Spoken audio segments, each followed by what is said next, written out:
Hey. Ah.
Ja.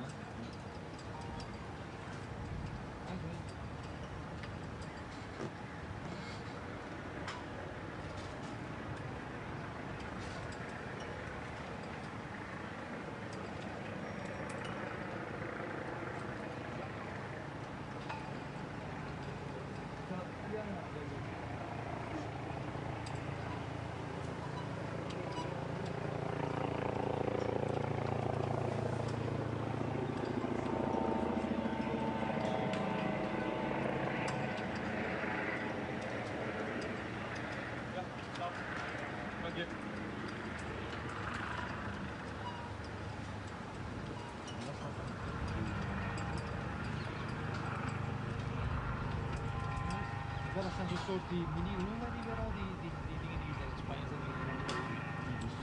TBC, ja. Zo dan ja. Moet je heel dat in één zo oppakken. Ja. Daar gaat echt heel goed naartoe en dan kan ik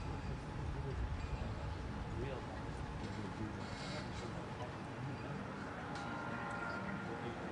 na de testen staan is goed.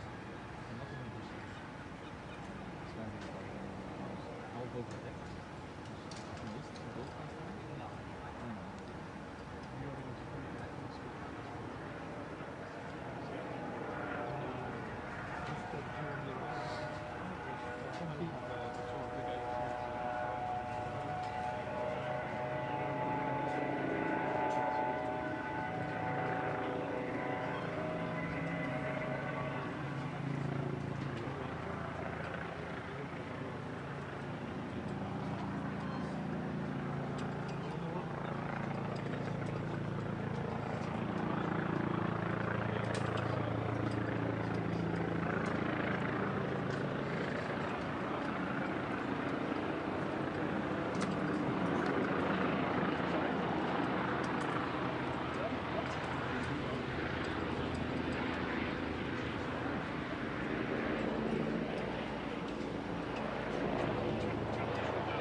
Goed.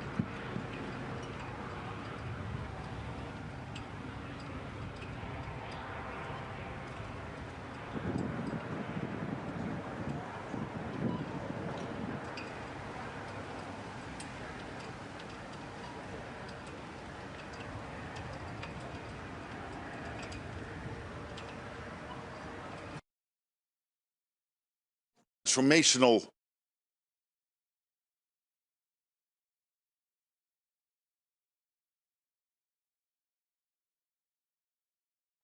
to indeed, given our long-term threat of Russia, but also the massive build-up of the military in China and the fact that North Korea, China, Iran are supporting the war effort in Ukraine. It's really important that we spend more, so that will be #1 on the agenda today, a new plan when it comes to spending over the coming years. Of course, defense industrial production.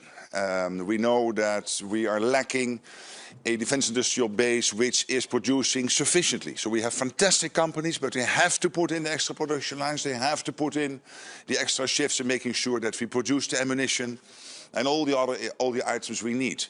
And Ukraine will be big at the summit today, will be discussed, making sure that Ukraine over the coming years will continue to count on the support of NATO countries to keep them in the fight, but also make sure that we can bring Ukraine to a durable and lasting peace. So a transformational summit, looking forward to it.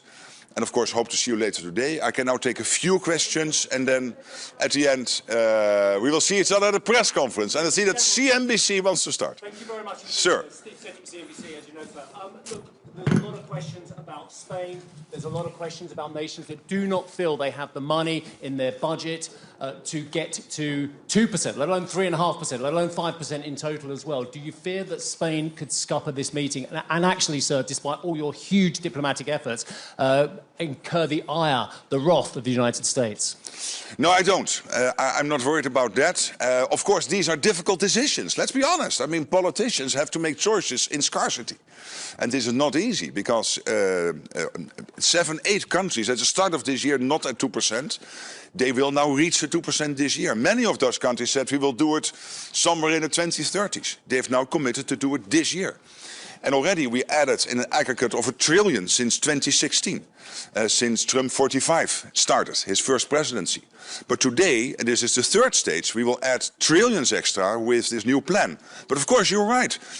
The countries have to find the money. It's not easy. These are political decisions. I totally recognize that. But at the same time, there is absolute conviction with my colleagues at the table that given the threat from the Russians, given the international security situation, there is no alternative. We've got to do this, really. Mr. Rutte, why won't Mr. Trump back Article 5? For me, there is absolute clarity that the United States is totally committed to NATO, totally committed to Article 5, and yes, there is also an expectation, which will be fulfilled today, that the Canadians and the Europeans will speed up their spending, making sure that we not only are able to defend ourselves against the Russians and others, but also to equalize. And this is fair, that we spend the same as the US is spending. Sir, yes.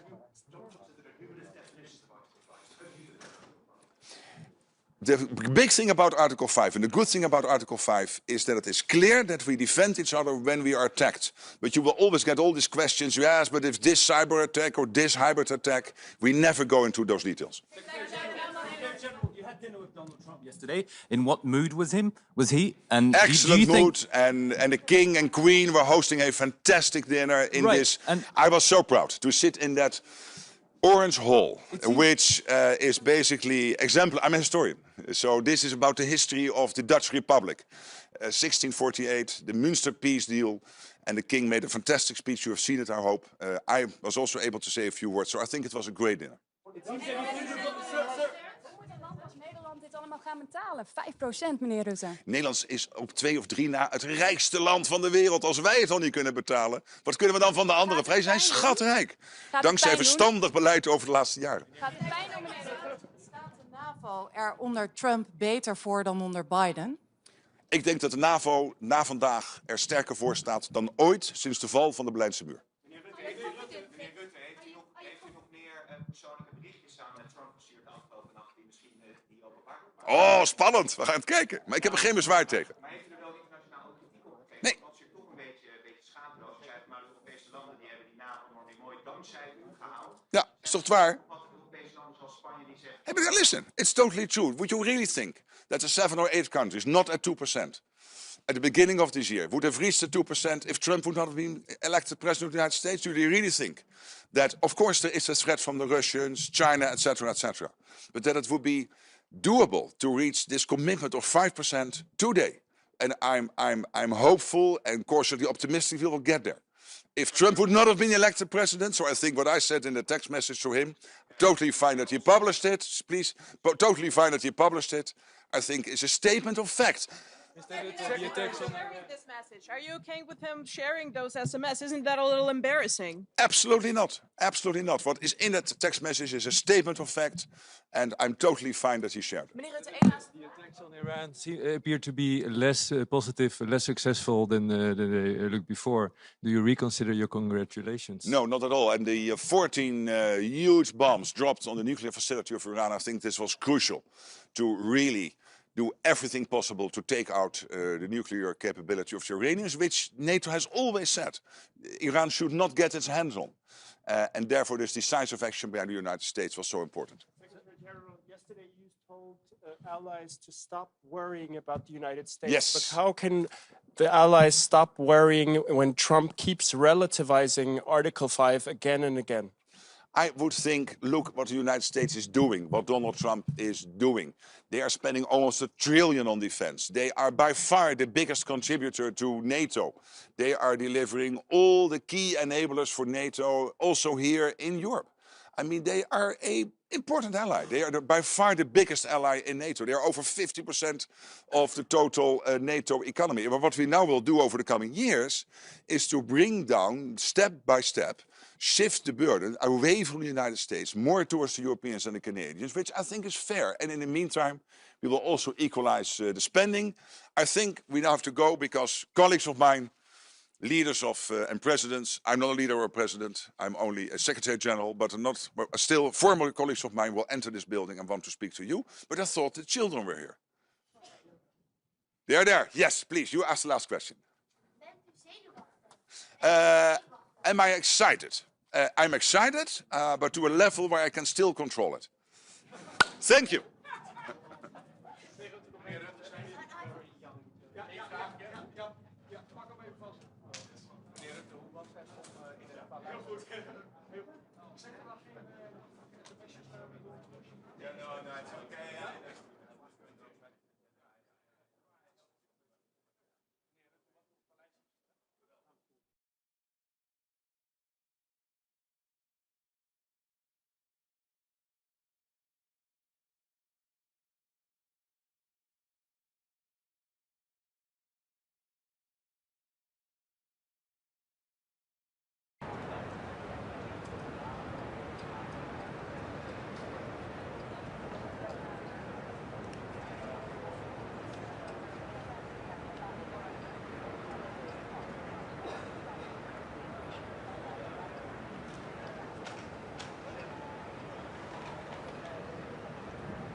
Good morning. I hope you all sleep well. Het was een prima diner. But let me first say something in English.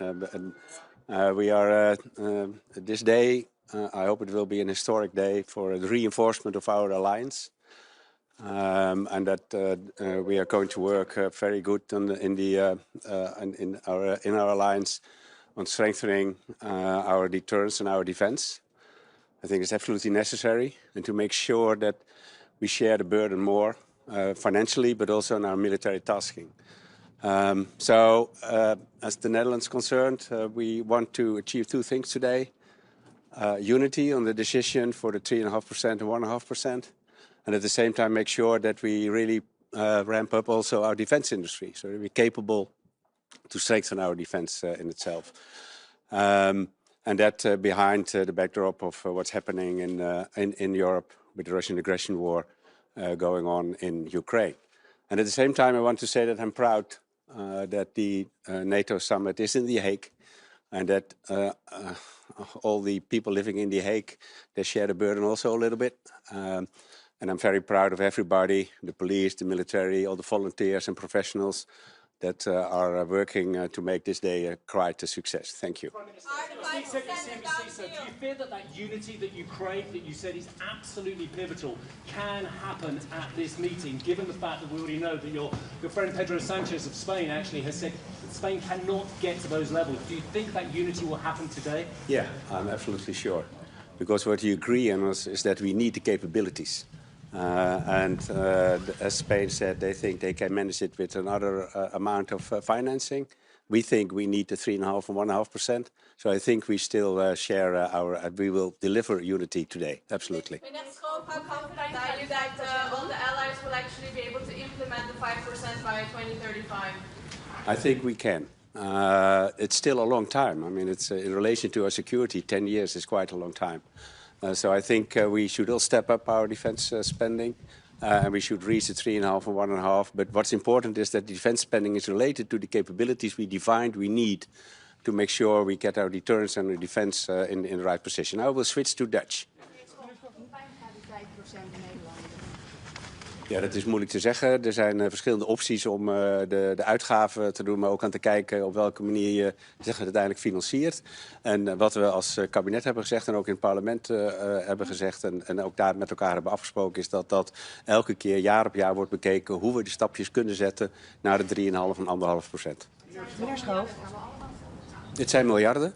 Maar nogmaals, er zijn verschillende opties, zowel aan de uitgavenkant als aan de financieringskant, en die moeten elke keer worden afgewogen. Meneer Schoof, waar moet de Nederlandse belastingbetaler betalen voor de veiligheid van Spanje als de Spaanse belastingbetaler niet gaat betalen voor onze veiligheid? Uiteindelijk betalen we denk ik allemaal voor onze gezamenlijke veiligheid in Europa. En het is niet zo dat het ene land meer gaat betalen dan het andere land. Er zijn capabilities gedefinieerd, die moeten we realiseren. Daar hangt een prijskaartje aan. Als dan een land op dit moment denkt dat ze dat met een ander prijskaartje doen, dan kan je nog steeds zeggen dat je unity hebt over datgene wat je wil bereiken. En dan zal de tijd leren wie er uiteindelijk gelijk heeft. Maar wij denken dat de 3,5% en 1,5% nodig zijn om dit te bereiken. Is de 2035 niet te laag? De Baltische staten zullen misschien zeggen dat is na de oorlog. Ik zei eerder al dat 2035 is 10 jaar vanaf nu gerekend. Dat is best een lange tijd. Waar we het ook hebben nu over onze veiligheid.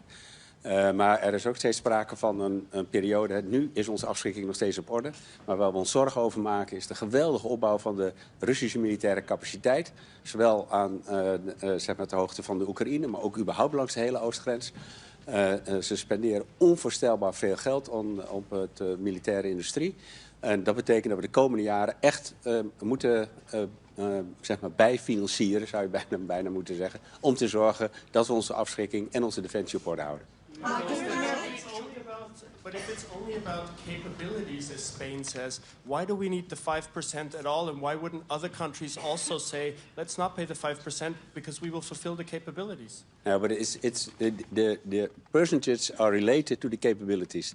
And also in the NATO capability studies, and that's also in the Netherlands the case, we clearly define that to meet the capabilities, we have to ramp up our spending to 3.5% at least. So that's what we think and what NATO thinks. And I think that's important. But it's about capabilities and then financing. And I'm sure that we will find unity around all these issues today. Should there be any consequences to Spain if they don't reach the target spending the 2.1%? Oh, it's much too early to talk about any repercussions. I mean, today is an important decision-making process. And I'm sure we find unity about the decision process. That's important. That's what also the Secretary General worked on also the last few days. So I'm sure and confident that we reach that unity and that we ramp up our defense spending, and we ramp up our defense industry, and therefore can deliver to the people in Europe deterrence and defense and peace and prosperity. Premier Schoof, even in het Nederlands. Article 5 means when somebody attacks you, NATO will help in defending. Donald Trump says there are numerous definitions. Do you think that's the case? No, Article 5 is very clear. Thank you. I'm just going. I will now walk to the Dutch press. Yes, thank you very much. Oh, you come over here. Meneer Schoof, wie runt hier vandaag de show? Is dat Trump of is dat Mark Rutte? Nee, dit is de NATO. Dus dit is een vergadering van alle regeringsleiders, van alle 32.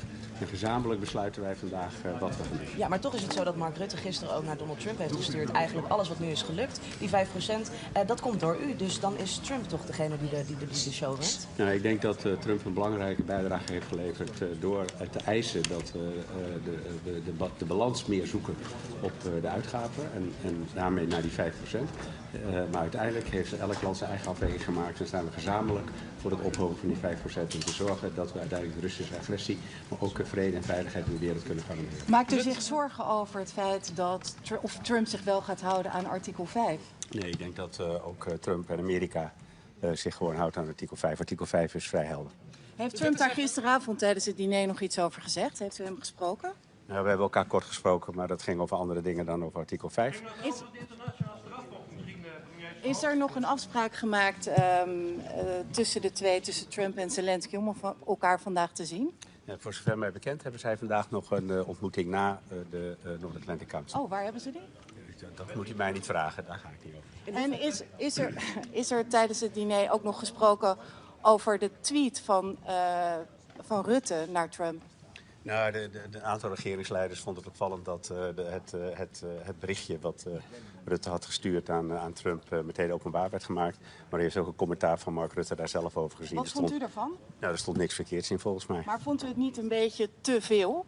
Nou, het is belangrijk, denk ik, dat ook aan de president van Amerika werd aangegeven dat we vandaag gewoon eenheid bereiken. Maar was het niet een beetje in de overdrive? Nou, iedereen heeft zo zijn eigen woorden die ze kiezen. En die heeft gisteren ook volgens mij de speeches van Rutte en de koning ook bij het diner kunnen horen. En het is denk ik belangrijk dat ook de president van Amerika weet dat we vandaag gewoon die eenheid kunnen bereiken op die 5,5 of die 3,5%. Maar hoe viel dat bericht bij de rest van de wereld? Kan Nederland niet het goede voorbeeld geven aan landen als Spanje? Nee, maar de vraag is niet of we schatrijk zijn. De vraag is of we bereid zijn te zorgen dat we de capabilities op orde hebben. Dat kost geld. En daar heeft Nederland, ook in het Nederlands parlement, brede steun voor gekregen om die positie ook vandaag te kunnen innemen. Daarom ga ik ervan uit dat niet alleen Nederland, maar alle landen de verklaringen zullen steunen die we vandaag met elkaar willen bereiken.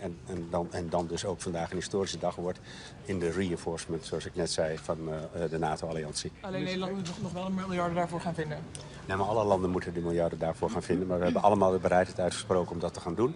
En er zijn verschillende manieren waarop je de uitgaven zeg maar, ten opzichte van elkaar kan wegen. We hebben ook in Nederland, ook in het parlement gezegd, die moet je integraal wegen. En er zijn verschillende manieren waarop je ook naar de financiering kan kijken. Francisco, vreest u voor het humeur van Trump nu de aanval op Iran een stuk minder succesvol lijken? Nou, ik vond hem gisteren buitengewoon zeg maar, relaxed en goed gehumeurd. Dus ik ga ervan uit dat hij, als hij goed geslapen heeft op het paleis en het ontbijt goed is geweest, dat hij ook op de North Atlantic Council met een goed humeur aanschuift. Vindt u ook niet dat er wel heel veel aandacht is voor Trump hier? We hebben het zelfs over hoe hij slaapt. Ja, dat vraagt u mij. Ik bedoel, Nee, maar goed, daarom ik genereer die aandacht niet. Dus de secretaris-generaal van de NATO, Mark Rutte, is voorzitter van de vergadering. En dat is ook maar voorzitter is wel iets anders dan de baas. Nee, maar hij is de voorzitter van de vergadering, dus hij zorgt dat we dit allemaal in goede banen leiden. Dus toch nog even over Trump. Hij postte natuurlijk een berichtje op social media gisteren over Sanchez opnieuw. Hoe moet dat nou straks gaan met die ontmoeting tussen Trump en Sanchez? Heeft u daar een beetje buikpijn van? Nee, ik denk dat we vandaag unity bereiken, omdat we uiteindelijk ook Spanje zich bereid heeft verklaard de verklaring vandaag gewoon te ondertekenen. Maar we hebben Trump eerder bezig gezien in de zaal met andere wereldleiders om zich heen. Het kan toch voor een verrassing gaan zorgen. Zeker, maar laten we er nou vanuit gaan dat het nou vandaag net allemaal iets anders gaat. Maar we gaan het allemaal zo meteen zien. Ik ga ervan uit dat we in de 3 uur die we hebben overeenstemming bereiken en de verklaring daarna kan worden uitgegeven. En uiteindelijk het allerbelangrijkste is dat we naar die verhoging van de defensieuitgaven gaan, omdat we daarmee de burden-sharing tussen de Verenigde Staten en Europa beter in balans kunnen brengen. En uiteindelijk datgene waar denk ik de mensen in Europa ook recht op hebben. Ervoor te zorgen dat we vrede en veiligheid kunnen realiseren. Gezien de toenemende agressie van Rusland in Europa en de oostgrens. Is er genoeg aandacht voor Ik doe nog 1 vraag. Vragen u en andere Sanchez om zich een beetje gedijst te houden om een clash met Trump te voorkomen? Ik denk dat dat niet nodig is. We hebben goede afspraken gemaakt. In de hele voorbereiding is eindeloos over onderhandeld. En ik ga ervan uit dat we vandaag het belangrijke besluit, denk ik ook door veelal als historisch gezien, hier in Den Haag, toch in de stad van vrede en recht, kunnen nemen om te zorgen dat NATO sterker wordt. En daarmee defensie en veiligheid veel beter kan worden gerealiseerd in Europa en in de wereld. Dank u wel, tot ziens. We staan nu bijna in de split.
geeft 8.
So good morning. We've had a very successful summit so far, and the main messages are that we are now ramping up, and the alliance is the strongest it's ever been, and it will become stronger by the day. At the same time, our support for Ukraine is steadfast, and we want a ceasefire now. It's only Putin who hasn't been willing to cease fire, and now is the time to push him for that. And our strategy is threefold. First of all, obviously ramping up our own defense and deterrence for the security of the free world. Second, putting pressure on Russia. And here we need to work as individual countries, as the European Union, United States. We are hoping for the sanctions package, which is in the Senate, to go forward, hopefully next week. And third, of course, keep on aiding Ukraine, who is fighting for each and every one of us. So thank you so much. Looking forward to a fruitful day today. Minister, do you feel that actually unity is going to be hard to achieve today, and actually the United States is going to be incredibly upset at the behaviour of some nations which are struggling to get to 2%, let alone even promising to get to 3.5%? Well, first of all, it has to be said that unity at a lower level is much worse than discussions at a much higher level where we are now. I sense a very strong unity around the fact that we are going to reach 5% of defense spending. We are going to build a strong defense industry which covers the entire alliance with no room for protectionism of individual countries. And at the same time, of course, each country has their own concerns on how to reach the targets, but we will be easily fitting those in. And what has to be noted, again, we are in a such much stronger situation now than we've ever been before. Minister, how concerned are you about the somehow unpredictable definition of Article 5 by President Trump? Well, you see, Article 5 is quite clearly spelled out in the Washington Treaty, and that is something that NATO relies on. And I am so certain that President Trump is also 100% behind it. At the same time, once Article 5 is activated, like we saw, the only time it has been activated for the help of the United States, it is, of course, political decisions by all the allies on how they want to contribute. And now, let's get the facts straight. We are so much stronger now with the capabilities we have today, the capabilities we are going to have tomorrow, that if such a situation would ever occur, we would be so much stronger together than ever before. And at the same time, of course, we are doing this to deter from war. So that's what we are working on.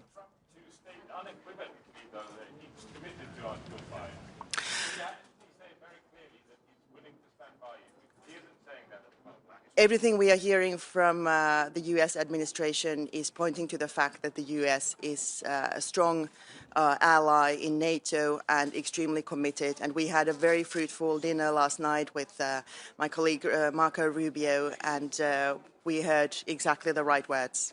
Minister Valtonen, you mentioned Ukraine. Are you worried that we are forgetting Ukraine? Well, nobody is forgetting Ukraine. We actually had a very good dinner last night with our colleague Andrei Subia from Ukraine, and now I'm going to sit down with him together with my Nordic colleagues. And there's steadfast commitment to further strengthening Ukraine in its defense for its freedom, liberty, and the democratic values which it stands for. Minister, do you believe that Donald Trump will defend every single ally, regardless of what their spending represents? Or do you think he's going to attach his ability to defend countries on whether they're meeting the new NATO spending target? Everything we hear from the United States is that they are extremely committed, and there is no doubt whatsoever. At the same time, Europe is ramping up now massively, so the alliance is so much stronger than it's ever been. Thank you so very much.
can't the Spanish. Pardon?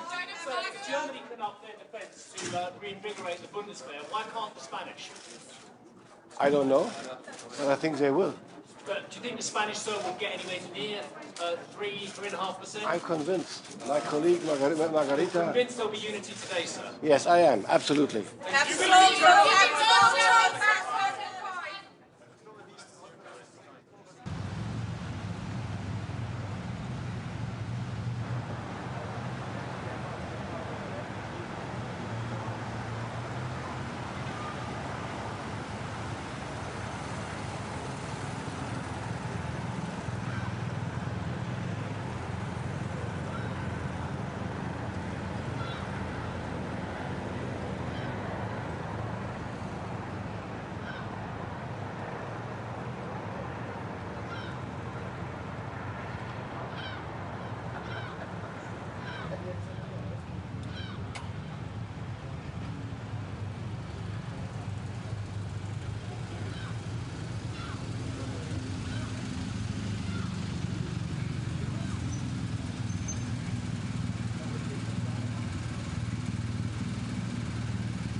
Good morning to everybody. It's a historic day. And I would like to make 3 points. The first one is about defense expenditure. It's a historic moment that we will be ramping up defense expenditure to 5%. I strongly, and Estonia strongly supports it. That means a message from NATO is coming that NATO is much stronger, more lethal. Estonia's defense expenditure next year will be already 5.4% of GDP, so that is also a message to our allies and our friends that NATO is strong and members are strong.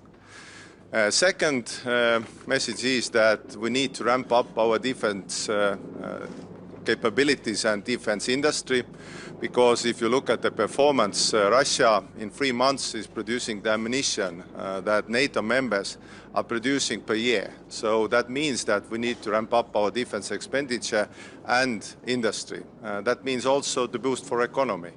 And third one is probably with the most importance is that we should be behind Ukraine all the way.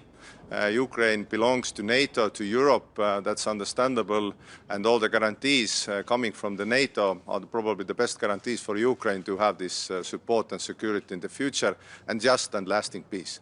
So this is a historic day, and thank you. Yeah. Actually, Mr. Zelensky is right, and that there will be an attack on a NATO country within 5 years, and if there is, that actually Estonia, Lithuania and Latvia are the key targets potentially for Putin's aggression. We know our neighbor, to be honest. We know Putin.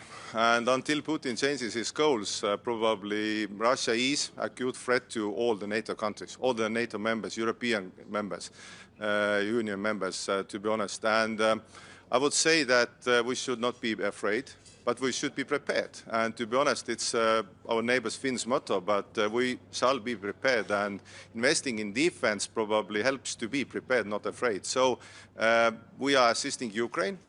With everything we have. Our expenditure to Ukraine is 0.3% of our GDP to Ukraine this year, and if we can do more, we will do more. Thank you. Yeah. How confident are you that the 5% are actually going to be implemented and not another empty promise, like 2% will work? And are you concerned that there will be more opt-outs like Spain? I'm quite sure that it will be implemented because how the world is today, because Russia has shown what it is. Estonia has known for a long time, Baltics, Nordics have known for a long time what Russia is. And nobody believed. They were thought as very friendly guys who like to drink tea and love children. But right now they are occupying Ukraine, killing innocent people. So I would say that ramping up defense expenditure is a must if you want to have freedom. And Europe is a free area. NATO countries like also their freedom. So I would say it's a must for everybody. And if you look at the numbers and figures, everybody is investing right now. And our expenditure, as already said, Estonia's expenditure next year will be 5.4% of GDP. So these are not empty words. We are doing what we can, and I hope that this is also example to other countries. Thank you. Yeah, yeah. Do you want to get Donald Trump to commit to Article 5 unequivocally? Absolutely, but I would say that for me Article 5 is absolutely working, and I would say that every time also the states needs our allies and our assistance, we will be there. Thank you. Are you worried about Spain supports Article 5? Is 2035 not too late?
Minister. So, Prime Minister, I'm sorry. this is the length of this meeting is really not indicative of the historic dimension. I think, you know, we are connecting the dots now in NATO by getting the resources necessary to deliver on the capabilities. That's the important part. And from the Norwegian side, we will talk about the Arctic, the High North. NATO needs to be present there. That's where we are eyes and ears of NATO next to neighbor Russia. And we need to be talking about our common effort to support Ukraine. That is not really agenda point here, but we need to do it when we are together around the table. Prime Minister, huge commitment from the northern NATO members, huge commitment from Norway, Finland, Sweden, the Baltics, the Poles as well. Do you feel as the southern neighbours, and we go further geographically south, that NATO members just don't have the same interest in spending 3.5% and getting to 5%, including infrastructure? Well, I mean, this declaration is historic. We are 32 allies supporting that ambition, which is huge. I mean, remember, we have been struggling to get above 2%, and now we said 3.5%, which is necessary in order to reach our capabilities. And I just take it that, you know, we're going to do that together. Crucial decision when it comes. We are all behind that declaration. Norway deploys soldiers to Finnish Lapland, to FLF force. What you can tell about that? Well, Finland is our closest neighbor and friend, now NATO ally, and we work very closely together on Finnish dimension, which is along land border. Norwegian dimension is along sea border. And that's what the Northern Nordic is all about. It's about understanding each other's situation and supporting security from the collective perspective. Prime Minister, Prime Minister. Get in the way of the 5% target that is actually implemented. Please, once more. What could actually get in the way of implementing the 5% target? Well, I think, you know, the important part now is the percentage is set. But it's only important if we're able to have that translated into the capabilities. So we have to invest in the right equipment that goes together. If we all do the same thing just because we want to be similar, that is not delivering. So we have NATO plans, which we have agreed in Vilnius and in Washington. We have a new command structure we need to get working. So we really have to be investing in the right capabilities in the right sequence. What about Spain, who say that they can do it less? Why won't Donald Trump say publicly? Well, I think we have 3.5 plus 1.5. The 1.5 is a kind of a new dimension, but I can tell you there's a lot we need to do in order to support our defense. I mean, from a Norwegian perspective, we have infrastructure, we have ports, we have defense against cyber, a lot of enabling capacities in society that we have to support. Prime Minister, it seems everybody here is flattering Donald Trump and tempering him. Is this the best strategy to deal with Donald Trump? I think we have to deal man to man, woman to woman, woman to man. We have to be allies. But everything revolves around his ego. You know, we deal with our allies as close friends and partners, and that goes for all. Prime Minister, Thank you. Are you worried about Mr. Trump's somewhat ambiguous comments on Article 5? Do you think it's still working? I take it the US is 100% behind NATO obligations and Article 5. Thank you.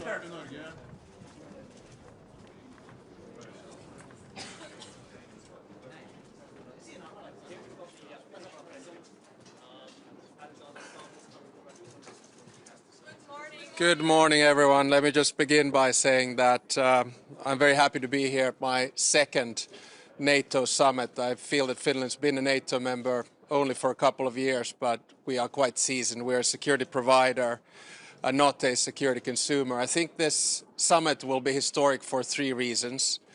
The first reason is that we go back to the roots of the alliance. In other words, functioning as a collective comprehensive defense system to deter Russia. The second one is that we go back to the defense expenditure levels of the Cold War, 3.5% plus 1.5. And the third reason is that I think we're witnessing the birth of a new NATO, which means a more balanced NATO and a NATO which has more European responsibility. So in that sense, I'm really looking forward to the conversations that we have. Mr. President, joined NATO after decades, centuries of brutality in order to face down the Russian threat because you believe there was an Article 5 assurance. Do you have concerns that Article 5 remains the same as when you joined and what you thought it meant?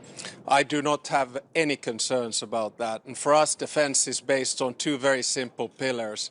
One is a strong, independent defense that we've been working on over decades because of the Russian threat. And the second one is NATO's Article 5, of which we are, of course, a strong part because after the war in Ukraine, NATO has doubled its border with Russia through Finland. So we have responsibility and we have full trust in Article 5. Wait, one at a time. We'll go like this and that. Yeah. How many times will you have to play golf with Donald Trump until he stops relativizing Article 5? I don't think President Trump is relativizing Article 5, and golf is a good way to discuss business. Does President Trump see Putin as the biggest threat to the NATO alliance? If we look at today's declaration of 5 points, it is quite clear that the number one threat to Europe and the alliance is Russia. We are not building up our defense expenditure because we are worried about any other European states. Finnish media. Speaking of the age of restlessness during the last 3 years that we're living through, do you believe that in your during your presidency, your lifetime, Europe is actually going to be able to relax and enjoy peace again? No, I think we're witnessing a change in the world order. It's very similar to the moment that we witnessed after World War I, World War II, and the Cold War. And of course, after World War I, we got it wrong. After World War II, the balance was more or less right. And after the Cold War, I think we got intellectually lazy. Now we need to sort things out, understand that the time of Western dominance is over. We're moving towards a world which is more transactional, which is more multipolar, and which is more disorderly. And this means, at least for a country like Finland, that we need to have close allies and we need to work on building up our security and defense. I'll take. Tämä on NATOlle hyvin keskeinen kokous, monella tapaa historiallinen 3 syystä. Ensimmäinen syy on se, että NATO palaa juurilleen, eli toimittaa vasteen Venäjälle. Toinen syy on se, että palaamme kylmän sodan aikaisiin puolustusmenoihin. Ja 3. syy on se, että syntyy uusi NATO, joka on eurooppalaisempi ja tasapainoisempi. Do you want me to translate?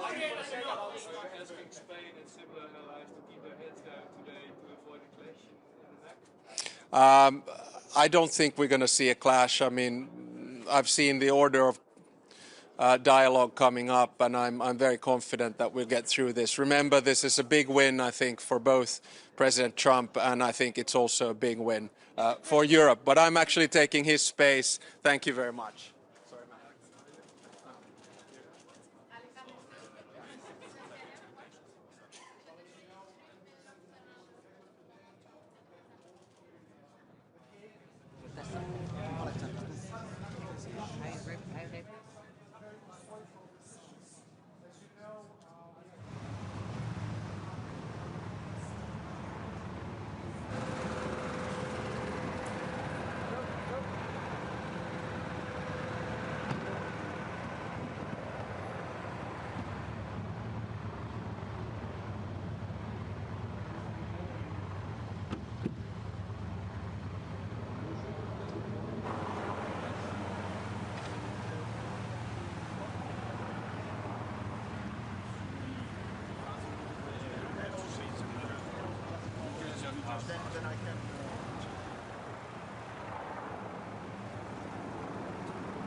Morgen.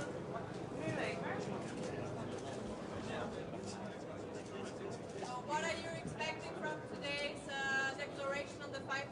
Will there be more opt-outs also from Belgium, from the Spanish model? I would like to underline that there are no opt-outs whatsoever. Everybody accepts the same text. It's a matter of interpretation. You have to do the 5% and the capabilities, and the interpretation of Spain is that they can realize the capabilities without doing 3.5% of the GDP. Well, this remains to be seen. If this is their interpretation, it is everybody's interpretation.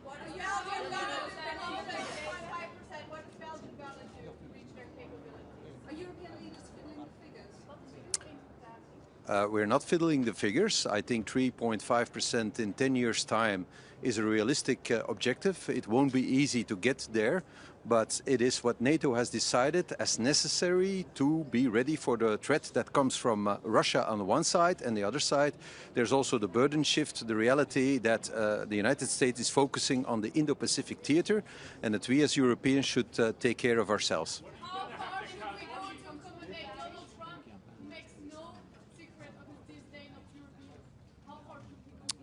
I don't think it is wise to comment on that, but it is a reality that we face. So as Europeans, we should realize that our long break from history is over, and that we have to take our own responsibility for the security of our own continent in a very difficult time. Sorry? Well, there's the capability targets that we have to achieve, and if you can do it for less than 3.5% on the strict defense spending, that would be great. If we can do it, we will try to do it as well, but NATO is not foolish. If they say it's going to be 3.5 to get it done, it's probably true, but we have the evaluation in 2029 that is also decided. We'll see how the world looks like in 5 years' time. Not all at the same time. There can be no discussion on Article 5, I believe. It is crucial that Article 5 is not subject to interpretation. Ja, wij hebben niet gedaan wat we moesten doen. We zijn lang een beetje een freeloader geweest binnen de NAVO. Er zijn nog andere landen die de 2% niet hebben gerealiseerd. Daarom was het voor mij belangrijk naar hier te komen met de 2% gerealiseerd. En ook een strategische visie om dat ook daadwerkelijk vorm te geven. En wij hebben ook al een plan om boven de 2% uit te stijgen in de komende jaren. Wij hebben op dit moment nog geen planning voor de 3,5%, maar we hebben wel afgesproken na deze NAVO-top om daar terug over samen te zitten. We hebben 10 jaar tijd, we hebben een vrij budgetair traject en we hebben uiteraard de mogelijkheid om, als we onze capaciteiten kunnen realiseren voor minder, van het ook voor minder te doen.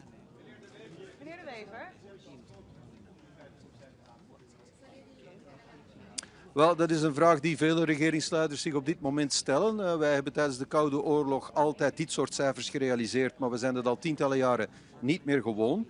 Dus dat betekent dat wij zeer moeilijke beslissingen moeten nemen. We hebben wel een timeframe gekregen om dat ook effectief te doen. En ik hoop dat ons dat zal lukken. Wel, er is voorzien in die 1,5% dat daar natuurlijk alle mogelijke weerbaarheidsuitgaven ook in rekening kunnen worden genomen, ook voor infrastructuur. Dat is natuurlijk een heel breed palet en ik denk, en het is ook mogelijk dat ook andere entiteiten, niet alleen de lidstaten, maar ook de deelstaten eraan kunnen bijdragen, inderdaad. Meneer De Wee. Goed.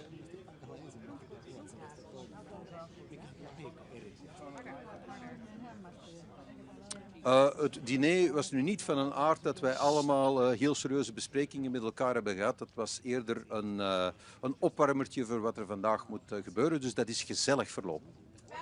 Meneer De Wee,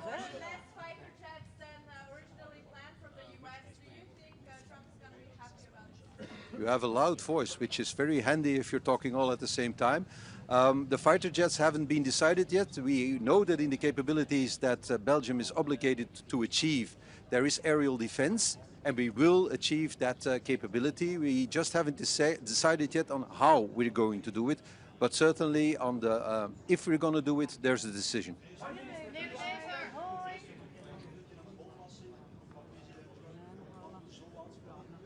Well, ik zal dat zien, maar ik ben daar eerlijk gezegd niet bang van. En als die er komt, dan zal ik er ook niet van onder de indruk zijn, eerlijk gezegd. Well, dat zal ik zien, hè. Dat hangt er vanaf. Ik weet niet of dat ik die ga krijgen, die bolwassing. We zullen dat wel zien. Maar ik maak me daar helemaal niet zenuwachtig over. Wij zijn een autonoom land en wij zijn geen kolonie van een ander land.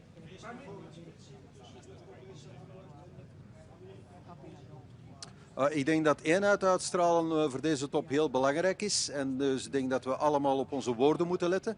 Want wij staan onder dreiging van opkomende machten enerzijds, Indo-Pacific, maar anderzijds ook het imperialisme van Rusland, het gewapend imperialisme. Het is dus niet het moment om vechtend over de straat te rollen.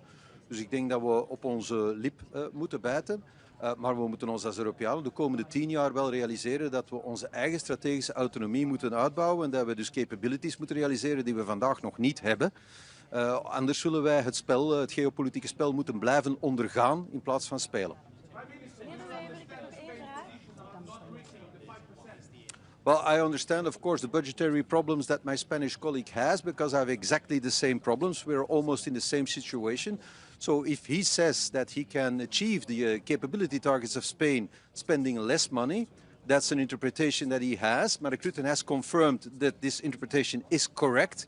And if he can do so, that would be great. And of course, if he can do so, others can do so as well. And we will certainly also try to achieve our capability targets. And if possible, spend less than 3.5% of our GDP. Okay? We accept the same text for the 32 NATO members. It's important to stress upon that. There is no opt-out. There are no special treatments for any member state. It is the same text. And if the interpretation of Spain is correct, anybody can interpret the text in the same way. Okay?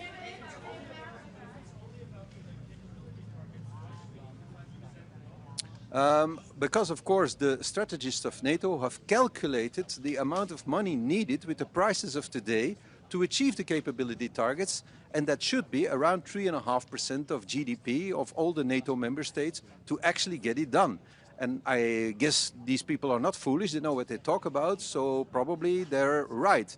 It would be great to see that you can do what is calculated to be 3.5 for 2.1, as Pedro Sanchez has said. If he can do so, he's a genius, and of course geniality inspires people. Okay?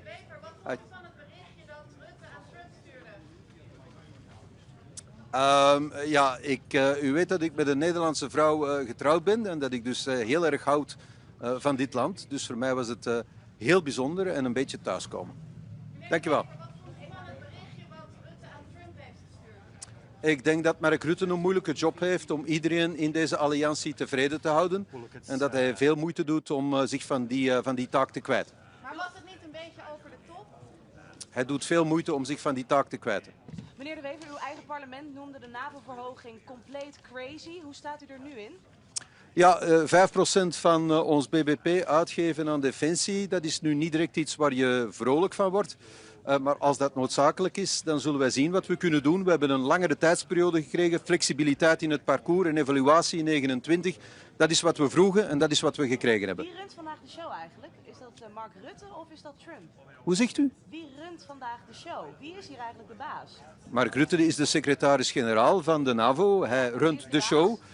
De grootste lidstaat en de grootste spender in defensie, dat is uiteraard de Verenigde Staten. Daar zijn we ons van bewust. En als wij als Europeanen meer gelijke tred willen houden, dan zullen we meer moeten uitgeven. Niet om plezier te doen aan meneer Trump, maar om op gelijke hoogte te komen en ons eigen continent te kunnen verdedigen. Dank je wel, Ed.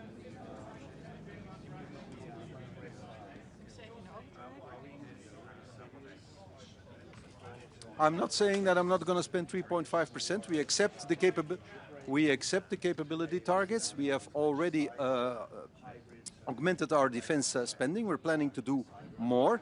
And we have a period of 10 years, and we will see what happens. We have an evaluation in 2029. We will see how the world looks like. But we want to be a NATO member that is loyal to its obligations. I think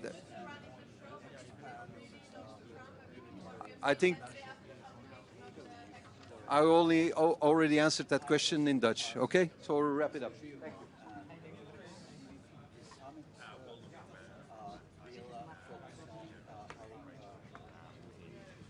His custodianship of NATO. He had big shoes to fill, but I think he's doing a really good job in what is his first year. Thank you.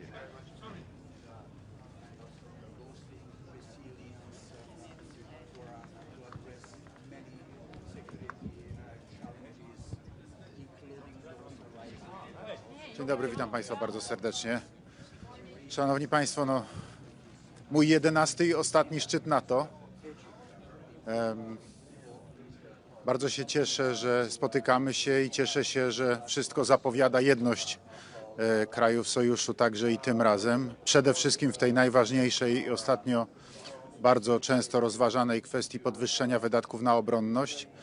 Także mam nadzieję, że podejmiemy tutaj razem decyzję w tej sprawie, jak również i w innych kwestiach, które są dla nas bardzo ważne, jeżeli chodzi o budowanie przede wszystkim bezpieczeństwa wschodniej flanki NATO. Z naszego polskiego punktu widzenia to jest fundamentalnie ważna sprawa.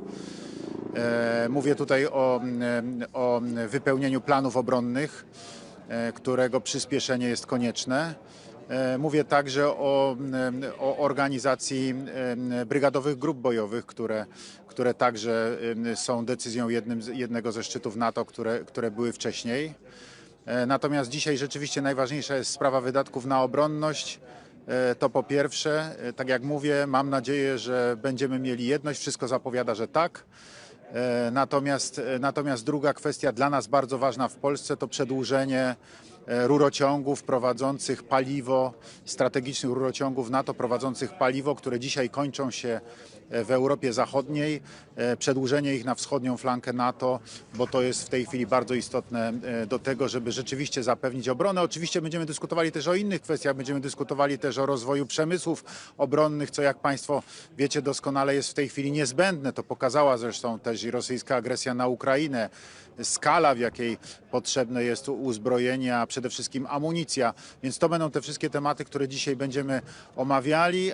No oczywiście na pewno będzie poruszona też kwestia dalszej pomocy dla Ukrainy. No i problem konfliktu bliskowschodniego też pewnie będzie poruszany na tym szczycie, chociaż wcześniej, jak wiadomo, nie był przewidywany w harmonogramie prac. No ale to jest sprawa względnie nowa i pewnie będzie poruszona.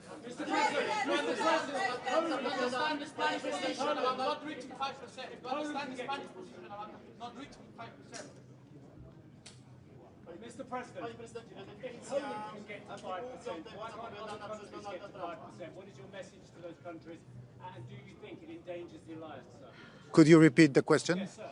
Poland, of course, is making great strides to get to 5% and beyond as a percentage of GDP and into military spending. If Poland can do it, why can't other countries? What is your message to those other countries? Do you fear that it endangers the alliance and the US involvement if they don't get to 5%? Precisely, I was the first leader who put this topic on the table. That was in March in the White House when I had a meeting with President Joe Biden. And I said to President, we have to increase military spendings in allied countries because it's absolutely necessary. We have to spend as much money for defense as we spent, as NATO countries spent during the Cold War. Because it's necessary. You see the threat of Russian potential aggression. You see the Russian imperialist policy, and this is absolutely necessary. So that was the first moment. Then in April 24, I talked with President Donald Trump in New York, in Trump Tower. The president was a candidate for the election. And I always repeated to him that we should increase the military spendings. And I sent a letter to the Mark Rutte as a new Secretary General of NATO in March this year. Yes, that this topic should be one of the elements of the schedule of this NATO summit. So you see the discussion.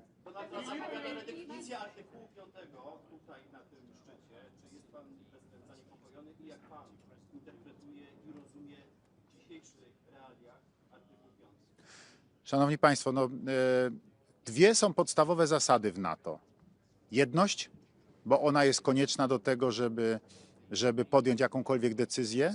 Jeżeli podejmiemy decyzję o 5%, to nie ma dyskusji pod tytułem, czy ktoś wydaje, czy ktoś nie wydaje. Wszyscy mają obowiązek wydawać. Artykuł 5 jest jasny i wyraźny i oznacza kolektywną obronę. I nie ma tutaj żadnej dyskusji wokół tego artykułu.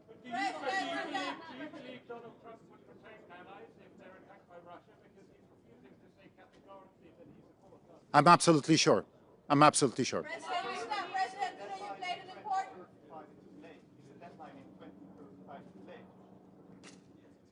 You know, it's difficult to say. Of course, I prefer to have it much earlier, yes, in 2030.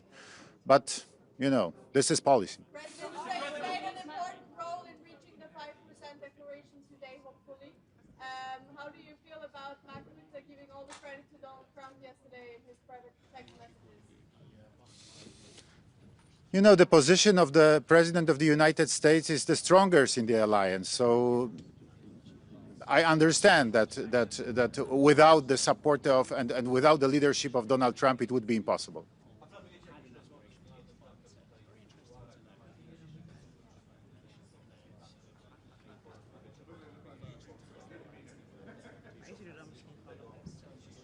Szanowni Państwo, no są, że tak powiem, bardzo różne sytuacje. Były takie szczyty NATO, że mieliśmy z panem prezydentem Trumpem nawet kilkanaście, kilkadziesiąt minut do tego, żeby spokojnie usiąść i porozmawiać.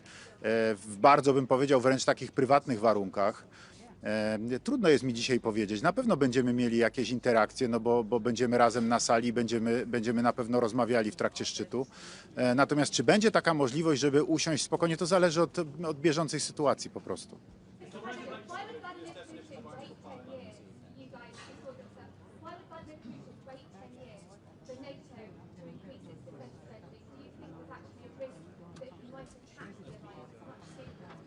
You know, I think that Russia is exhausted because of their aggression against Ukraine after this more than 3 years of aggression. Yes, and I don't expect that Russia is ready to attack other country now, but in the future, this is real risk. So we have to prepare ourselves. We have to increase our defense, our spendings on defense, because it's absolutely necessary for our security and for a future. Mr. President, do you believe that Thank you. Polish leadership will be committed?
Good morning, Mr. Prime Minister.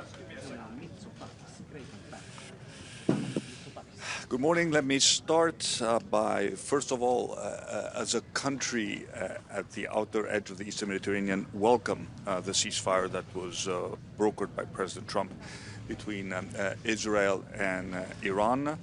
But at the same time, let me express my firm belief that permanent solutions can only be found through active diplomacy.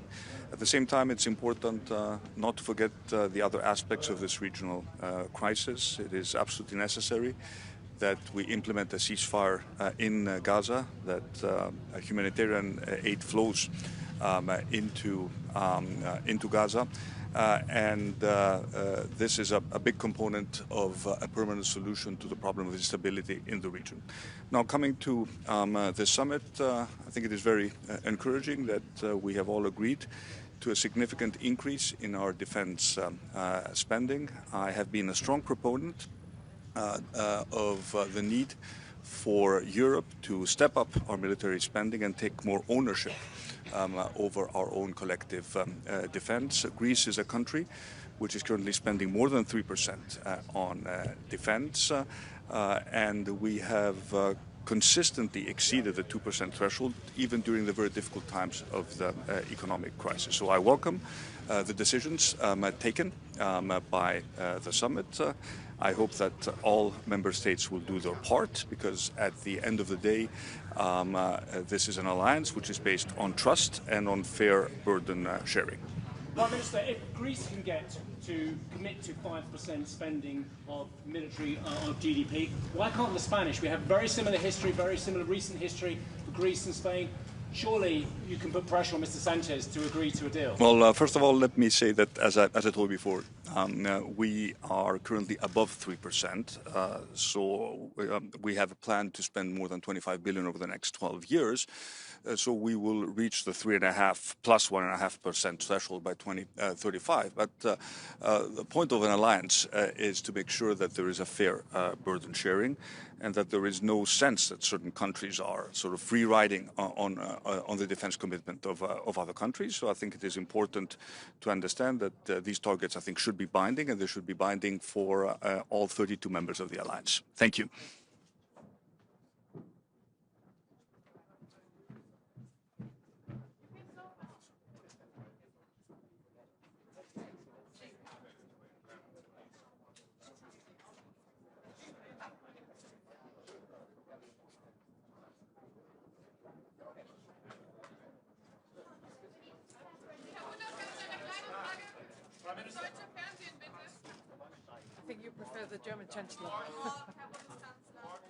Wir sehen einem historischen NATO-Gipfel entgegen. Ich möchte zunächst einmal dem Generalsekretär Mark Rutte herzlich Dank sagen für die Vorbereitung, die sehr gute Vorbereitung dieses NATO-Gipfels. Wir hatten gestern Abend bereits Gelegenheit, mit den Staats- und Regierungschefs zu einem Abendessen zusammenzukommen und über verschiedene Themen miteinander zu sprechen. Ich gehe davon aus, dass wir heute eine gemeinsame Entscheidung treffen, die NATO in Zukunft mit wesentlich besseren Mitteln auszustatten. Wir werden einen Beschluss fassen, dass die NATO in Zukunft 3,5% und 1,5% zusätzlich für die Infrastruktur zur Verfügung stellt für unsere Streitkräfte. Dies alles wird in großer Übereinstimmung stattfinden, weil wir übereinstimmend feststellen, dass sich die Bedrohungslage geändert hat. Und die Bedrohung heißt insbesondere Russland. Russland bedroht nicht nur die Ukraine, Russland bedroht den gesamten Frieden, die gesamte politische Ordnung unseres Kontinents. Und deswegen will ich herzlich Dank sagen, dass wir in dieser großen Solidarität in der NATO heute zusammenkommen. Ich will ausdrücklich sagen, die Entscheidungen, die wir treffen, treffen wir nicht, um irgendjemandem einen Gefallen zu tun, sondern wir treffen diese Entscheidungen aus eigener Erkenntnis, aus eigener Überzeugung, dass die NATO insgesamt, und dies betrifft vor allem den europäischen Teil der NATO, in den nächsten Jahren mehr tun muss, um die eigene Verteidigungsfähigkeit zu sichern. Und deswegen gehe ich mit großer Zuversicht heute in diese Beratungen und freue mich darauf, die Kolleginnen und Kollegen in der NATO zu treffen. Herzlichen Dank.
Good morning, everybody.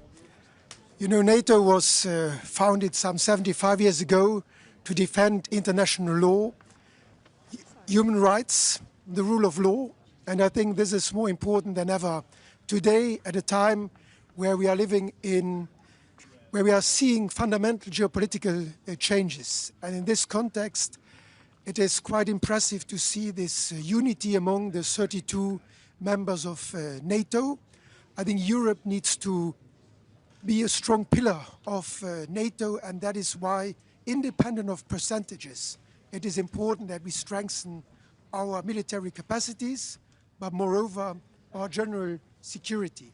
That goes cyber security, our competence to manage space, satellites, and indeed my country, Luxembourg, has some know-how in that area. So we need to put everything together so that tomorrow NATO will be a strong defense alliance, make sure that we can protect the way of life of our citizens, and to do that together with the United States is of course an asset, because there are many around us who do not like the way of life we have. So I'm happy to be here and to support this common effort for more security. How truly committed is Donald Trump to NATO, do you think?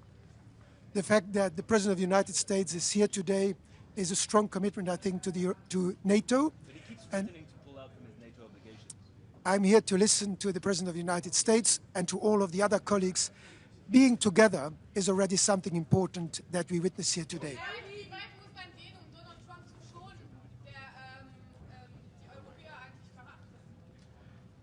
Wir sollten nicht nur nach Amerika schauen, wenn wir über unsere eigene Sicherheit nachdenken. Rund um Europa gibt es vieles, was nicht in Ordnung ist zurzeit. Wir haben Russland, wir haben den Nahen Osten, wir haben Ambitionen von China, und wir müssen selbst in Europa für unsere Sicherheit sorgen. Natürlich ist, was in Amerika geschieht, wichtig für die Allianz, aber selbst ohne diese unterschiedlichen Positionen haben wir die Sorge, dass wir die Lebensweise, die Lebensart der Europäer, Rechtsstaat, Freiheit, Frieden, die müssen wir absichern, und darum geht es bei diesem NATO-Gipfel. Belgien und Spanien scheinen eine eigene Auslegung vom 5%-Ziel zu haben. Wie viel Flexibilität braucht man? Der Weg zu diesen Ausgaben, den muss jeder Staat selbst beschließen. Und ich glaube, das, was NATO-Generalsekretär Rutte Spanien geschrieben hat, gilt natürlich für alle. Das heißt, jeder muss souverän, eigenständig seinen Weg zu diesen militärischen Kapazitäten und allgemein zur Sicherheit festlegen. Wir haben 10 Jahre, um das zu tun. Und ich glaube, da muss jeder seinen Weg finden, auch angesichts seiner geografischen Lage und seiner Geschichte. Vielen Dank.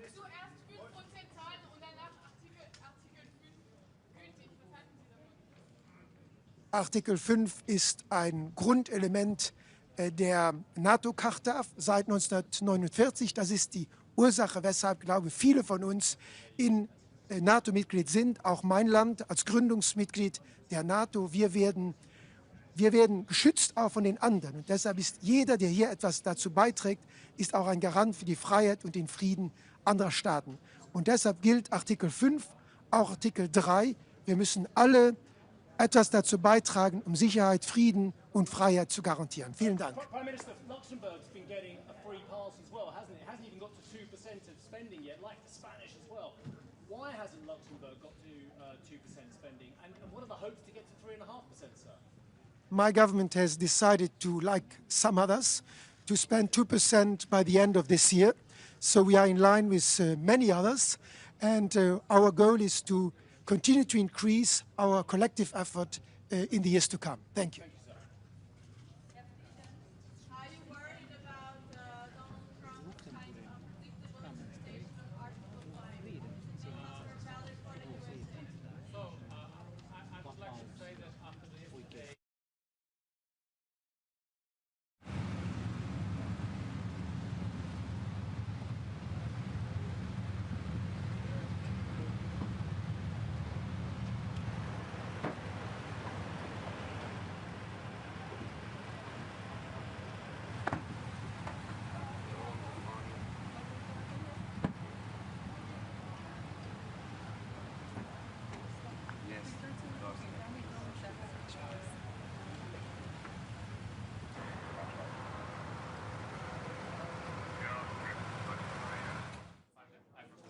Are you confident that Donald Trump will defend any NATO ally regardless of what they're spending on defense?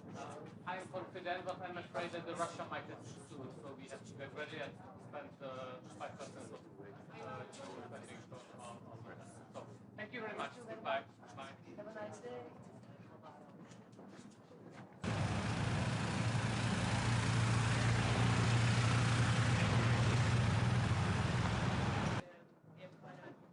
Estar, como disse ontem Marco Rutte, bom dia, na mensagem que trocou com Donald Trump e que tornou pública nas redes sociais.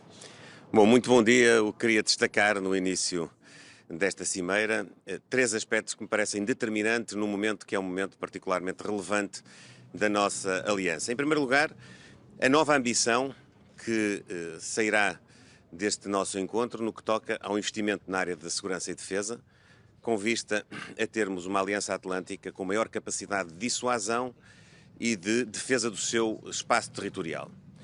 Para esse efeito, todos teremos de fazer um esforço e este é um marco significativo da assunção de uma corresponsabilidade, de, nomeadamente na Europa, podermos acompanhar um nível de investimento compatível com os grandes desafios para enfrentarmos as ameaças e assegurarmos aos cidadãos europeus e também aos portugueses o cumprir da nossa democracia, dos direitos fundamentais dos cidadãos, da possibilidade de continuarmos a ser uma nação soberana, com os nossos aliados a constituírem connosco um espaço de dissuasão de qualquer ameaça à nossa integralidade e ao nosso espaço. Para esse efeito, teremos de investir mais na área da defesa e a segunda nota é reiterar mais uma vez que, da parte do governo português, nós acompanharemos esse esforço. Assumimos já o encargo de este ano atingir 2% do nosso produto em investimento na área da defesa,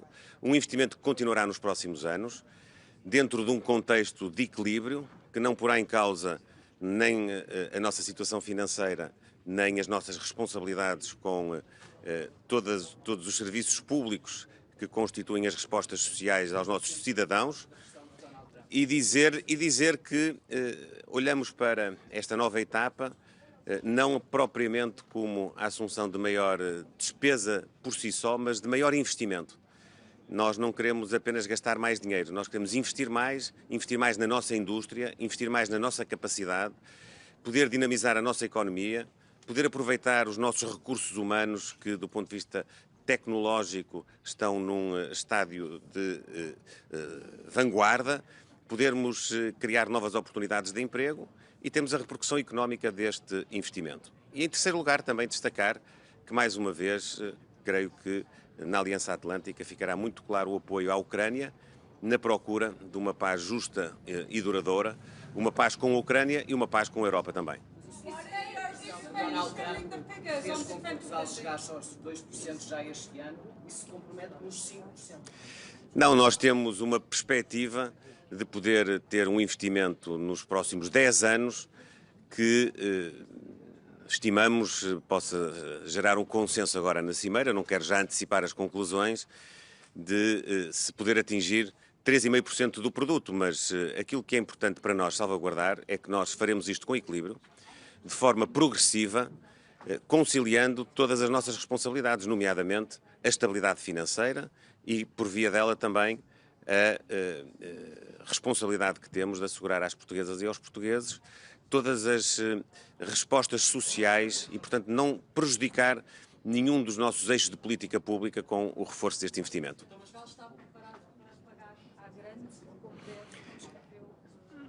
Portugal está preparado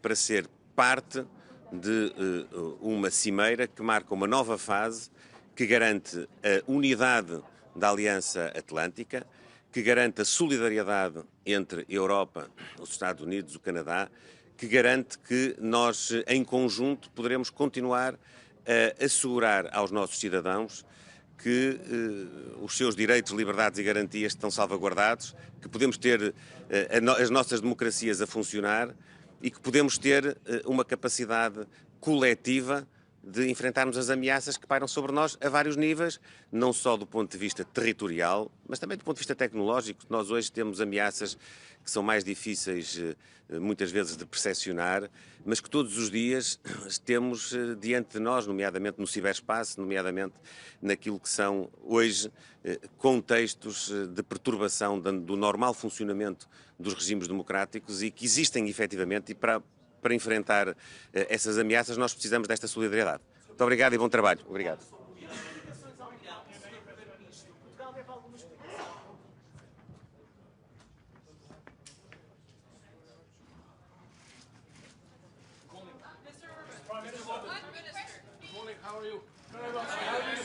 Good to see you. Mr. Prime Minister. You are the Hungarians over there, okay. Mr. Prime Minister. Yeah. Are we moving to 5% from Hungary's point of view? If so, is this of enough of a level to deter Russian aggression? And is NATO creating more problems in its relationship? Too long. The question is too long. Sorry. Okay, Come back to the 5%. Yeah. With one precondition. So we are able to do it. It's not easy, but the whole calculation of budget regulation of European Union must be changed. So if we keep the regulation as it is, nobody in the European Union is able to fulfill 5%, whatever they say. So we have to recalculate everything in a different method. In that case, we can do. Aren't you fiddling the figures? Sorry? Aren't you fiddling the figures? Creative accounting. You like it? Mr. Orban, isn't it concerning that our global security depends on one man's ego, Donald Trump's? I don't think so. The international order is more based on common sense. And the President of the United States is a man of the common sense. As you have seen just recently, to manage the conflict between Iran and Israel. So he's the man of common sense. Which means that the new wars getting shorter and the old wars are running out of the fuel, which is the consequence of his activity. Sorry. Is Putin the biggest threat to Europe? Biggest threat to Europe? Losing the competitiveness. That's the real threat, not the real threat is not security-wise, it's economic and losing our competitiveness on the global trade. That's our problem. Do you think that Russia will be mentioned? Donald Trump's leadership towards NATO. Sorry? What do you think of Donald Trump's leadership? Welcome back.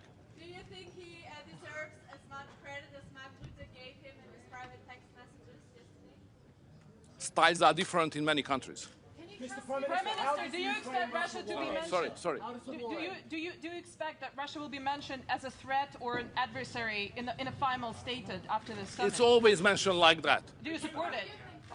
You know, I think Russia is not strong enough to represent a real threat to us. We are far stronger.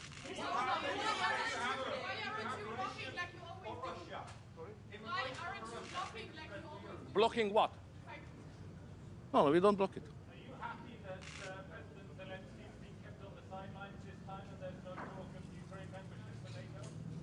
You know, NATO has no business in Ukraine. Ukraine is not member of NATO, neither Russia. And my job is to keep it as it is. Thank you very much.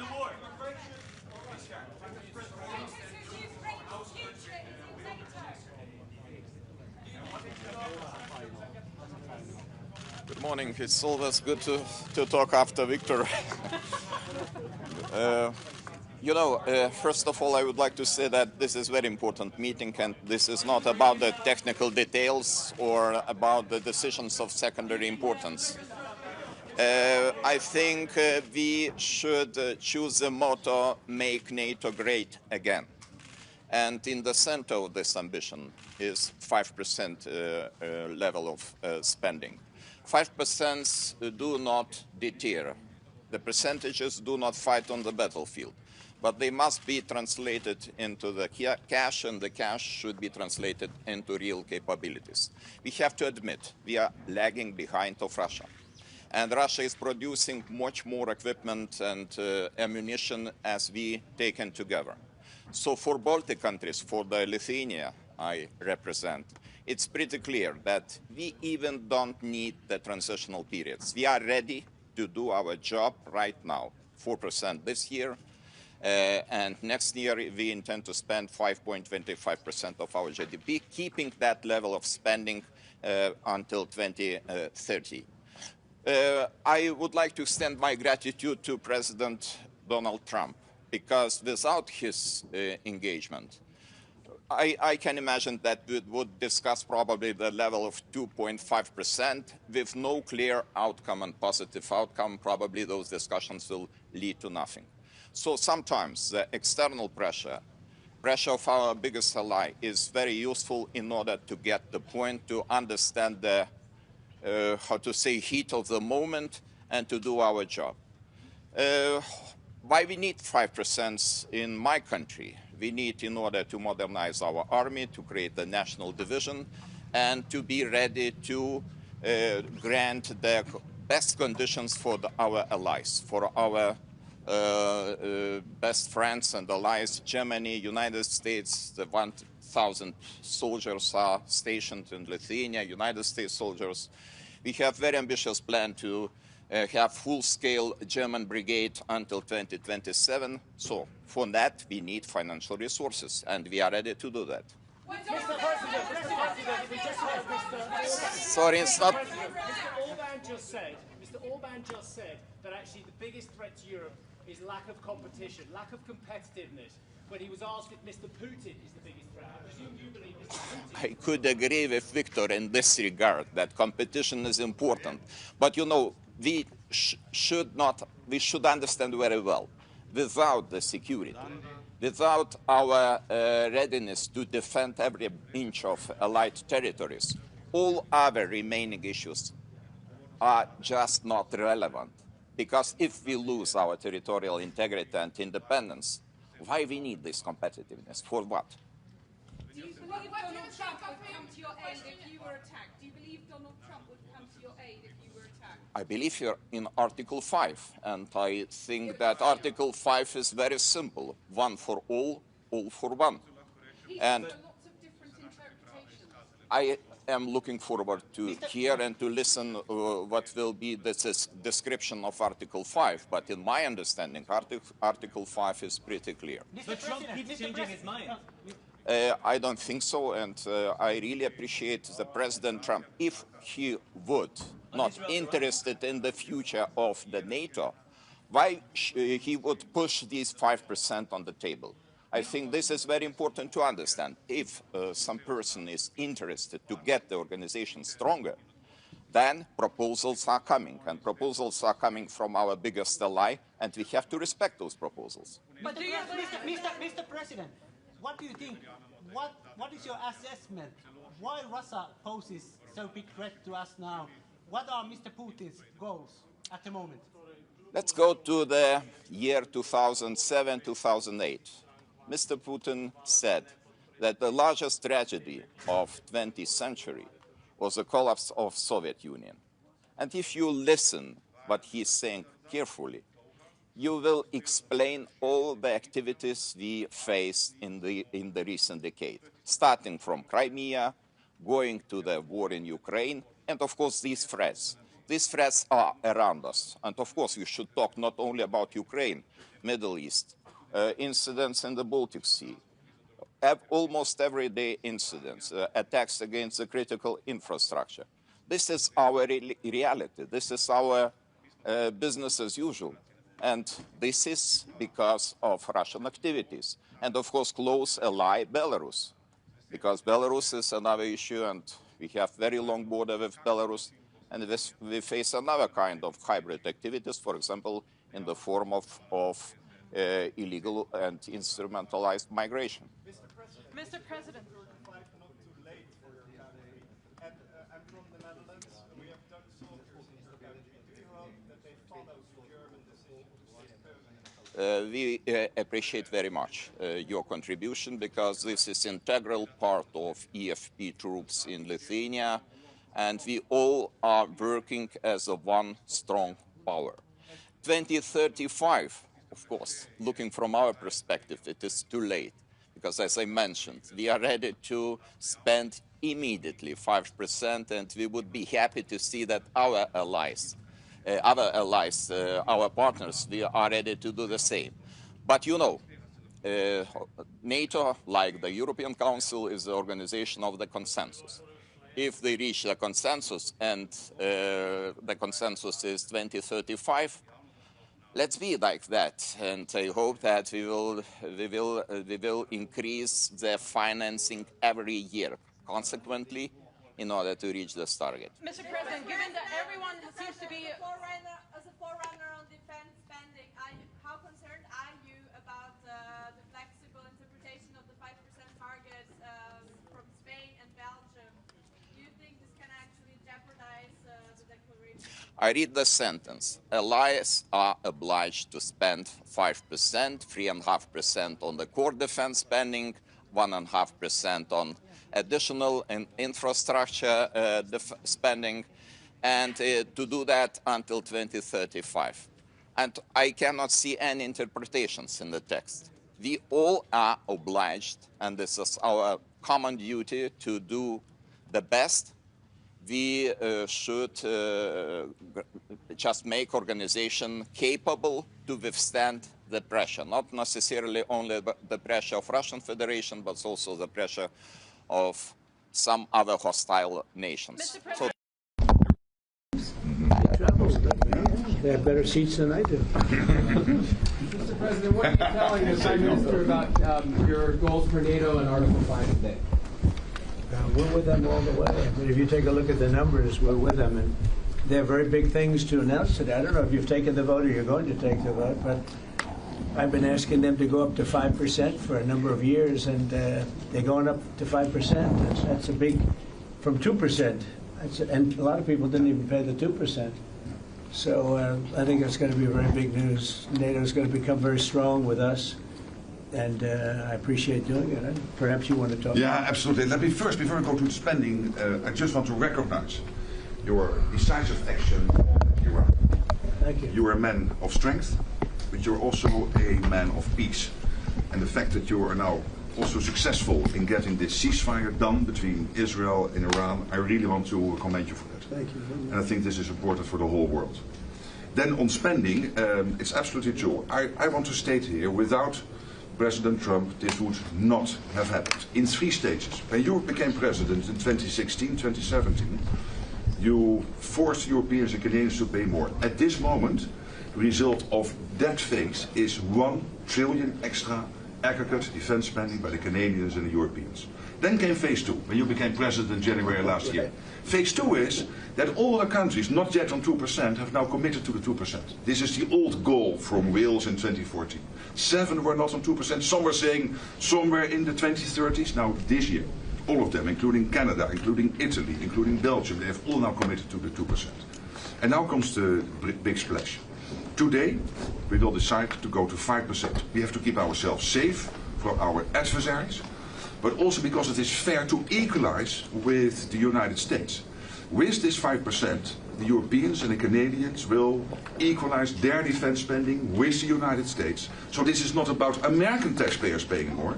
This is about Europeans, Canadians paying more. And again, this would not have happened. I'm really saying this here.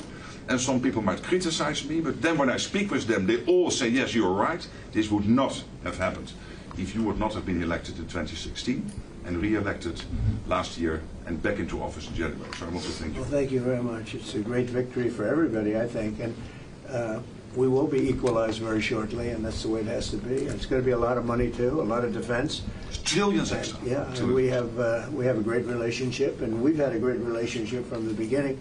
Highly respected man, and yeah, we appreciate you being here too, everybody. We really do. We have a tremendous group of people on my left and a tremendous group of people on my right. They might be even better than my people. I don't know. Let's have a fight. Let's figure it out. Anyway, but we appreciate it, and we've had a tremendous relationship, Mark and I. And we've really worked on this subject for a long time. Yeah. When Biden was here, it just died like everything else died. And now it's, you're going to take, I guess, a vote today, right? Absolutely. Today we will decide unanimously to do this. That's my absolute conviction. So we can't talk about it until the vote's taken, because sometimes, you know, strange things happen. But I think you're going to. I'm not too worried. I think you're going to do very well. Everyone's very happy about it. Go ahead. Yes. Mr. President, how is the Iran-Israel ceasefire going, in your opinion? I think very good. I think very good. Israel came back yesterday. I was so proud of them because they came back. You know, they went out because they felt there was a violation, and technically they were right, but it just wouldn't have worked out very well. And they brought the planes back. They had gone on to another journey because there was a little bit of a violation, and I said, you got to get them back. And they came back, and it was a great thing, and it's going very well. Mr. President, what are your sort of response to the Foreign Minister saying he still wants to enrich nuclear? Hello, Katie. She's so great, this one. Any question she asks, I'll answer. Well, maybe I better not say that. What was your question? What is your response to the Iranian Foreign Minister continuing to say Iran will enrich uranium and pursue nuclear weapons? Well, I don't know if they've said that, but I'll tell you, the last thing they want to do is enrich anything right now. They want to recover. And we won't let that happen, number one. Militarily, we won't. I think we'll end up having somewhat of a relationship with Iran. I see it. Look, I've had a relationship over the last 4 days. They agreed to the ceasefire. And it was a very equal agreement. They both said, that's enough. They both said it. But no, they won't do that. The last thing they want to do, Katie, is enrich. They're not looking to, they're not, can you imagine after all of that, they're going to say, oh, let's go and do a bomb. You know, there could be a day in the future, and then somebody else taking our place will be saying, don't do it. And maybe they won't do it as well, I don't know. But they're not going to have a bomb, and they're not going to enrich. And we believe all of the stuff is down there. We don't think they had nearly the time, because to get that out is a very difficult thing. It's not like moving a package or taking this carpet up and moving it. It's very difficult. It's very dangerous to do. We believe it's all down there. We had a tremendous victory, a tremendous hit. And because of that, I don't think they would have been down there, because they knew we were coming. When they know we're coming, they're not going to be down in that, 30 stories underground. So, no, I think it was just a tremendous victory for everybody, including Iran. Look, they've got a country, and they've got oil, and they're very smart people, and they can come back. Israel got hit very hard, especially the last couple of days. Israel was hit really hard. Those ballistic missiles, boy, they took out a lot of buildings. And they've been great. Bibi Netanyahu should be very proud of himself. And they've really been great. But they're not going to be building bombs for a long time. Mr. President, what's your reaction to the intelligence reports saying that the Iranian nuclear sites were only partially devastated, not entirely. Yeah, well, they said it was actually, the report said it could have been very, they don't know. I mean, they did a report. I could have Pete talk to it because his department did the report. They really don't know. I think Israel's going to be telling us very soon because Bibi is going to have people involved in that whole situation. We hear it was obliteration. It was a virtual obliteration. When you take a look at the ground above, don't forget, the flame is all underground. But everything above, if you look at the before and the after picture, everything above is burned black. The trees, everything. There's one building, but that's a building that sunk substantially into the granite, so that, you know, the fire goes right over it. It was, I believe it was total obliteration. I believe they didn't have a chance to get anything out because we acted fast. If it would have taken 2 weeks maybe, but it's very hard to remove that kind of material. Very hard and very dangerous for them to remove it. Plus, they knew we were coming, and if they know we're coming, they're not going to be down there. There aren't too many people that are going to be down there. Pete, do you have something to say about that? Well, Mr. President, when you talk to the people who built the bombs, understand what those bombs can do, and deliver those bombs, they landed precisely where they were supposed to. So it was a flawless mission. Flawless. Right down where we knew they needed to enter. And given the 30,000 pounds of explosives and capability of those munitions, it was devastation underneath Fordo. And the amount of munitions, 6 per location, any assessment that tells you it was something otherwise is speculating with other motives. And we know that because when you actually look at the report, by the way, it was a top secret report, it was preliminary, it was low confidence. All right, so this isn't, you make assessments based on what you know. They don't, it said it could be very devastating, very serious. Moderate to severe, and we believe far more likely severe and obliterated. So this is a political motive here. Is there a leak investigation? Of course. We're doing a leak investigation with the FBI right now because this information is for internal purposes, battle damage assessments, and CNN and others are trying to spin it to make the president look bad when this was an overwhelming success.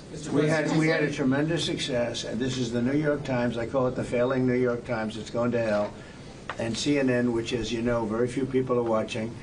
And you would think they'd do the opposite. You would think they'd want to say, this was an unbelievable success. And the thing that hurts me is it's really demeaning to the pilots and the people that put that whole thing together, the generals. That was a perfect operation. And when you look at the holes, and this was done from 52,000 feet, there was no moon, there was no light, and those 3 holes are right together. And also, and nobody talks about this, we shot 30 Tomahawks from submarines, in particular one submarine, but that was 400 miles away. And every one of those Tomahawks hit within a foot of where they were supposed to hit. Took out a lot of buildings that Israel wasn't able to get. We took them out with Tomahawks. We don't even talk about that. This was a devastating attack, and it knocked them for a loop. And you know, if it didn't, they wouldn't have settled. If they had won, if we didn't take it out, they wouldn't have settled. Somebody mentioned that to me last night. If that thing wasn't devastated, they would have never settled. Marco, do you have something to say? No, first of all, on the stuff about the intelligence, this is what a leaker is telling you the intelligence says. That's the game these people play. They read it, and then they go out and characterize it the way they want it characterized, and they're leakers. This is the game they play. So that's number one. Number two, here's a fact. The conversion facility, which you can't do a nuclear weapon without a conversion facility. We can't even find where it is, where it used to be on the map. You can't even find where it used to be because the whole thing is just blackened out. It's gone. It's wiped out. It's wiped out. Then we dropped 12 of the strongest bombs on the planet right down the hole in 2 places. Everything underneath that mountain is in bad shape. And I refer you to the statement of the IAEA, Mr. Grossi. Yes. You know what he said? He said there was Iran, the way it looked the day before the attack, and what their nuclear program looks like now. 2 very different things. They are way behind where they were just 7 days ago. Now, anything in the world can be rebuilt, but now we know where it is. And if they try to rebuild it, we'll have options there as well. But all this leaker stuff, these leakers are professional stabbers. That's what they are. They go out and they read this stuff, and then they tell you what it says against the law, but they characterize it for you in a way that's absolutely false. There's no way Iran comes to the table if somehow nothing had happened. This was complete and total obliteration. They're in bad shape. They are way behind today compared to where they were just 7 days ago because of what the president did. Marco, can I just alert you to one other aspect? So the great thing is you took out the nuclear capability of Iran. this was crucial. You did it in a way which is extremely impressive. But the signal sends to the rest of the world that this president, when it comes to it, yes, he is a man of peace, but if necessary, he is willing to use strength, the enormous strength of the American military. So I think that signal to the rest of the world, this is far beyond Iran, is extremely important. So let me also point us to that aspect of what happens. They went down, Iran went down to the site afterwards. They said it's so devastated, and they settled when they saw what we did to it. And frankly, if we didn't do that, they would have had a lot of ammunition to keep going. They wouldn't have settled. Somebody brought that up, and 2 Iranians went down to see it, and they called back, and they said, this place is gone. So it's just fake news by CNN, which has got no ratings. It's a failed network. Anybody here from CNN, by the way? Because you're a really disgraceful network. MSNBC, I think, is actually worse. But they're all pretty bad. But yours is good, Katie, I'll tell you. Mr. President, You know what Marco reminded me that he did such a nice job there? It was 9 years ago I had to debate this guy. He was not easy. I think he even got better. But when you were into your little thing, I said, this is when I had to debate this guy. You think it's easy to debate him? It's not easy. How long do you think that the Iranian nuclear program has been put back by these strikes? Years or totally obliterated? I think basically decades, because I don't think they'll ever do it again. I just don't think they're going to do it. I think they're going to take their oil, they're going to have some missiles, and they'll have some defense. I think they've had it. I mean, they just went through hell. I think they've had it. The last thing they want to do is enrich. They've been trying to do it. By the way, it's hard to enrich. And, you know, when you look at a site like that, very, very hard to build. Very, very hard, very expensive. They spent trillions of dollars trying to do this thing, and they didn't come up with it. And we're actually getting along with them very well right now. But had we not succeeded with that hit ended the war. That hit ended the war. I don't want to use an example of Hiroshima. I don't want to use an example of Nagasaki. But that was essentially the same thing. That ended that war. This ended that with the war. If we didn't take that out, they'd be fighting right now. Mr. President? Yeah. If the Iranians do rebuild, would the United States... If they rebuild? Would the United States strike again? And I have also a question about Russia. But I'm not going to have to worry about that. It's gone for years. Very tough to rebuild because the whole thing has collapsed. In other words, inside, it's all collapsed. Nobody can get in to see it because it's collapsed. You can't go in to see a room that has, 10 million tons of rock in it. And the tunnels are totally collapsed. But if they rebuild? Well, they've already looked at the tunnels. This was an unbelievable hit by genius pilots and genius people in the military, and they're not being given credit for it because we have scum that's in this group, and not all of you are. You have some great reporters, but you have scum. CNN is scum. MSDNC is scum. The New York Times is scum. They're bad people. They're sick. And what they've done is they're trying to make this unbelievable victory into something less. Now, even they admit that it was hit very hard, okay? But it wasn't hit hard. It was hit brutally, and it knocked it out. The original word that I use, I guess it got us in trouble because it's a strong word. It was obliteration. And you'll see that. And it's going to come out. Israel is doing a report on it now, I understand. And I was told that they said it was total obliteration. You know, they have guys that go in there after the hit, and they say it was total obliteration. And, I don't want it for me. I want it for the pilots. I want it for the military. They did such a good job. If you were in the Situation Room with me, with the generals and all of the people that did such a good job, and then they get demeaned by these idiots at CNN who can't get ratings, the place is dying. Nobody wants to even waste their time going on their shows. So they form with the New York Times, who's dying also. Without Trump, you wouldn't have a New York Times. And then just changing gears to your meeting with Zelensky later today, can you give us any preview of what the two of you might be discussing? No, well, we'll discuss the obvious. We'll discuss his difficulty. He's got a little difficulty. Zelensky, he's a nice guy. I mean, I'm going to meet him today. I don't know. I assume we're going to be discussing Ukraine. Yes. It seems like the most likely. Is there any restart talks there or anything that you might do? Well, we're going to see. I mean, I've spoken to Putin a lot, and he actually was very nice. He volunteered help on, as you know, on Iran. I said, no, I don't need help on Iran. I need help on Russia. Okay, I said, do me a favor, help us on Russia, not on Iran. But he was very nice. We're going to talk about that. We're going to talk. I think progress is being made. I think great progress is being made on Gaza. I think because of this attack that we made, I think we're going to have some very good news. I was talking to Steve Witkoff, who, by the way, is terrific, and who knows more about this subject than anybody, the subject of what we were just talking about. He was on last night with Jesse and with Laura and with Sean. And boy, Susie, he has a great take on it. He just explains it so easily. He's really very knowledgeable. But he did tell me that Gaza is very close. Mr. President, just one follow-up on Iran. Both you and Secretary Rubio and Hegseth mentioned the leakage. But can you clarify, is the intelligence correct or is the intelligence wrong? Well, the intelligence was very inconclusive. Okay. The intelligence says we don't know. It could have been very severe. That's what the intelligence says. So I guess that's correct. But I think we can take that we don't know. It was very severe. It was obliteration. And you'd think that a media outlet would say, isn't that a great thing? I mean, more importantly for the pilots, for the military, you take their guts out. You take their absolute guts out. They had a tremendous attack. It was a complete obliteration. The other team, the other group, Iran, said, let's stop this. And you know what? Israel said it too. Very smart. They fought like hell, and then they said, let's stop.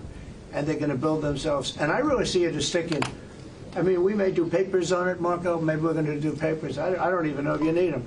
They're not going to be fighting each other. They've had it. They've had a big fight, like two kids in a schoolyard. You know, they fight like hell. You can't stop them. Let them fight for about 2-3 minutes. Then it's easy to stop them. And then Daddy has to sometimes use strong language. You have to use strong language. Every once in a while you have to use a certain word. I think we have to join the others. Yes, we're going to join some other group. Yeah. Yes, thank you. Katie, one last question. Do you believe she's so good. Thank you, Mr. President. She used to be very difficult, but now she's... Go ahead. Do you believe that this strike on the Iranian nuclear program will lead to the release of the hostages in Gaza? I think that it helped a little bit. It showed a lot of power. Yeah, I think it helped. But we're going to get separately, even before this, we were very close to making a deal on Gaza. I think this helped, yes. Okay, thank you, Kid. Thank you, Thank you, everybody. Thank you. Let's go. Come on, guys. Thank you, Press.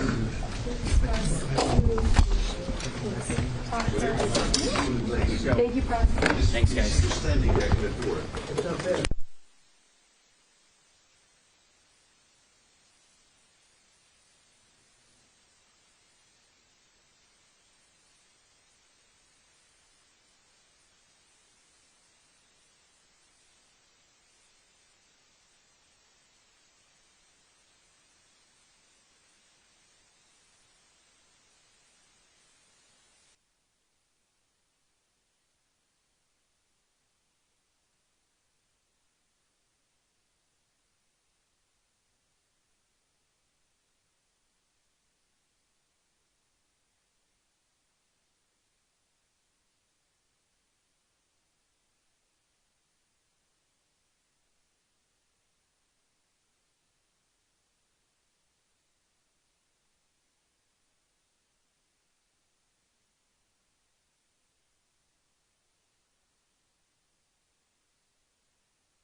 His Excellency, Mr. Rosen Yelyaskov, Prime Minister of the Republic of Bulgaria.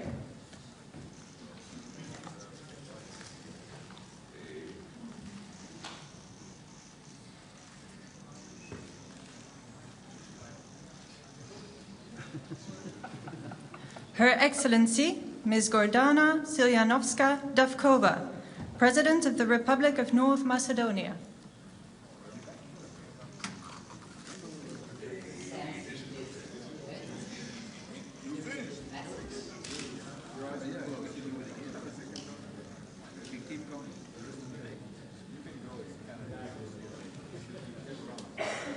Her Excellency, Ms. Kristrún Frostadóttir, Prime Minister of the Republic of Iceland.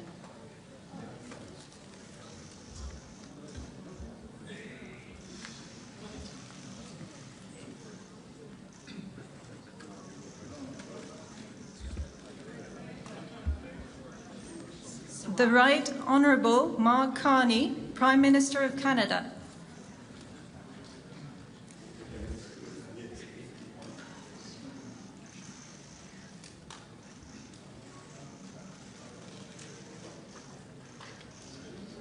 His Excellency Mr. Kristen Michal, Prime Minister of the Republic of Estonia.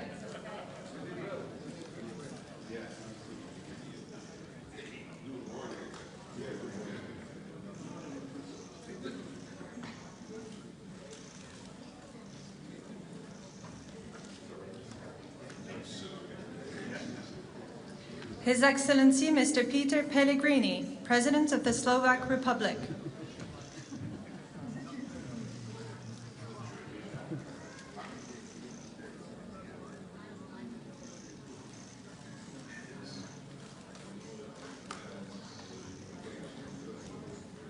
His Excellency Mr. Pedro Sanchez, President of the Government of the Kingdom of Spain.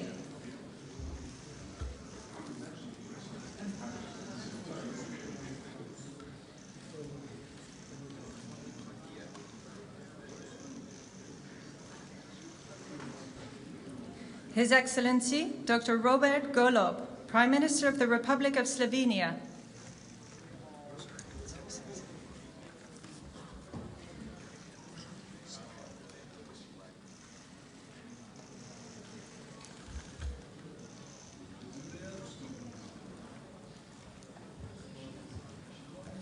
His Excellency Mr. Jonas Gahr Støre, Prime Minister of the Kingdom of Norway.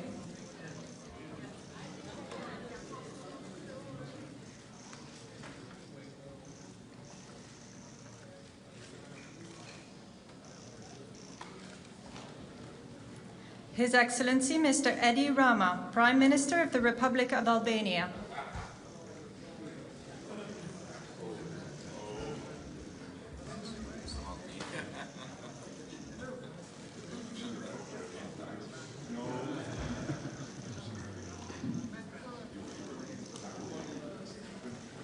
His Excellency Mr. Gitanas Nausėda, President of the Republic of Lithuania.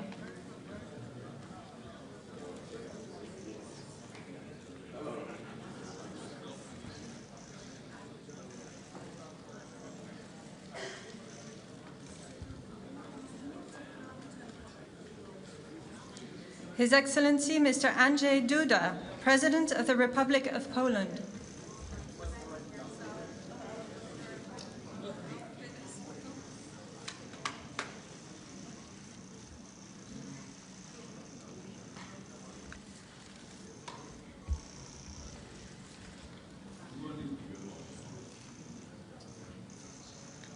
His Excellency Mr. Recep Tayyip Erdogan, President of the Republic of Turkey.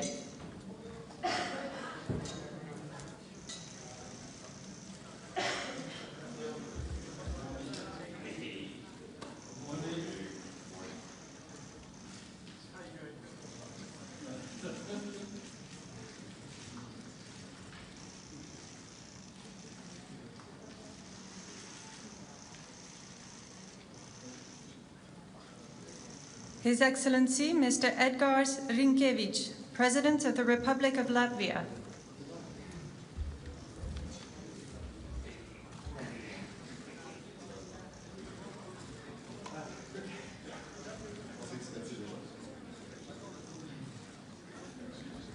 Son Excellence, Monsieur Luc Frieden, Premier ministre du Grand-Duché de Luxembourg.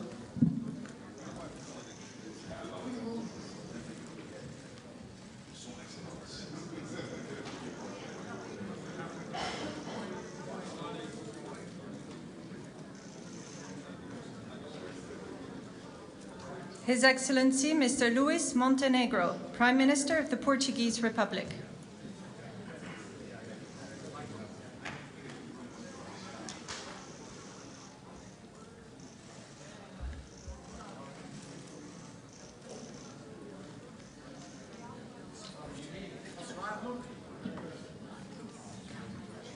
His Excellency, Mr. Ulf Kristersson, Prime Minister of the Kingdom of Sweden.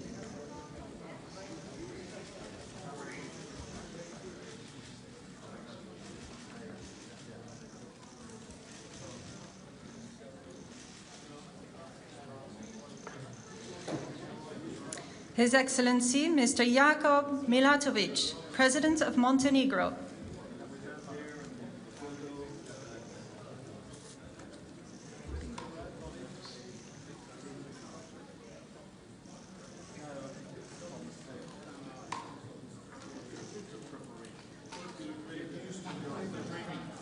His Excellency, Mr. Peter Pavel, President of the Czech Republic.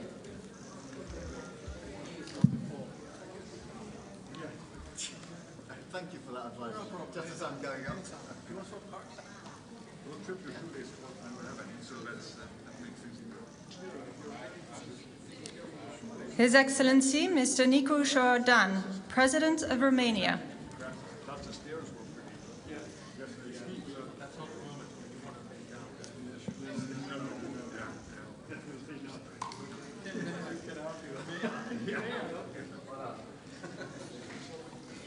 The Right Honourable Keir Starmer, Prime Minister of the United Kingdom of Great Britain and Northern Ireland.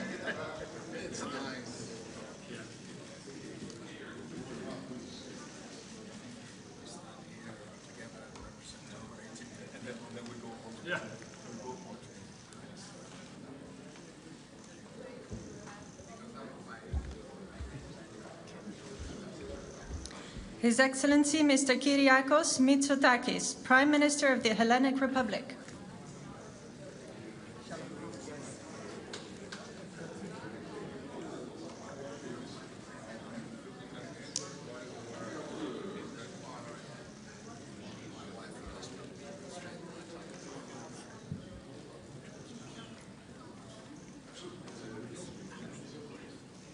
His Excellency, Mr. Alexander Stubb, President of the Republic of Finland.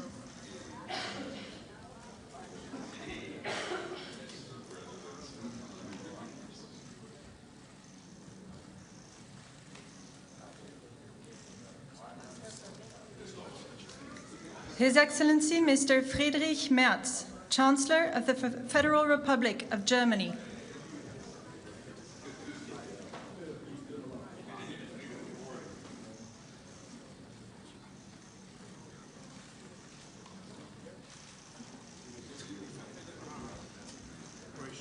Her Excellency, Ms. Mette Frederiksen, Prime Minister of the Kingdom of Denmark.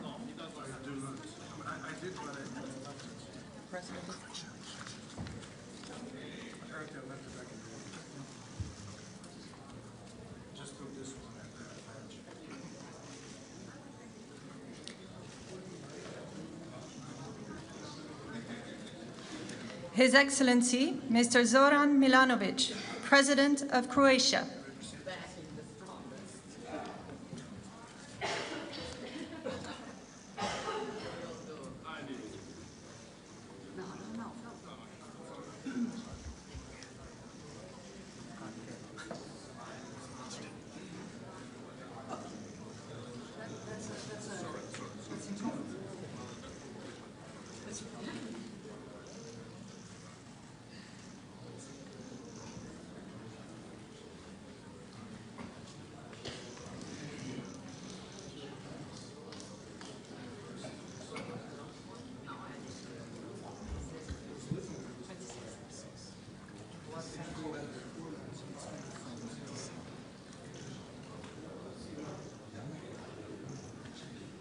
His Excellency Mr. Viktor Orbán, Prime Minister of Hungary.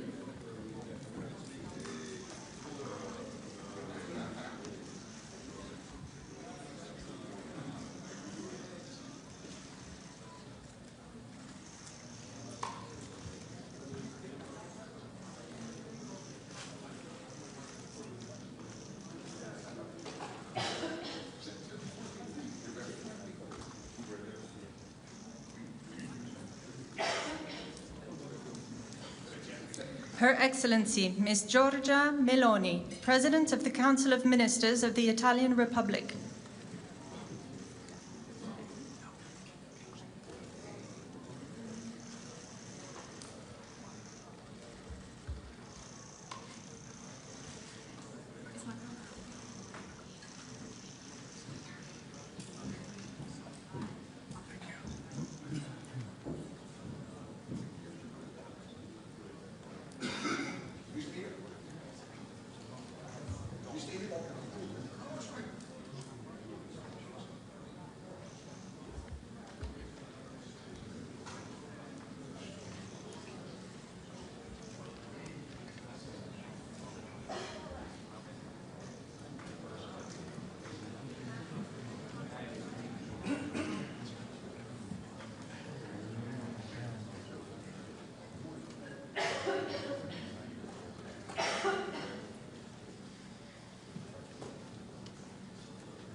Son Excellence, Monsieur Emmanuel Macron, Président de la République française.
Nee, doe maar door. Hier heb je mijn fototoestel. Ik ga er naar achter dat ik een beetje in het licht sta. Dat is fijn. Oh. Mevrouw, sorry, maar heeft u een wens? Even kijken, heeft u een Nee, maar gewoon er tussendoor, dat maakt niet uit. Ik ga maar een stukje door. Ik kan niet heel lang. Ja.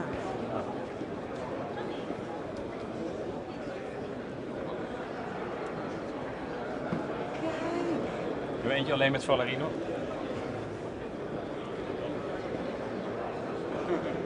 Doe maar licht. Nee. Oh, dat verandert. Ja. iPhone kan alles.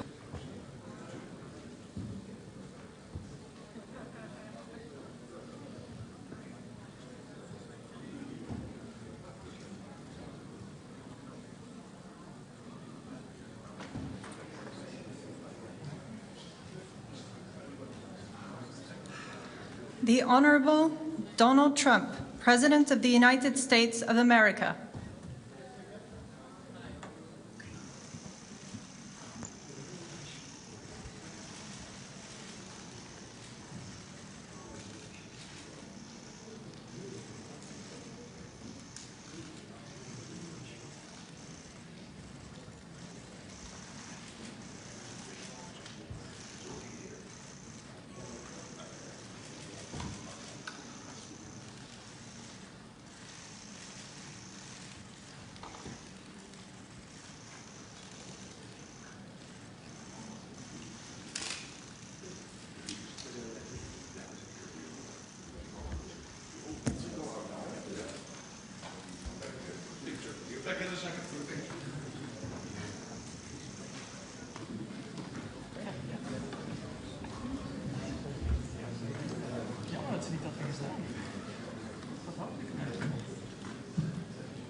Ja, we wachten gewoon rustig. Even kijken. Wij komen er nu aan. Schrijf Martijn 25 minuten. Oh, voor de komstloot. Ja, ik ga het. Ja. Doen we nog even de persco? Hoe lang blijven we hier staan? Kort een beetje. Ja, nou, we staan lang genoeg. Hè, maar kijk, wij zien natuurlijk in principe op het moment dat het zit, dan zie je het. Oh, ja, dan moeten we. Ja, dan. We hebben nog een paar weken. Ja, want daar zit ik ook te wachten. Iedereen zit. En dan kan ik een overzichtje maken en even er doorheen. Dat lukt toch? Ja, fijn hè?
me if you got a screenshot. Can you see it?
The Netherlands, a small country shaped by water and by the people who refuse to give in to it. For centuries, the Dutch have battled water as generations stood united against this force, because safety isn't a given. It's something you build together. In 1949, we stood at the cradle of NATO, bound by the belief that peace is protected. Peace is protected through unity and strength. Since then, NATO has shielded us, sparing 3 Dutch generations the horrors of war. As the Dutch unite against the sea, NATO allies unite to share the burden of defense and security. With deeper commitments and collaboration, we stand even stronger.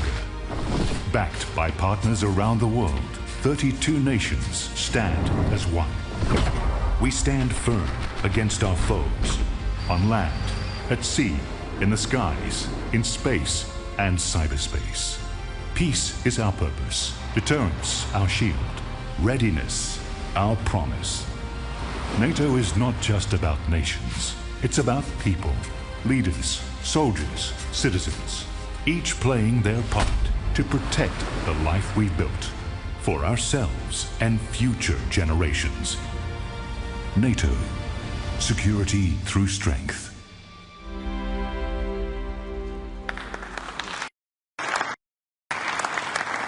So, good morning. Good morning to you all, and welcome to this leaders session of the North Atlantic Council. We meet at a dangerous moment for our 1 billion citizens. Russia's war against Ukraine rages on. An assertive grouping of adversaries seeks to divide and challenge us. There's war in the Middle East, terrorism poses a persistent threat, and new technologies bring opportunities but also many serious security challenges. In the face of this, we stand together, united in NATO, the most powerful defensive alliance in world history. History has shown that North America and Europe working together is a winning combination. Our adversaries know this. Our enduring commitment to Article 5, that an attack on one is an attack on all, sends a powerful message. In this meeting, we will take historic, transformational decisions to make our people safer through a stronger, fairer and more lethal NATO. To make NATO stronger, we have a concrete plan for all allies to spend 5% of GDP on defense. It will go towards core defense as well as defense and security-related investments. This decision is deeply rooted in our core mission and is required to resource our plans and readiness. This will also make NATO fairer, to ensure anyone and everyone contributes their fair share for our security. For too long, one ally, the United States, carried too much of the burden of that commitment, and that changes today. President Trump, dear Donald, you made this change possible. Your leadership on this has already produced $1 trillion in extra spending from European allies since 2016. And the decisions today will produce trillions more for our common defense to make us stronger and fairer by equalizing spending between America and America's allies. Allies will also agree to further increase defense production so that our armed forces have everything they need. That means a huge expansion of our defense industrial base on both sides of the Atlantic. That's good for our security, it's good for our economies and good for our jobs. Our decisions include continuing our support to Ukraine, while also pushing for a just and lasting peace. We all want the bloodshed to stop. We call on Russia to end its aggression against Ukraine.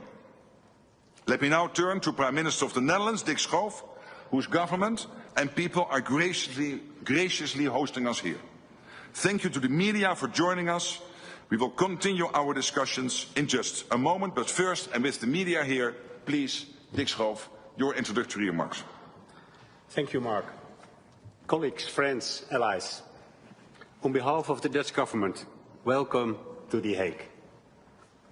This is the NATO summit, the first NATO summit ever to be held in the Netherlands. And we are honored to have you here in this city that has been speaking in the language of peace and justice ever since the first Hague Peace Conference was held in 1899. I'm convinced that after today, The Hague will also be known as a city of collective purpose, unity and resolve. After all, we are about to write history. We are about to make decisions leading to an unprecedented increase in our collective defense spending and a new financial balance in our alliance. Both are urgent, both are necessary, and both will help make our transatlantic bond even stronger, so we can do justice to our founding principles of democracy, liberty and the rule of law, as laid down in the Washington Treaty. The last NATO event held in The Hague was a foreign minister meeting in 1989, just as the Iron Curtain was beginning to break apart on the eve of the Cold War's end. And for a period, we hoped and believed that relations with Russia would continue to thaw. But the end of history turned out to be an illusion. An illusion that was shattered for good when Russia brutally invaded Ukraine. So today, there is a renewed awareness in our ranks that peace cannot be taken for granted, that it must be protected constantly and with conviction. And yes, peace comes at a cost. We must act on this swiftly and decisively. So let's stand united and embrace the The Hague Defence Investment Plan. Let's go to work and write that history today. Thank you.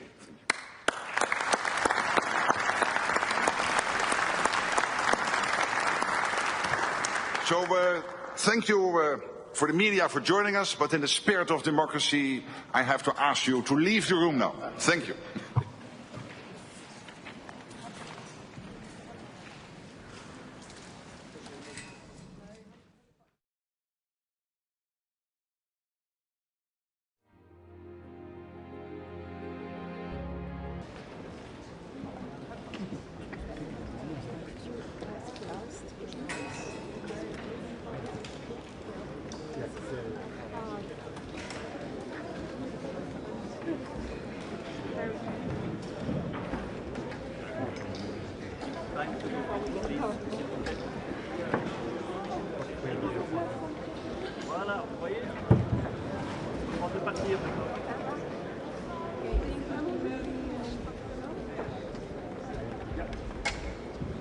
Yes, let's go. Yes, thank you. Not to go, sir. Yes? Sorry? Then do it. Can you Yes, I understand. Which way we leave? That way. This way. Zoals daar doen trouwens. So sorry to ask you. Everybody can leave that way.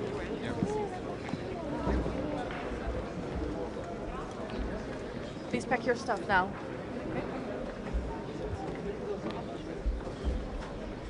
Ja.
us, maybe he's going to speak us. I think he's run and maybe just use it.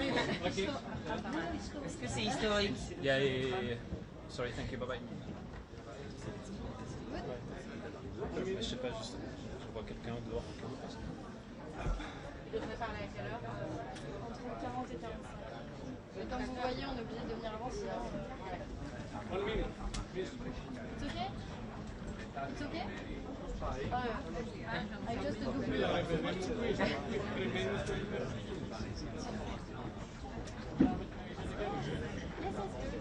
but I just need for 10 minutes and I need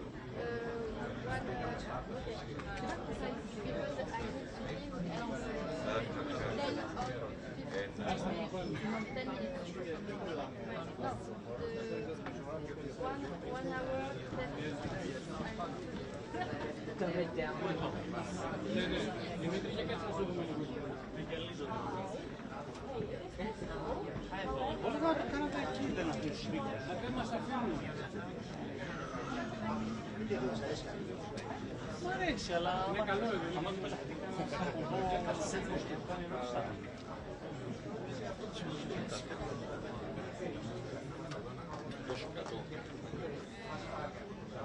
Είναι πιο ψηλός. Ναι, εντάξει. Για πες μου κάτι. Τι να σου πω τώρα εδώ πέρα. Σου είπα είναι τέλειο. Next to me. Ένα-δύο. Πολύ ωραία. Ένα-δύο.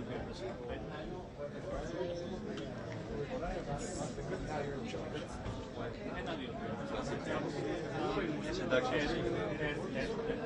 2, 3, 4, 5, Netflix.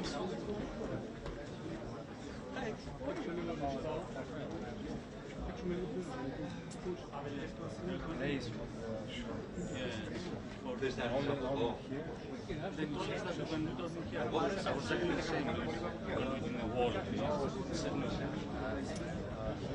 I don't like it here.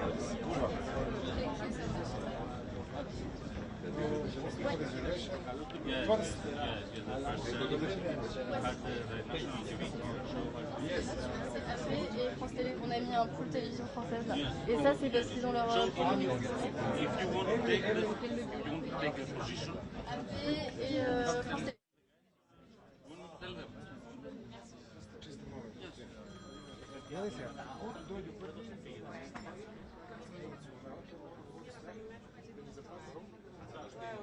όχι, απλά επειδή έχουμε ο αντίστοιχος ο Αλέξης που είναι λίγο ζωντανός, αν θέλει να έρθει να κάνει δήλωση ο Υπουργός μετά θα τη δικιά μας, μετά τη δικιά μας,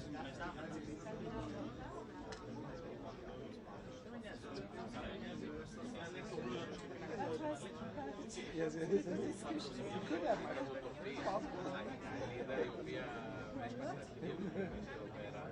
είπε ότι έχει 1 και 4 τοπική Μακρόν ρεζερβέ.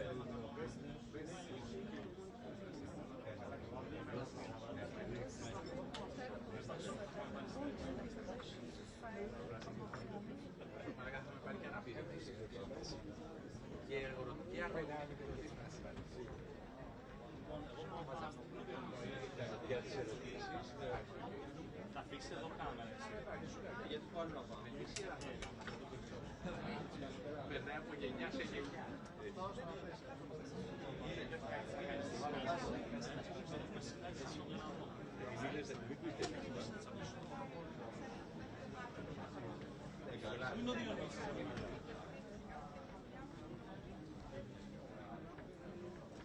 Ωραία, πάμε πάνω Διονύση.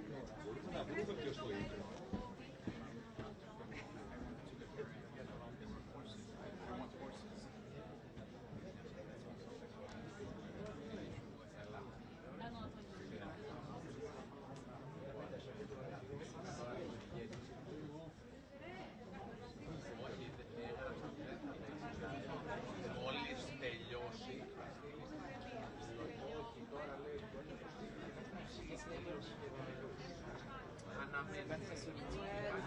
Βλέπετε να θα παίξει γιατί δεν μπορώ ταυτόχρονα και να κρατάω από δυσκολία.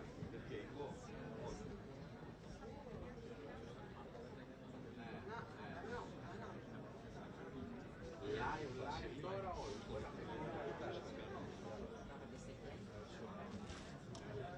Τώρα. Σπύρο, βάλε μικρόφωνο στο Μητσοτάκη, πέφτει στο live το πέρα. Θα καβλώσει, πάλι θα καβλώσει. Πάρε τι.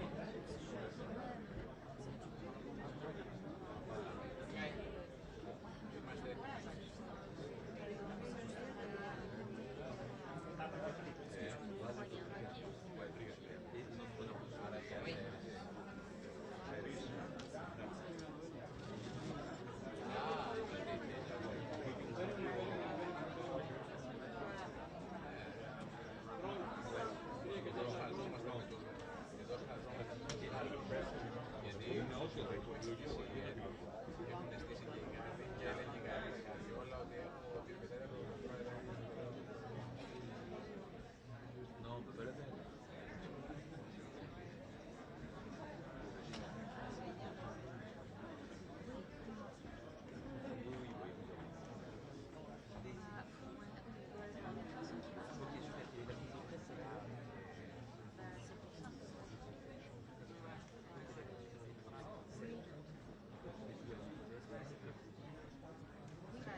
Faut juste que je la...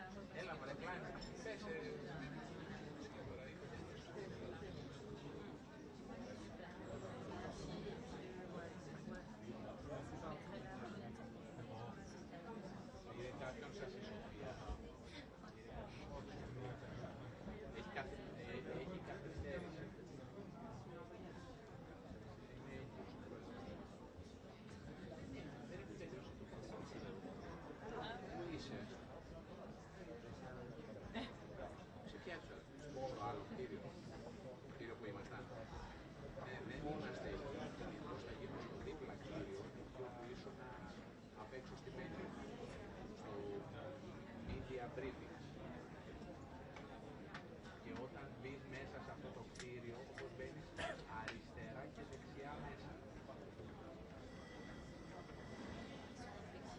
Ρε, εκεί που ήσουν απ' έξω, το κτίριο που είχε πλάτη σου, που έλεγε media briefing. Και αν έχεις οποιοδήποτε πρόβλημα, και εσύ. Εδώ μαλάκες Tout à l'heure. Εδώ έχει ένα κρέας. C'est monté.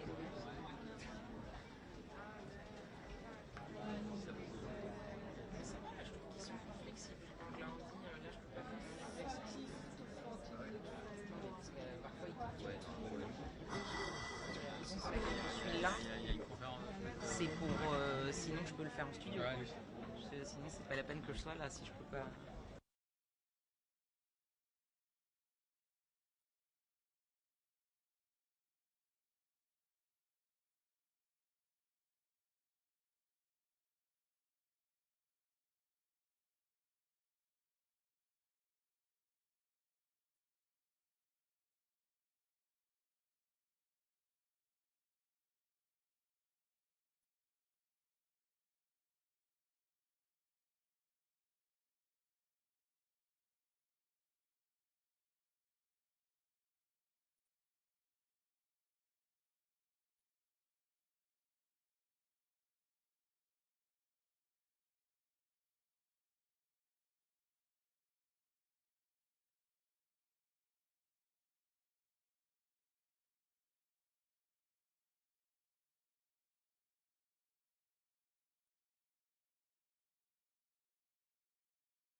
If you think about it, something.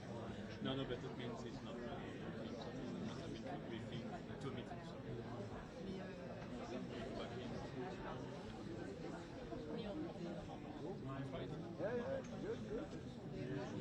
You can tell people he's back in the room.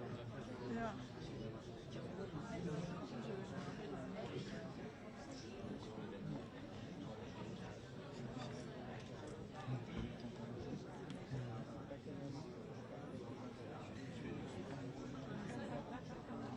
Comment c'est vrai? Moi je savais pas ça.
Il y a des choses à raconter.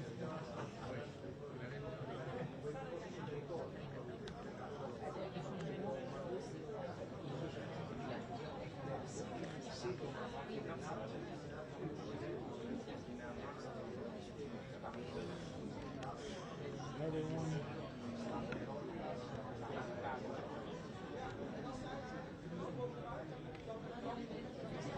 Another one.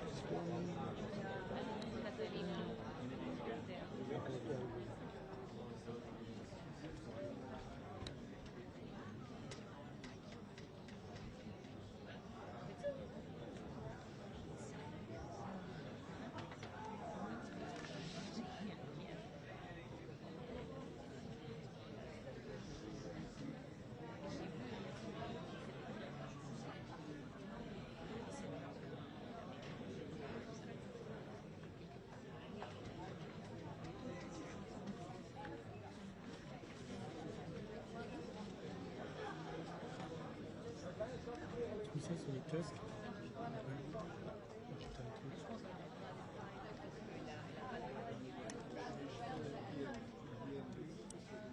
C'est le micro 1, 2, 3.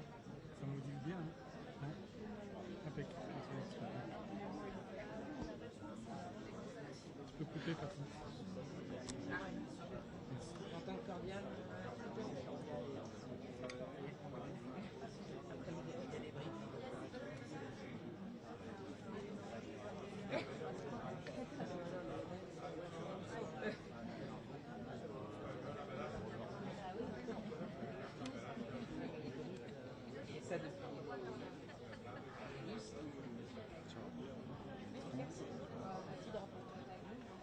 Hein?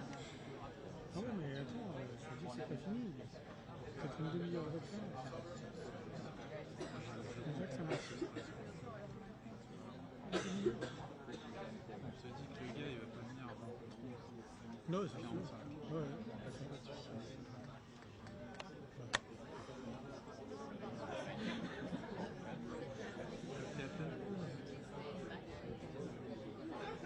Interférence? Ah ouais, ah non, mais je pensais pas qu'elle non, elle était surtout. On dit ça, mais putain, je croyais pas. Non, elle exagère ou quoi? Non, c'est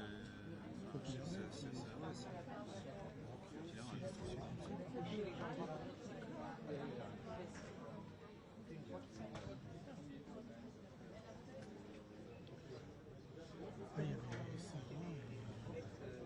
Sarah également, mais clairement.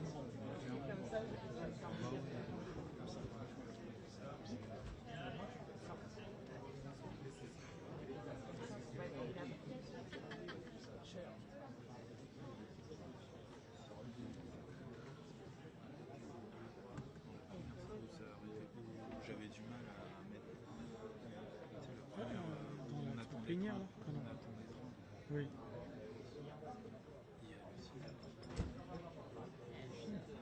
Oui, le TDH.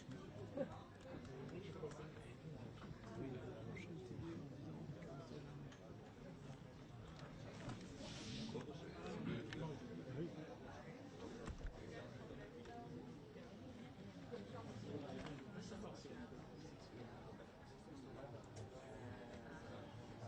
Direct ah oui, c'est pas dire ça.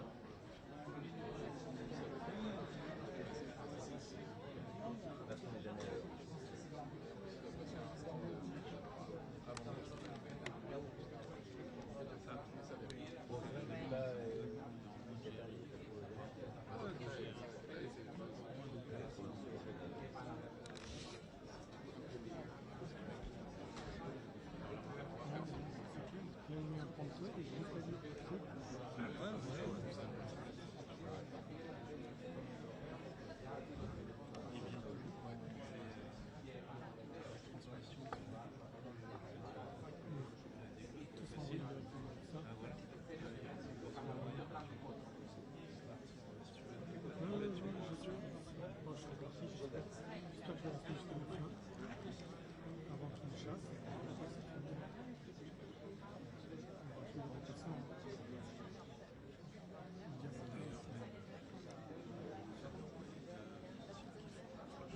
Même ça, c'est... Oui, je sais que je suis clair. Si je peux tenir encore bon, jusqu'à la France, ça va aller, mais après, je sais pas si le prochain, les équipes comme ça, je sais pas. Je ne suis pas si sûr. Tu vois ce que je veux dire? J'ai encore 5 ans. Puis t'as vu comment c'est en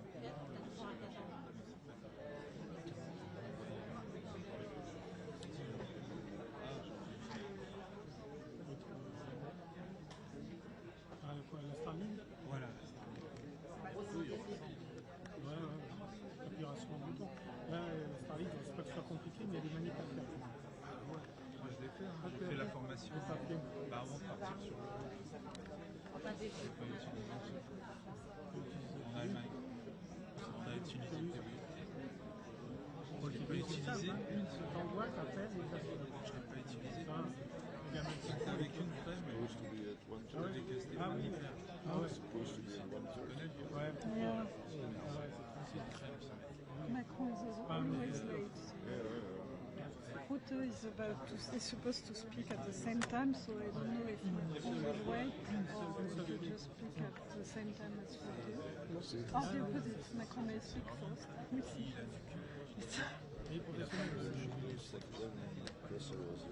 Okay, that's why, yeah. I don't know. On my screen, does it say how much battery power I have? Si, top right. Je bossais avec moi, ben voilà, je bosse avec lui derrière. What does that mean? Ça m'a surpris en fait. Je pensais pas qu'il Okay, so it's still doing the external battery, perfect. Yeah, so it's draining the external battery first, so the internal battery is full. That's good. Means I have to go for more hours. I know, no.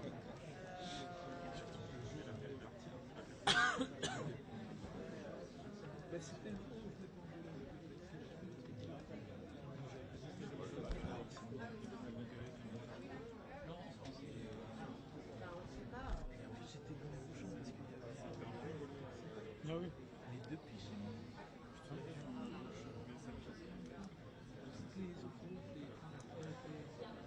Je l'appelle.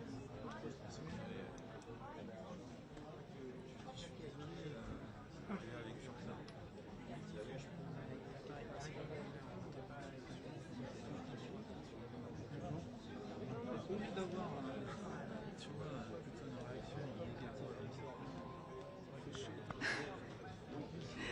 Only 20 more years. Then you can retire. More than 20, probably. Come at Not 20. that old. I'll make it. My goal is just to keep running 2 marathons every year, and I'll get to the finish and it'll be easy. Maybe at some point I do, I don't know, sports, something like that. You should aim for a half marathon. It's a good goal to have. It is, it's nice. First time I did it was 4 years ago. Wonderful. Yeah, just got tired during the pandemic of everything, just started jogging. And then I worked my way up to 10Ks. And how long is a half marathon? 20K. Let's give it a try, and I did it. You did it? Yeah, and then I've done many half marathons now, and I've completed 5 marathons. 5? In the last 3 years. Last 2 years. Wow. It's just a social thing now. So I recommend doing it. It expands your brain for what is possible and the difficulties you can endure. So it's good for that. Recommend it.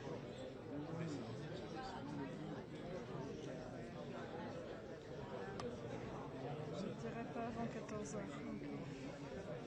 So now it seems it won't be before 2.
Latéral avec la marche en haut, tu vois, on fait la même chose.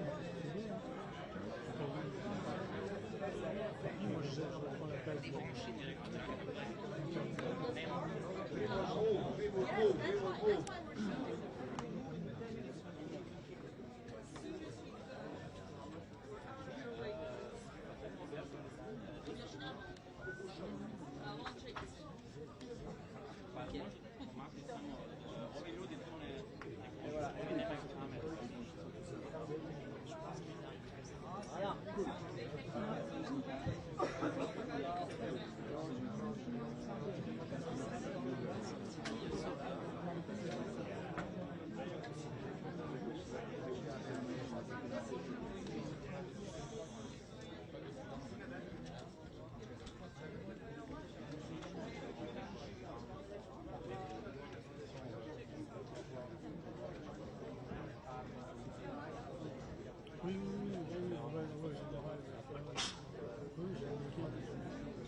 Ok.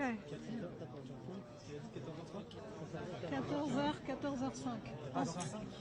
Il arrive entre 14h et 14h05. En 10 minutes. Ah, ça fait 15 minutes. Ça fait 15 minutes. Ouais, 10-15 minutes. Je peux faire 10. So it's 30 minutes. Bah, on espère, mais il est tout le temps en retard. Donc à mon avis, je vais plus dire 5 minutes.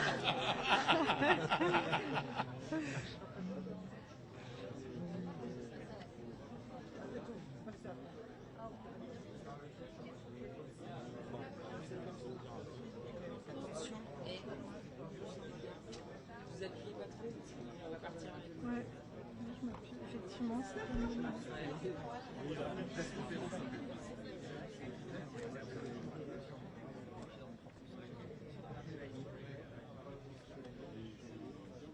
So I'm waiting now for Macron. After all press conference at the same time, and they close the door. So busy. It's Croatia. They close the door. Ah, ok.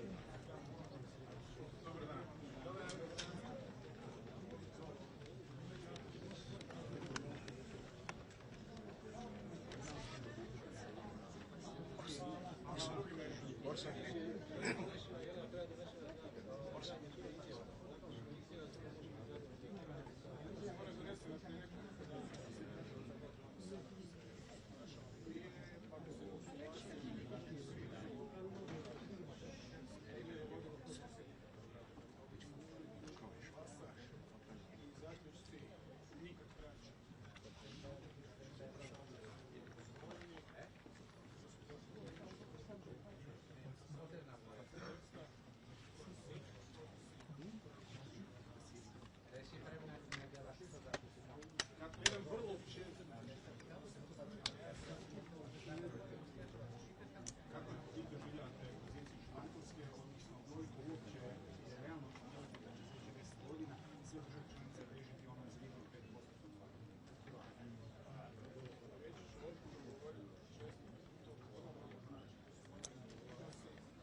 So, Germany, sorry, it was scheduled to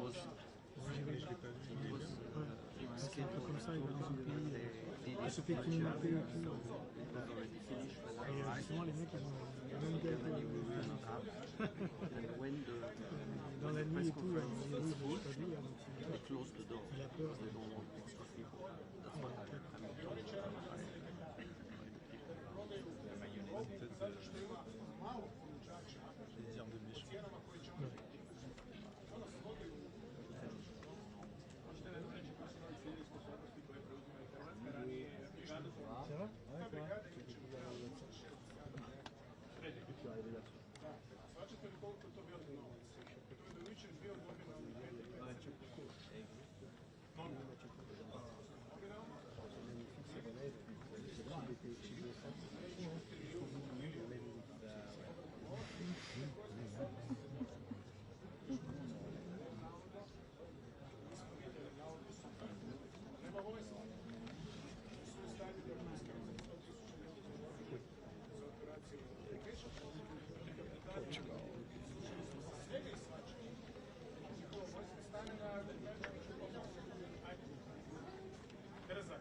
Ouais, c'est ça quand t'attends avec les... C'est ça qui me fait rire. Il y a chez toi le noyer, le batterie. C'est arrivé au moment où il change. Quand je suis arrivé ici, ça m'énerve. Ah ouais, vite. Ouais, c'est quand même aller. Non, ça s'en fait.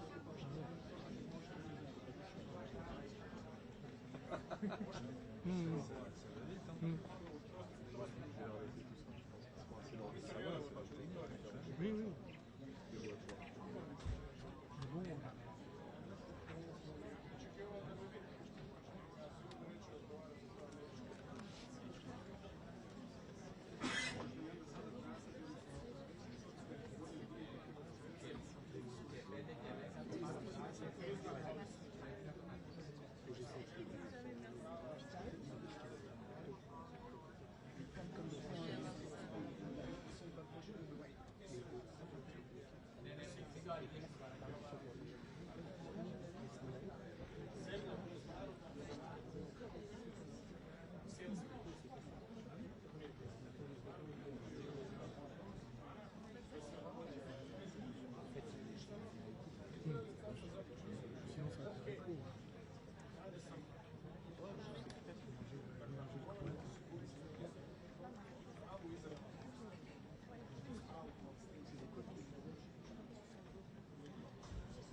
c'est difficile, mais quand il a eu, j'ai tourné comme ça. Parce que le câble, c'est pas assez long. Ah oui, d'accord. Ah oui, t'as raison. Pardon, ok, j'ai compris. D'accord. Understood. Oui, parce que quand j'ai utilisé le câble plus long, il était attrapé par tout le monde. Understood. Leave me a spot as well. We'll all be good. Yeah. There's space for everybody. At the end, everything is fine. I just start off like this, and then we're good. Sauf si on a les jaunes. We're wanting him to finish up the West Point. Like, what happens when Macron talks? We don't want him to speed up. Non, non, ça ne pas, t'as même pas. Non, mais j'ai même pas sur un câble, je suis en câble. Ah oui, d'accord. Mais je releverai tout à l'heure, parce qu'après, on fera un réglage là-haut, on aura le temps. Juste au moins le. Là, tu n'as pas allumé ta mixeur, c'est ça? Non. Là, il est pas souvent, il présente un truc.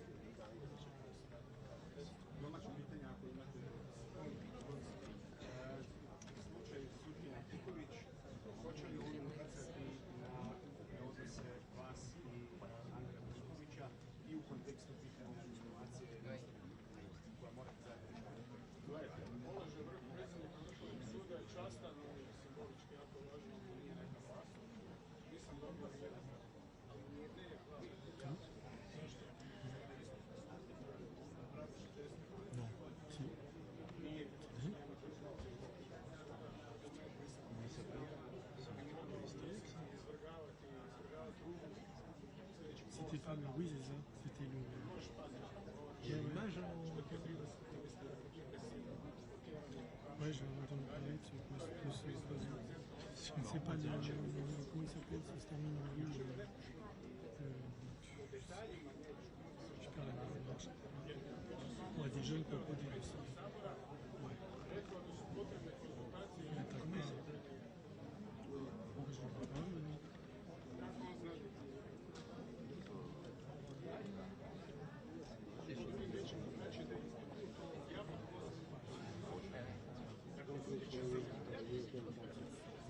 Non, je veux rentrer chez lui. I want to have 2 days with my family. So, je ne vais pas. On va finir. Oui, je vais aller faire une pizza demain soir. J'irai à une branchée parisienne tout seul. Il fait chaud, 34 degrés, 34, 38 à Lyon, 40, ils annoncent des orages. Quand tu vois bien.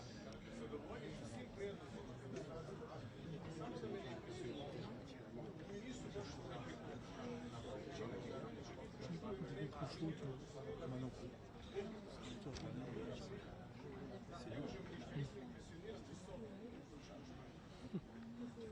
Oui, hein.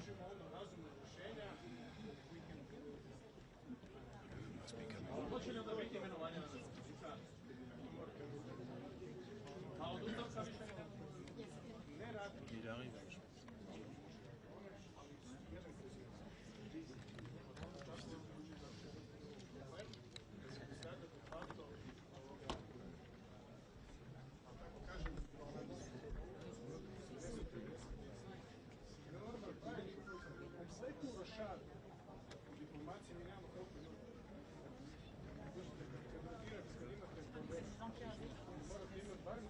pense. Znate da mijenjate cijelu poslu. Informacija se mijenja,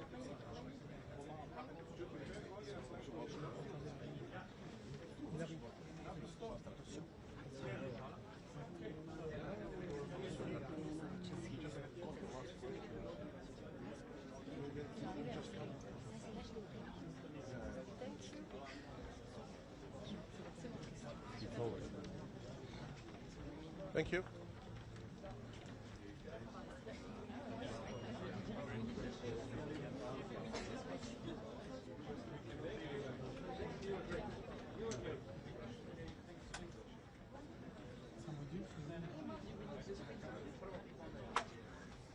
Je sais pas par où il va arriver. Il arrive par où? À gauche. À gauche? Ouais. Lisa, tu peux te mettre là. Ah oui, non, mais de toute façon, là, je peux.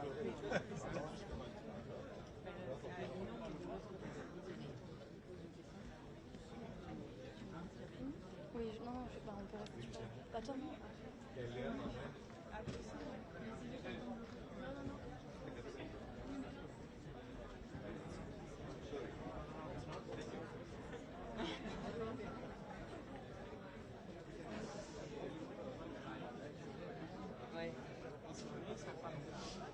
T'es quelle sur?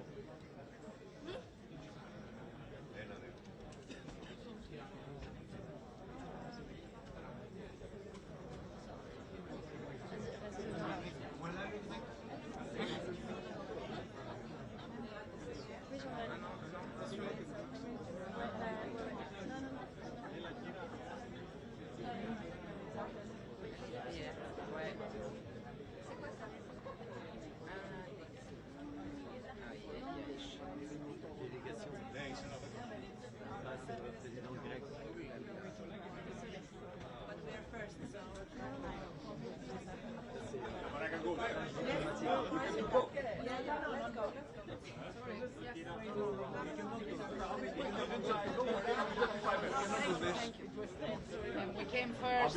I'll be 5 minutes. I'll be very quick. So I will come within 5 minutes.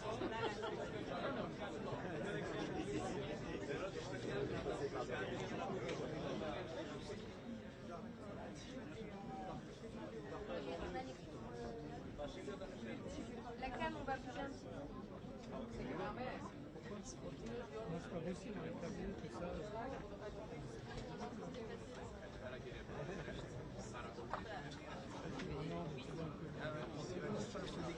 Attention, il faut, s'il vous plaît, les rédacteurs, vous pouvez faire un pas en arrière, on va devoir replacer la cam de poule. Ça c'est bon ici. On n'a pas un problème, c'est bon pour nous. Oui, oui, reste ici. S'il vous plaît. Reste ici. Non, mais ça, dans tous les cas, ça va bouger. Est-ce que tu veux rester dans la cam? Reste ici. On a plein d'espace, c'est pas grave pour nous. Reste ici, c'est plus simple. Ils veulent pas. Reste ici, c'est plus simple ici. Bah oui, mais on a un micro, c'est pas grave, c'est pas c'est gentil, mais c'est pas nécessaire. Non, mais c'est pas gentil, c'est juste qu'on peut pas parler juste à côté. Donc il faut vous déplacer là. Mais non, mais pour nous, c'est... Bah non, parce qu'il va arriver, il faut pas qu'il parle en même temps. Mais... Là, il faut... Bah oui, de toute façon, bah, il suffit de remettre un pied.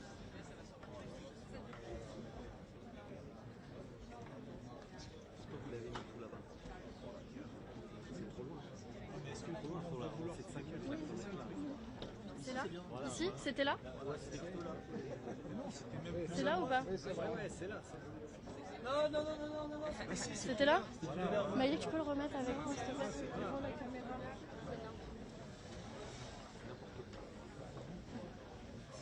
C'est bon.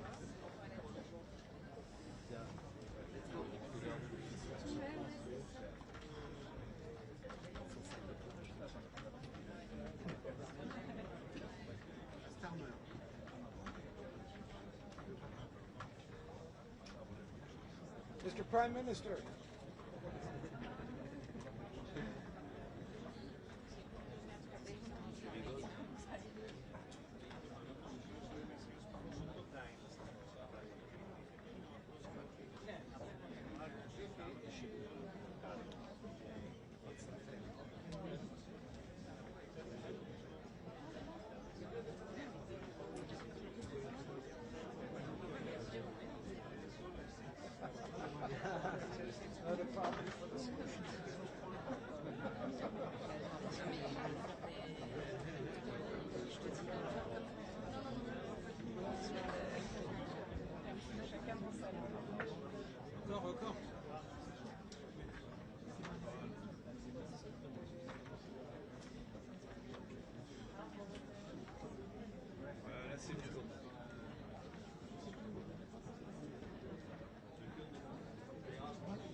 C'est là. Ouais, vous vous rapprochez pour le regard. Vous êtes un peu. Hein, vous êtes décalé.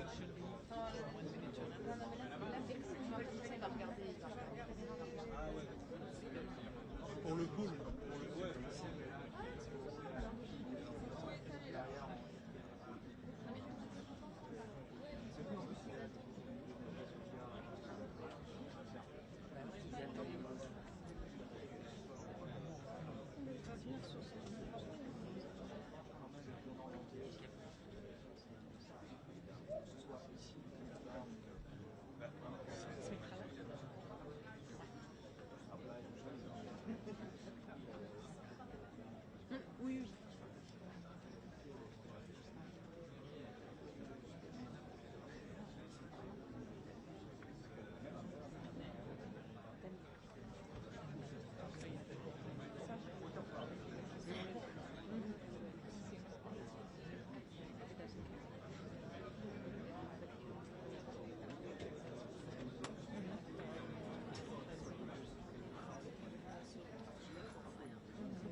pas.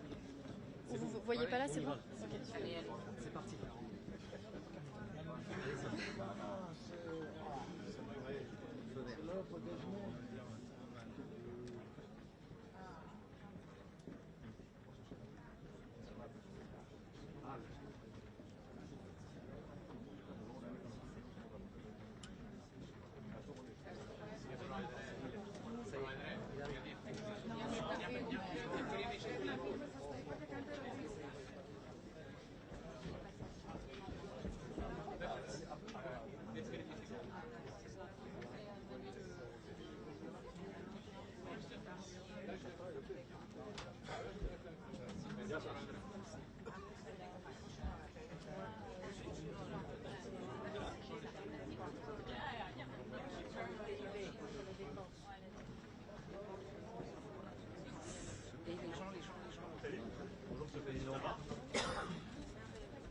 Bonjour messieurs, dames. Vous allez bien? Peut-être quelques mots pour vous dire les conclusions que je tire de ce sommet, ce que j'ai pu exprimer d'ailleurs tout à l'heure. D'abord, en poursuivant le réinvestissement sur les questions de défense, l'ensemble des pays membres et tout particulièrement les Européens continuent d'œuvrer à structurer ce pilier européen au sein de l'OTAN. C'est ce que nous poussons depuis plusieurs années, avoir une Europe qui dépense davantage, qui prend davantage ses responsabilités pour sa sécurité, qui prend davantage de part du fardeau. C'est à la fois le souhait américain depuis plusieurs années, c'est une nécessité européenne, nous devons le faire pour nous-mêmes et pour être plus indépendants. Deuxième remarque, c'est que cet investissement doit aller de pair avec un durcissement des armées européennes, c'est-à-dire une culture commune, ce que nous avons lancé il y a quelques années avec l'initiative européenne d'intervention, créer des cultures communes, des déploiements communs, des exercices communs, c'est-à-dire des armées qui vraiment se battent, vont sur le terrain, comme on a su le faire au Sahel il y a quelques années, se déploient rapidement, comme on a su le faire il y a 3 ans, quelques jours après justement le déclenchement de la guerre d'agression russe, en structurant, en étant nation cadre en Roumanie. Et puis il faut développer avec cet argent une base industrielle et technologique de défense européenne, c'est-à-dire une Europe qui défend plus, c'est une Europe aussi qui doit développer de l'innovation et de l'industrie de défense, et pas simplement acheter chez les autres. Et à ce titre, ce qui a été fait ces dernières semaines au sein de l'Union européenne, avec les programmes dits SAFE ou EDIP, qui réservent 65% de ses financements aux Européens, va dans la bonne direction, est un vrai changement de doctrine dont je me félicite. Le troisième élément, c'est que tout ça, on le fait. Quand même le rappeler et remettre les choses au milieu de la discussion, parce qu'il y a la menace russe. Je le disais il y a quelques mois à nos compatriotes, nous le vivons depuis plusieurs années, mais au fond, la 3e guerre russe en Europe a acté cette menace. En effet, après la Géorgie, après la Crimée, la guerre d'agression de février 2022 a très clairement permis d'identifier cette menace dans la durée.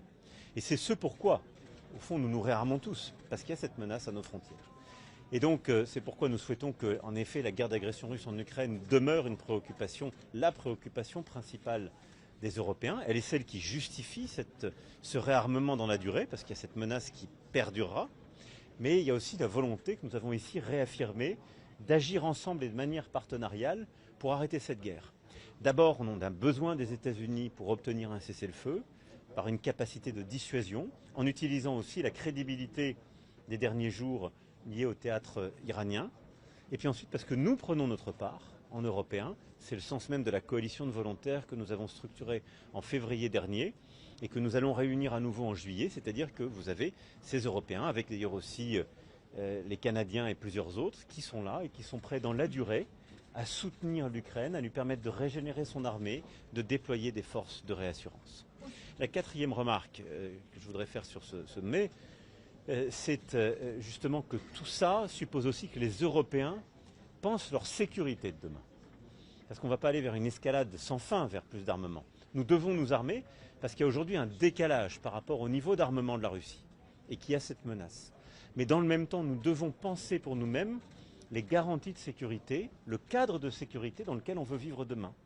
C'est-à-dire celui qui stoppera la prolifération, celui qui encadrera les capacités d'armement, comme on l'a connu par le passé quand il y avait la guerre froide. Et beaucoup de ces traités de la guerre froide sont tombés ces dernières années dans le silence absolu, le dernier étant le traité FNI en 2019.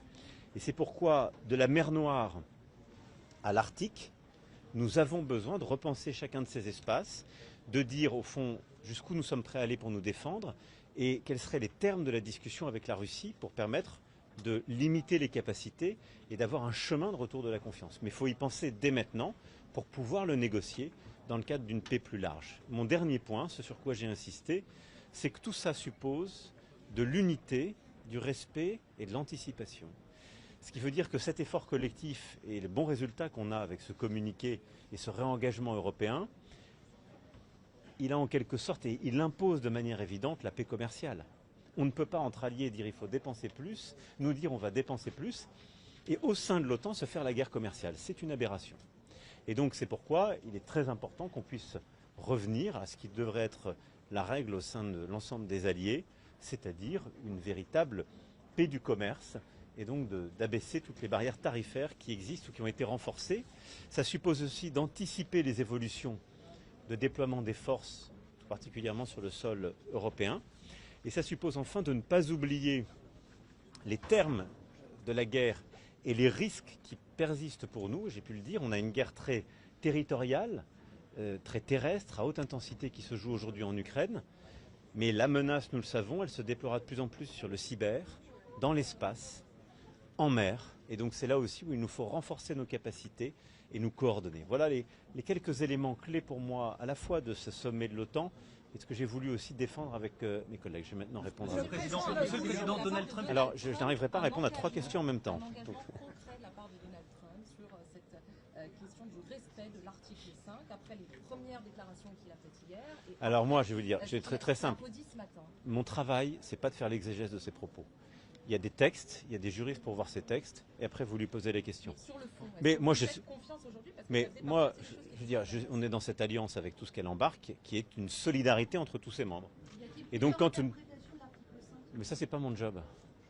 C'est pas mon job, ça. On a l'impression. Moi, je vais vous dire très simplement, j'avance. Je veux que les Européens, il y a des textes, ils sont signés. Je crois qu'ils font pas tellement mystère. Et il n'y a pas tellement aujourd'hui, ni chez les juristes, ni chez les diplomates, l'article 5 implique une solidarité entre tous les membres, pas d'ailleurs d'un vers les autres, entre tous les membres s'ils étaient agressés. Donc je pense qu'il ne faut pas jeter le doute là-dessus.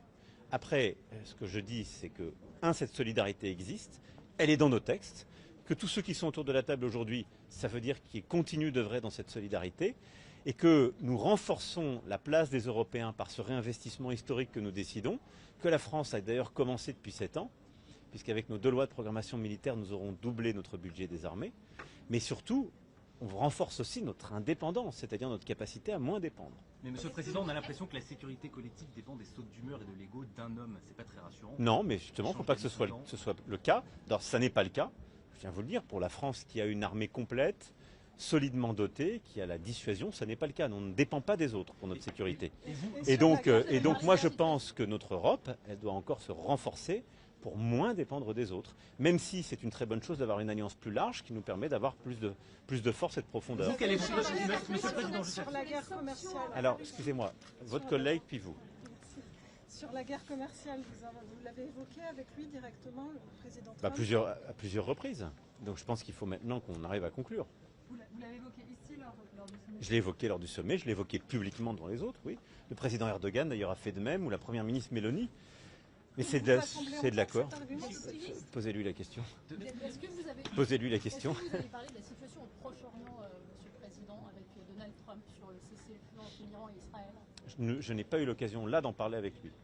Quelle est votre analyse des dégâts infligés Elle est encore en cours. Il y a des rapports qui disent qu'elles ne sont pas très lourdes. Le président Trump dit que c'est anéanti pour des décennies. Où vous situez-vous? Premièrement, nous sommes en train de finaliser ces analyses en propre, pour ce dont nous disposons. Il y aura ensuite une confrontation avec l'analyse des autres pays intéressés, évidemment américains, les autres Européens, les Israéliens. Et puis j'aurai l'occasion tout à l'heure de voir le directeur général de l'Agence internationale pour l'énergie atomique, M. Grossi, et j'échangerai aussi avec lui sur ce sujet. Monsieur le Président, quelle est votre stratégie pour traiter Donald Trump? Lui être très flatteur, lui opposer de la résistance? On a vu beaucoup de chefs d'État faire preuve d'obséquiosité ici au sommet de l'OTAN, voire carrément lui tirer. J'essaie toujours d'avoir la même... Comment il faut traiter Trump? J'ai toujours fait pareil depuis 2017, c'est-à-dire en étant extrêmement direct, tout à fait respectueux, mais Moi j'ai toujours dit les choses, donc je les ai dit aujourd'hui et je les dis à chaque fois. Voilà. S'agissant des sanctions contre la Russie, est-ce que les Américains sont prêts à suivre les Européens pour un durcissement? Je ne suis pas président des États-Unis d'Amérique, donc je vous invite à lui poser la question. Mais pour ce qui est des Européens, nous, je suis assez simple. Ce que je dis, je le fais. Et donc nous défendons le paquet de sanctions, le 18e paquet qui a été proposé par la Commission. Il a été fait en coordination avec les sénateurs américains. Et tout ce qui nous a été dit jusqu'alors était que ces sénateurs avanceraient, allaient dans les prochains jours déposer justement ce paquet de sanctions et qu'ils devaient avancer. C'est les prochains jours qui nous diront ce que les États-Unis feront. Monsieur le Président, il faut augmenter le PIB, la part du PIB consacrée à la défense. C'est un des engagements qui a été pris également par les différents dirigeants à l'horizon 2035, 5%. Concrètement, pour les personnes qui nous regardent, qui se posent des questions, comment on fait en France pour augmenter cette part du PIB consacrée à la défense dans un contexte budgétaire extrêmement tendu, avec aussi un risque qui arrive à l'automne, on le voit très bien avec ce qui s'est passé hier à l'Assemblée nationale, de renversement de ce gouvernement d'Agri. Mais vous avez raison de le dire, simplement on le fait déjà nous. On n'a pas attendu. Et on n'a pas attendu non plus la guerre d'agression russe en Ukraine de février 2022, puisque depuis 2018, nous augmentons. Et à travers les 2 lois de programmation militaire, on a fait des investissements qui n'ont pas été remis en cause par quelque aléa politique que ce soit.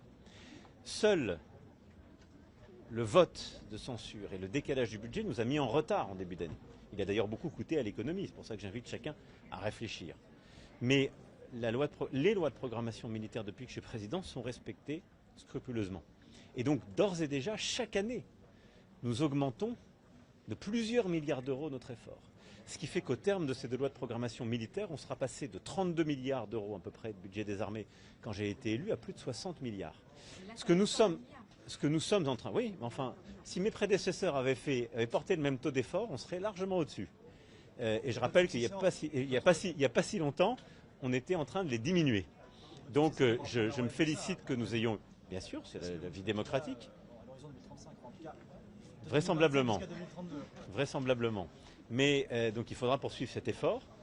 C'est un impératif. Nous sommes en train, là, très précisément, avec le Premier ministre, le ministre des Armées, le ministre de l'Économie, des Finances et le ministre du Budget, de justement regarder combien il nous faut faire pour intensifier ou accélérer certains des plans d'action qui étaient dans cette 2e loi de programmation militaire. Voilà, donc on continue. En début d'autre chose dans le budget qui sera... Vous avez raison, mais toujours, et on l'a toujours fait comme ça, il faut le financer en faisant des choix. C'est ça, gouverner. Et donc nous devons continuer de choisir. Mais je pense qu'on fait bien parce qu'on choisit notre indépendance. Et ce qu'on fait en matière de défense, en matière industrielle, en matière de recherche et de technologie, c'est ce qui nous permet d'avoir plus d'indépendance pour le pays, aujourd'hui et demain. Et d'ailleurs l'indépendance que nous avons encore, qui avait pu être fragilisée par des choix plus récents, elle procède aussi de choix historiques qui avaient été faits dans les années 60 ou 70, qui avaient permis de doter la France de programmes ou d'équipements qui nous permettent aujourd'hui de ne pas dépendre justement des sautes d'humeur ou des aléas de l'autre côté de l'océan. C'est notre force. Est-ce que vous avez eu des précisions sur le calendrier de redéploiement des troupes américaines en Europe? Non, mais je pense que c'est très bien de l'avoir. Est-ce que vous n'avez pas peur que ces 5% Le président américain était optimiste sur l'attente d'un cessez-le-feu rapide à Gaza. Écoutez, moi je plaide pour qu'on ait aujourd'hui 3 cessez-le-feu en même temps. Et on est de plus en plus ambitieux, mais celui qui tient et qui a été obtenu entre Israël et l'Iran, celui à Gaza, qui est indispensable et qui est pour moi une priorité absolue, et le cessez-le-feu que nous souhaitons avoir en Ukraine pour ouvrir les négociations de paix durable. Vous êtes d'accord que les 5% bénéficient aux équipements américains et que toute l'Europe se mette à acheter des patriotes? Mais c'est ce que j'ai dit tout à l'heure. Le deuxième point pour moi, la clé, c'est que les Européens s'équipent et produisent. C'est ce que fait la France, c'est ce que font plusieurs autres Européens. Et c'est d'ailleurs ce que nous avons défendu dans nos négociations européennes avec succès, puisque les derniers programmes ont une composante européenne, avec les programmes d'ISAF, SAFE et EDIP. Et donc c'est une très bonne chose. Il faut que les Européens aient justement ce réflexe désormais. Pourquoi?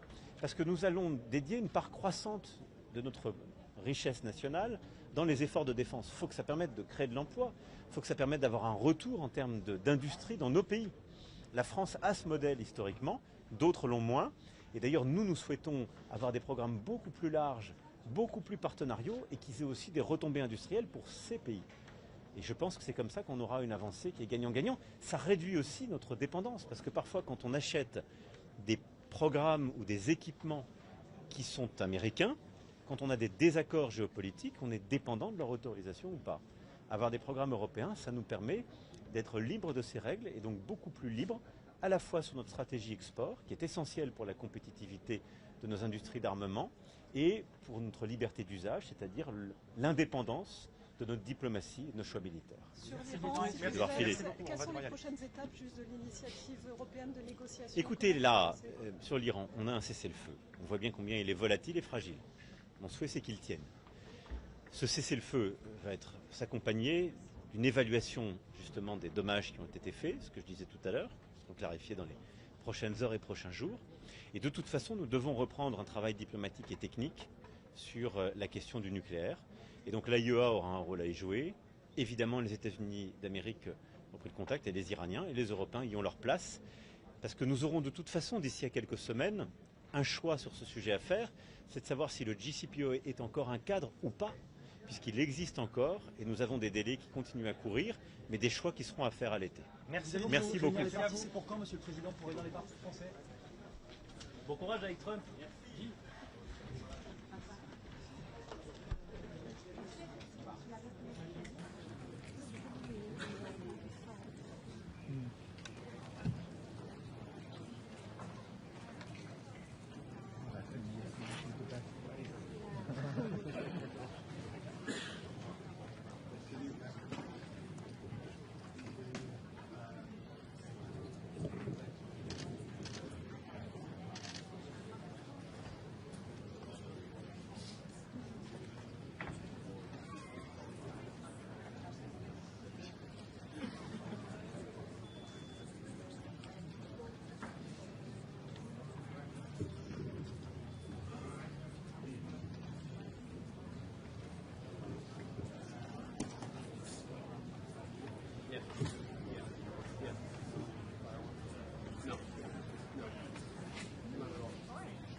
All right, good afternoon, everyone. We'll jump right in with a statement from the Secretary General, followed by your questions. Yes, good afternoon.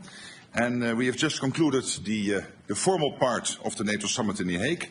Of course, there will be many other meetings later today and this afternoon.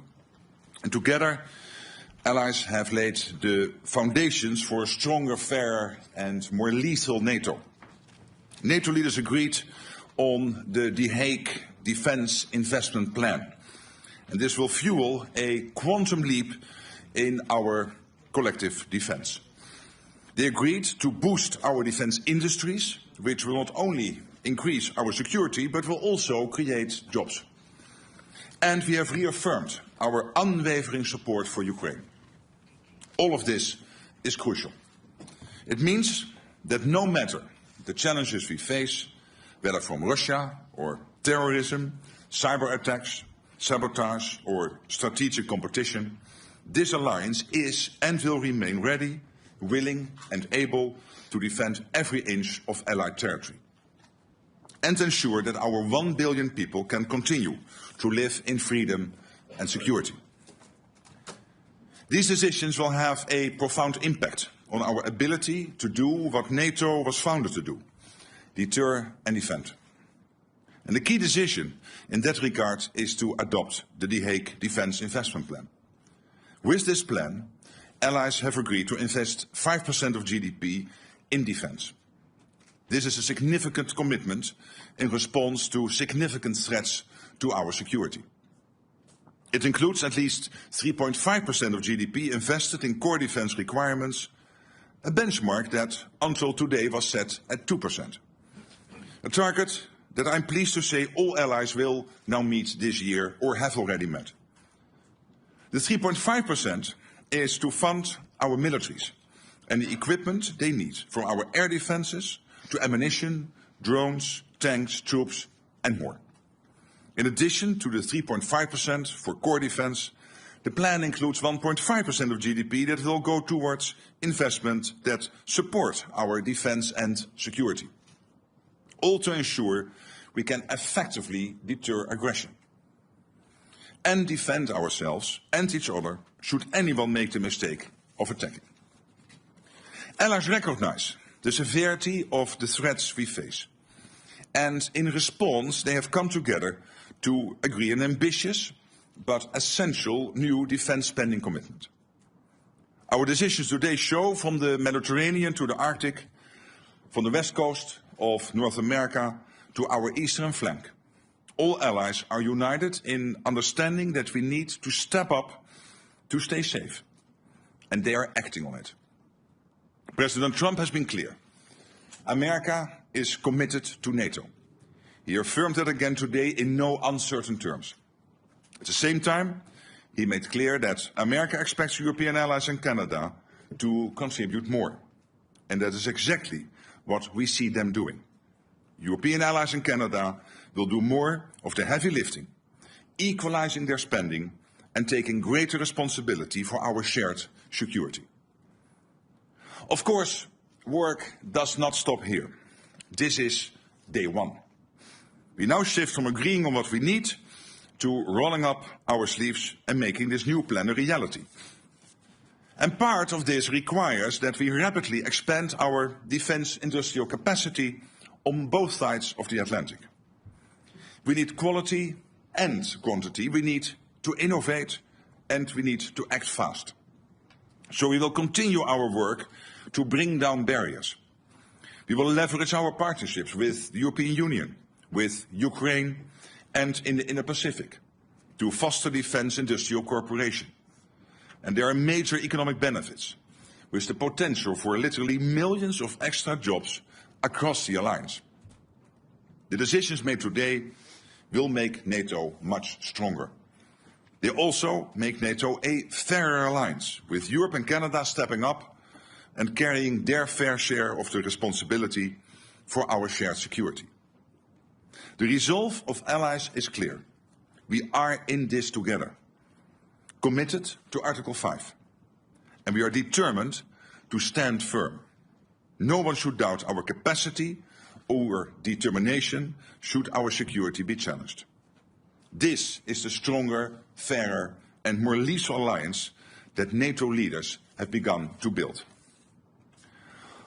Of course, this is also an alliance that stands firmly by our neighbour and partner, Ukraine. My dear friend Volodymyr Zelensky is here in The Hague with us at the NATO summit along with his team. Our resounding message to him and the Ukrainian people is that Ukraine has our continued support, including with over 35 billion euros pledged so far this year, with more to follow. All of this, our aim is to keep Ukraine in the fight today so that it can enjoy a lasting peace in the future. We stand by Ukraine in its pursuit of peace and will continue to support Ukraine on its irreversible path to NATO membership. It has been a momentous meeting today. Leaders have agreed on a trajectory that will ensure we are able to safeguard our freedom and security well into the future. And with that, I'm happy to take your questions. All right, I will call on people, and please, if you could state the outlet you're from, if I don't know that already. We'll start with Sky News. Yeah. Right here in the front and the center. We need a mic here. Thank you. Thank you. Deborah Haynes from Sky News. Hi. Hello. The language that you have used when talking to Donald Trump has been notable because of its flattery. Today you called him Daddy, and you sent a text message to him that was gushing with praise. Is this the way that you feel that you have to act when doing business with the US president, through flattery and praise? Isn't it a bit demeaning, and doesn't it make you look weak? No, I don't think so. I think it's a bit of a question of taste, but I think he's a good friend. And when he is doing stuff which is forcing us to, for example, when it comes to making more investments, I mean, would you ever think that this would be the result of this summit if he would not have been re-elected president? Do you really think that 7 or 8 countries who said, yeah, somewhere in the 2030s we might meet the 2%, we've now all decided in the last 4 or 5 months to get to 2%? So doesn't he deserve some praise? And when it comes to Iran, the fact that he took this decisive action, very targeted, to make sure that Iran would not be able to get its hands on a nuclear capability, I think he deserves all the praise. All right. Next question. Let's come to the front here. I think it's BBC. Yes. Yes. Well, wait for the mic, please. Jamal Moussavi from BBC Persian TV. You said that attack against Iran was illegal and in accordance with the international law. But today, Kaya Kallas said she is not sure that it was legal and in accordance with international law. Is there any kind of disagreement between you in NATO? No, there's not, but there will be many views always about international law. I think what the US did last weekend is justified. This is preventing Iran, and this is a request NATO has had for a long time, a position NATO has taken for a long time, that Iran should not get its hand on a nuclear deterrence. So I think it was totally justified what the US did. And I think it's also important that the American president is very much now working to get the ceasefire not only today and yesterday, but to have that ongoing over the coming weeks. All right. I see FT in the halfway back.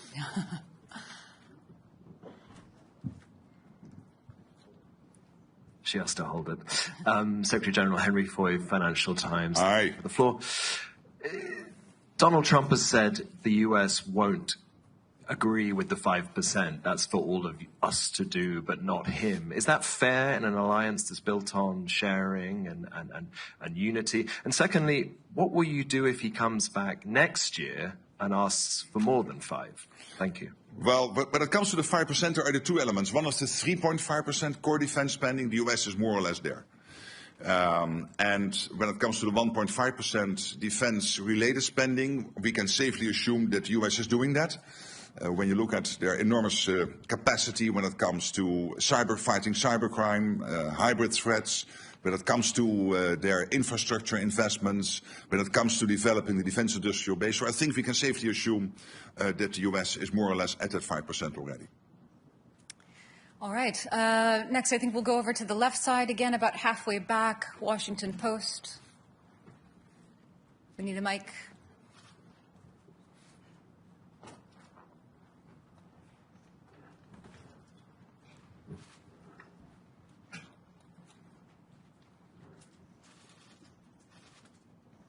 Thank you, Secretary General Ellen Francis, Washington Post. NATO allies will have to go to great pains to convince people that this money should be spent because of a Russian threat. But some of the comments at this summit suggest that it's all about pleasing President Trump. I think Secretary Rubio called it the Trump Summit. Do you agree that it's the Trump Summit? And how much of this pledge is about keeping the U.S. president happy? Thank you. Well, there are 2 issues to this and to the 5%. One is that there is this consistent ask from the US, this started already with Eisenhower in the 1950s, for the Europeans and the Canadians to equalize with what the US is spending. And now, finally, we're going to do that. But obviously, the 3.5 core spending and the total 5% is deeply rooted in the outcome of a process in NATO, the NATO defense planning process, which has led to agreeing by the defense ministers 2 weeks ago on our targets. So what each country needs to do when the call would come. If the call would come, we need you to help because there is an Article 5 situation. And we have calculated that to basically reach those targets, we need to spend 3.5% on core defense and, of course, the 1.5% on defense and security-related spending. So there is this US request, please equalize, because it's not fair that we shoulder much more than the others are doing and that we are carrying more weight than the others are doing. And there is the issue of that it is really necessary because of the long-term threat by the Russians to the whole of the Euro-Atlantic area and also the other upcoming adversaries, and of course the situation with China, where we see this impressive military build-up. So it is both true. The US has consistently had this request now for 60, 70 years, and finally we will do it. And I think that's important. It makes the whole of the alliance more stable and fairer. And there is the need because of Russia and others.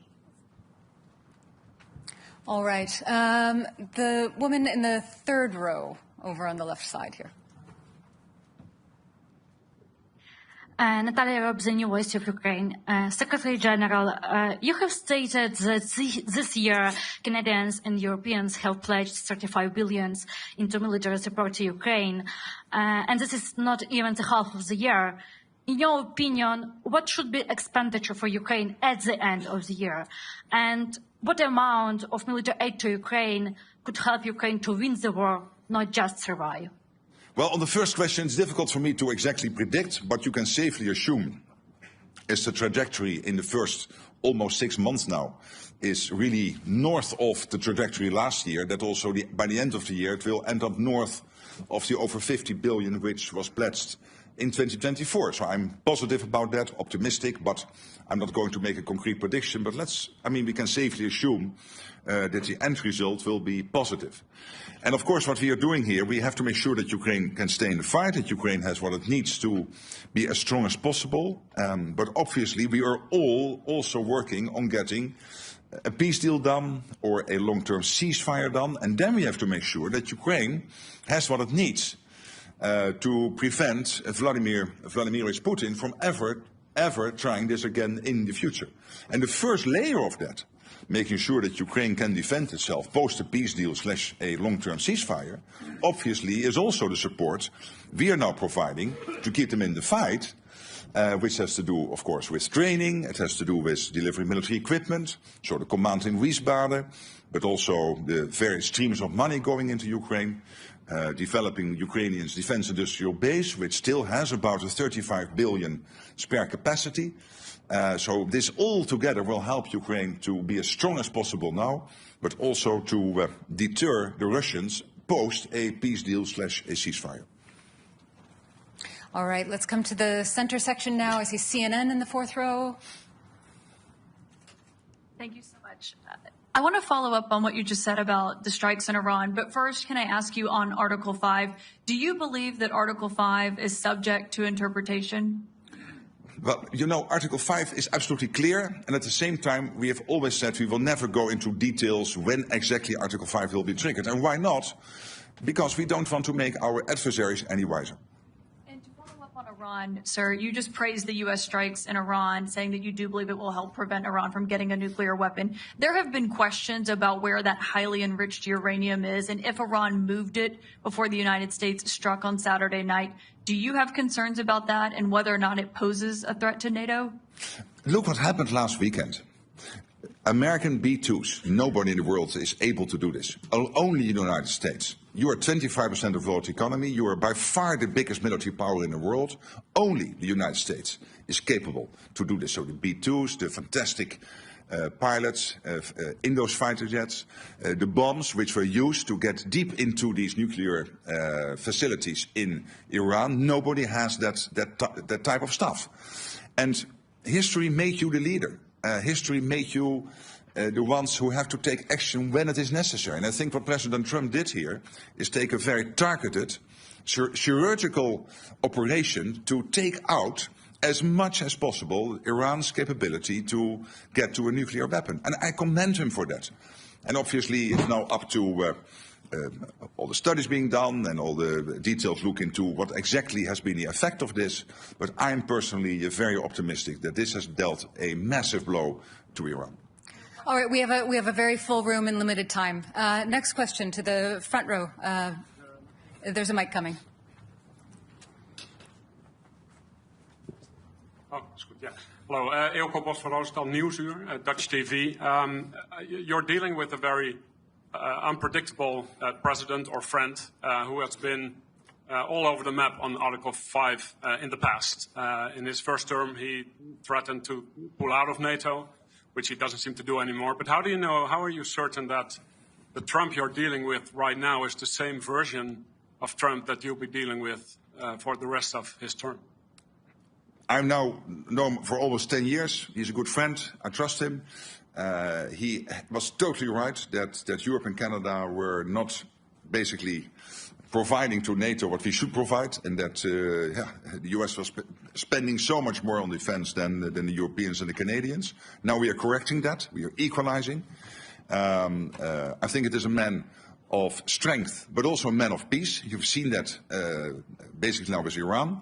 The man of strength being able to command his B-2 bombers to go into Iran to take out that nuclear capability, but also the man of peace who is then immediately following up with making sure that Israel and Iran will commit to a ceasefire. And I think this is exactly what you want the American president to do, provide that type of leadership. And so I find him very predictable.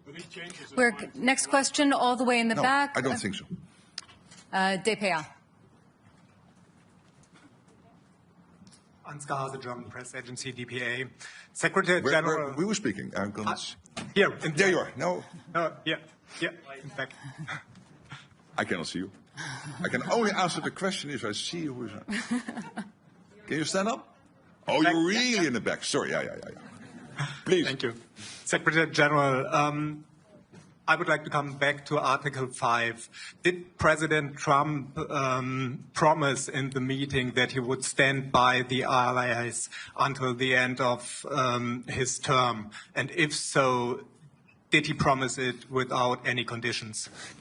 Can I ask you, and not you, you're a journalist, so you are totally, of course, free to ask all those questions, but through you to some politicians in Europe and Canada to stop worrying. The United States is totally committed to NATO. The United States is totally committed to Article 5. How many times do we want them to say this? And as I said before, we have now had half a year when we constantly ask the US, are you with us, with NATO, with Article 5? So let's look for another country in NATO, one of the other 31, Iceland, the Netherlands, France or Canada, for the next half year to answer that question. All right. Limited time, lots and lots of questions. The woman in the green jacket here in the third row. Kathy Newman, Channel 4 News. Hi. Hello. You described in the communique Russia as a long-term threat. Isn't Putin an immediate threat? Did you water that language down to get agreement? No. Of course, if you're a long-term threat, you're also a short-term threat. So he is a threat now, and he is a threat in the long term. All right, same row, the woman in the white shirt with the glasses.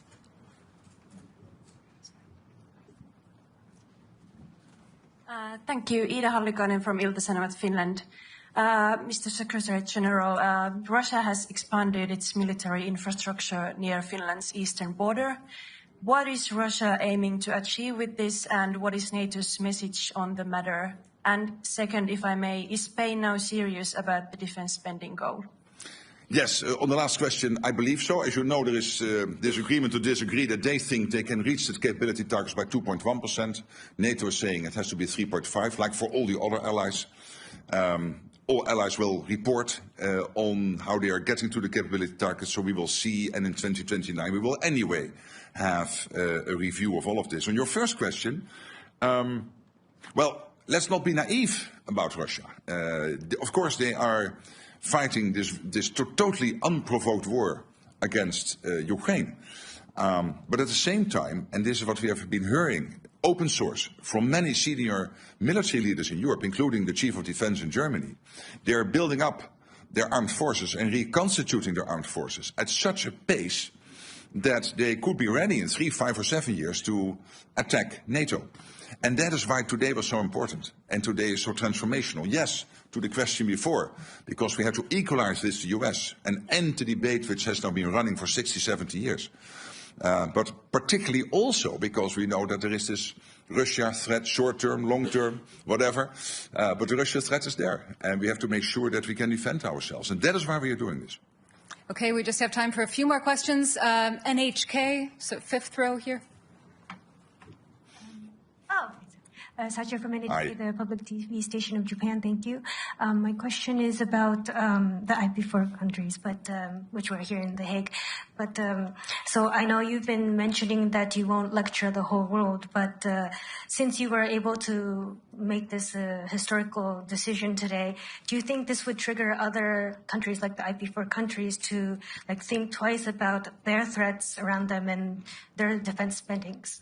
Well, we have this close cooperation. I had yesterday an excellent meeting with the Japanese foreign minister. We will have a meeting with the senior leaders from the Indo-Pacific 4 countries later today, and there will be another meeting also with President Zelensky and European leaders. So, but with the Indo-Pacific 4, we will also meet. And this is because we know that our two areas, so the Euro-Atlantic and the Indo-Pacific, are getting more and more connected. Look at North Korea being so closely involved now in the war effort, and North Korean soldiers fighting on European soil against, on the Russian side, against Ukraine. That is rather historic. So this cooperation is important, where it's very much focused on innovation, very much focused on procurement, on defense industrial production, making joint assessments of what is happening in the Pacific, what is happening in the Euro-Atlantic, and how the two are more and more interconnected. And I must say, when I'm speaking to the leaders, and I was visiting Japan early April, having a long meeting with the Prime Minister, and I met him again last week in Calgary at the G7, but also the leaders of the Republic of Korea, Australia, New Zealand, they all are very much aware that, of course, part of having a deterrence is that you spend enough on it. And you see in all these countries debates ongoing on doing more where possible, but it is not up to me to advise them. Let me concentrate on the 32 and make sure that we do what we need to do. But I think that debate is taking place also in many countries outside NATO.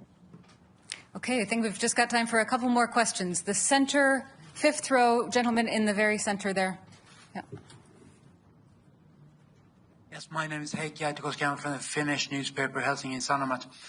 Did you exchange views on Vladimir Putin and Mr. Trump seems to be in rather friendly terms with him? It would be interesting to hear what you talked about him.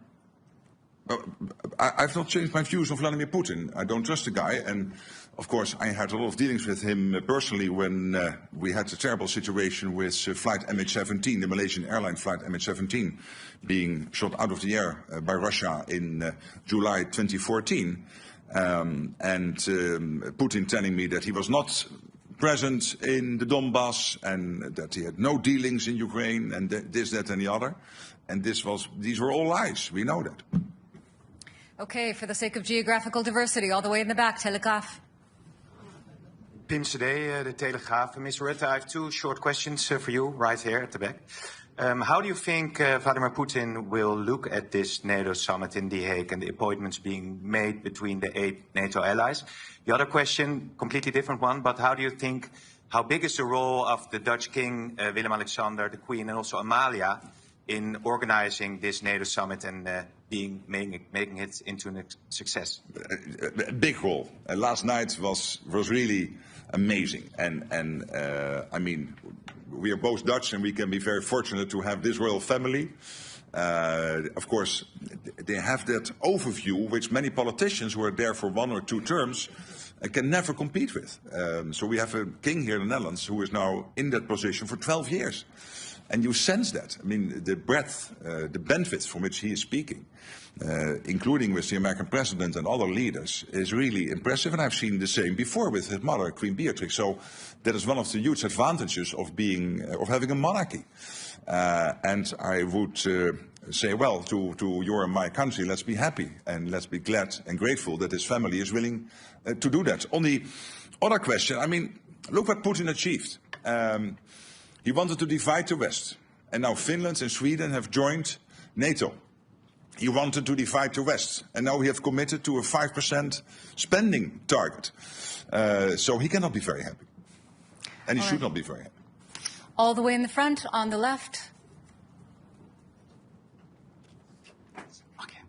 Never give the microphone away. Give it up so that you can see me.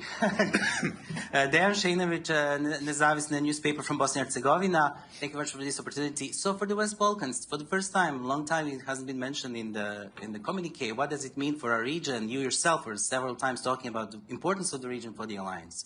What can you tell us why it's not mentioned? Yeah, but again, this is not your traditional communique which you would see in the UN or in NATO in the past, where you would have 60 pages, 90 paragraphs, basically talking about the world from the birth of Jesus up to today and everything in between. I mean, that's done. We try to focus, so we are still very much concerned. KFOR is there in Kosovo. U4 is there in Bosnia and Herzegovina. I was visiting the region, had extensive talks with the leadership in Bosnia, in Kosovo. I had a dinner in Brussels with the President of Serbia. So we are very much involved as NATO. The EU, of course, is very much involved. We closely coordinate with Kaja Kallas and Ursula von der Leyen on the European side. But what we really want to do here is not to recall all the language, like the irreversible path of Ukraine into NATO. It's still there, nothing changed. But really to focus on three core issues in 5 paragraphs. And one of the paragraphs is about the next meeting. So basically 4 paragraphs. And that is about, as you know, production, spending, and Ukraine. Okay, final question to the young reporters in the front. Yes. We'll get a mic to you. Just a moment. Thank you very much for this opportunity, Secretary General. We are the youth correspondents. Absolutely. And you are here now for 2 days, and you've been marvelous. Yes, thank you. There's a lot happening in this world, and many children worry about it. Do you think we children can also fight for peace? Or should we trust that you could bring peace to the world? Thank you. But I cannot personally bring peace to the world. What we can do collectively is to make sure that we are so well prepared, we are so strong, that nobody will ever attack us. So the best way to preserve your future and that our children can live in a democratic, free, open society where you can be who you want to be, think what you want, have free press, what we basically have in the West, and let's be honest, it's fantastic, is to make sure that we spend enough on our defense, particularly if we know that we have some adversaries who are really trying to get at us. So that's the best way to preserve your future. And that's what we try to do today, to make that commitment.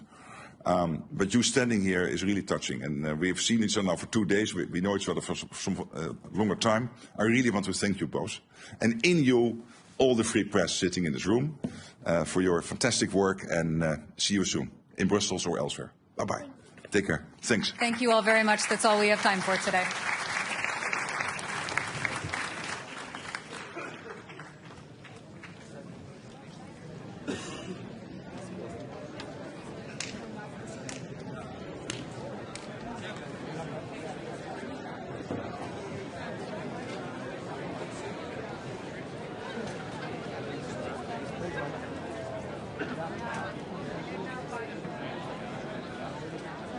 Adjustment at that point.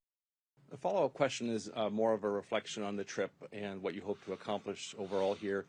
You said the other day that Canada is the most European of the non-European countries. You came here to sign a security and defense partnership. Serious question. Is there any way, or have you given any thought to possibly trying to chart a path to joining the European Union? Obviously, it's a geographical series of countries, but they also share a philosophy about how to arrange society and how to treat individuals, and they share a lot of values with us. So is that door completely closed to us, or is there anything like being an observer or something that we can get to? Because I have to say that question comes up a lot in talking to Canadians these days. Interesting. I haven't heard it expressed to me by Canadians, or many Canadians. So the short answer is no. That's not the intent. That's not the pathway we're on. But much of what you said in your question, I would subscribe to, which is that most European and non-European nations. That's not necessarily a comment about the historical makeup of the country. but it's the relative value set, the value on liberty, the value on democracy, the importance of solidarity. We have similar social welfare systems.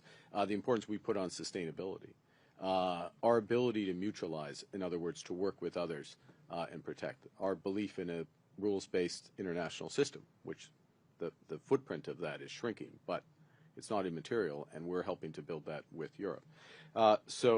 And the way we see it, if I could frame it, final comment, and this could be a bigger discussion at the right point, Europe, part of what Europe is focused on as members of the European Union is a so-called ever closer union. We're looking for a closer partnership with that union. So yes, we cooperate much more clearly and broadly to our mutual benefit, but not as a member, but along that continuum. That starts to answer. I don't think that's a final answer to your question, but it's an important element of building out the system, the way I would say. Hi, Mr. Carney. Mackenzie Gray with Global News. Previously, you've spoken about the idea that Canadians will need to make sacrifices to pay for defense spending. Can you outline what sacrifices you're expecting Canadians to make? Well, I think right now, the people who've been making sacrifices have been the men and women of the Canadian Armed Forces because they have not been paid to reflect what we are asking them to do. They haven't been operating with the right equipment in many cases. Many cases their equipment hasn't been working. So the first sacrifices have been there, and we're making up for that and level setting that, and that's an important part of just what we're doing this year in terms of the increase in defense. The second thing I'd say is that the way we're looking at this, and you'll hear more about this in the coming months, that the investments we're making in defense and security, broader security, given the new threats that Canada faces, I think those, we're not at a trade-off. We're not at sacrifices in order to do those. These will be net additive. In other words, more of this will happen in Canada. More of it will help build our economy at the same time as it improves our defense, and we'll get the benefits. The question is, as we move towards later in this decade, and depending on how the threat environment evolves globally, if we are moving to the higher and higher levels of defense spending because that's necessary, then we will have to make considerations about what less the federal government can do in certain cases and how we're going to pay for it. Those trade-offs, I'm going to give you false precision around this, but those trade-offs happen towards the end of the decade into the next decade, and we will be much, much better informed. And if I can go back to Steve Chase's question, the social license element of that, there's going to be a very clear and open conversation about that based on facts and based on what Canadians want. So in terms of the spending on the 3.5%, it seems as though you're saying that Canadians should not expect that there's going to be a substantial increase in defense spending. Of course, not saying what you've done now, but those things will be coming much later down the line. I think it'll be, look, one of the things we're very conscious as a government, and I know you were there, I think it was described perhaps by you as the most boring, and I know there's competition for that, but the most boring campaign release during the campaign when we spent a day on defense procurement and how we were going to restructure defense procurement. And part of the reason we're doing that for several reasons. First and foremost, value for money for Canadians. Second, you do, it was you, wasn't it? I'll take your word. And second, and you're in NATO. This is like really important. I don't remember that. And secondly, to have maximum spillovers, like benefits in Canada of that spending to get jobs and others. But thirdly, this issue about how quickly we move up, because one of the things, it's in anything, it's not just in defense, if you all of a sudden start spending a lot more money in one area, you can end up spending a lot more money on rising prices and choke points. That's part of the reason why we're cooperating more closely with the Europeans. Part of the reason why, we continue cooperation with the U.S. in the right areas, but also part of the reason why this increase will happen at a measured pace, or we'll try to do it at a measured pace, and that has that consequence. There you go. Bonjour, M. Carney, Valérie Gamache de Radio-Canada. c'est quand même substantiel comme marche à monter en termes de dépenses militaires. Est-ce que vous allez demander aux Canadiens de se serrer la ceinture à un moment donné pour y arriver? Est-ce que vous devrez demander aux Canadiens de se serrer la ceinture, ou pour reprendre le terme de Marc, avez-vous l'impression que vous devrez demander aux Canadiens de faire des sacrifices pour y arriver? OK. Dans ce contexte, pour le moment et pour les prochaines quelques années, jusqu'au... et c'est pas exact, mais on ne peut pas être assez précis que ça, mais je veux dire que jusqu'au fin de cette décennie, ce n'est pas des grands sacrifices, parce que les grands montants vont augmenter notre économie en même temps que nous allons les dépenser. On va investir, par exemple, dans les minéraux critiques. On va investir dans des brise-glaces, des navires brise-glaces qui sont créés ici au Canada, bâtis ici au Canada, pardon. Alors, pendant les prochaines années, oui, ce sera comme ça. Et le rythme d'accroissement va être assez lent au début, parce qu'il faut être prudent. Le gouvernement doit être prudent au début. Il faut ramasser de l'information. Il faut augmenter la capacité industrielle au Canada et dans d'autres pays de l'OTAN. Et on a eu l'impression dans ce sommet que le secrétaire général de l'OTAN a tout fait pour plaire à M. Trump. Il lui a dit qu'il jamais de président avait réussi ce qu'il réussissait aujourd'hui. Est-ce que c'était trop? Est-ce qu'il en a trop fait, le secrétaire général de l'OTAN, pour plaire à M. Trump? Oui. Je peux parler pour le gouvernement du Canada. Nous faisons des mesures pour les Canadiens et Canadiennes. Et c'est afin de mieux protéger les Canadiens et Canadiennes, premièrement, afin de défendre nos intérêts et contribuer à la défense de nos alliés. C'est pour tout cela. Dans un monde où les menaces, malheureusement, continuent à augmenter. Est-ce que c'est trop? On verra. On verra en 2029. Parce qu'il y a un moment que tout l'OTAN, c'est au sein de cet accord, cet engagement, il y a un moment de faire une revue du montant et de la division entre le promis, c'est quoi le pledge? C'est engagement industriel de la défense et le montant en total. Alors, on verra, et si c'est trop à ce moment-là, si le 5% est trop, on va la réviser. Okay. Next question. Good afternoon, Mr. Prime Minister. Jeremy Sharon, CTV News. Do you have an estimation of what 3.5% of GDP will look like in 2035? Well, that's a great question, and there's two ways to answer it, and in both cases I'm going to say no, in effect, but it's going to take me a bit of time. And the reason is this, is that, and this is a crucial point that we have been making, the ambassadors here have been making, the ministers have been making, as officials have been making, I make in the room and in bilaterals, is the world is changing quite rapidly. We all know that in terms of the threats. The nature of warfare and defense is also changing quite rapidly.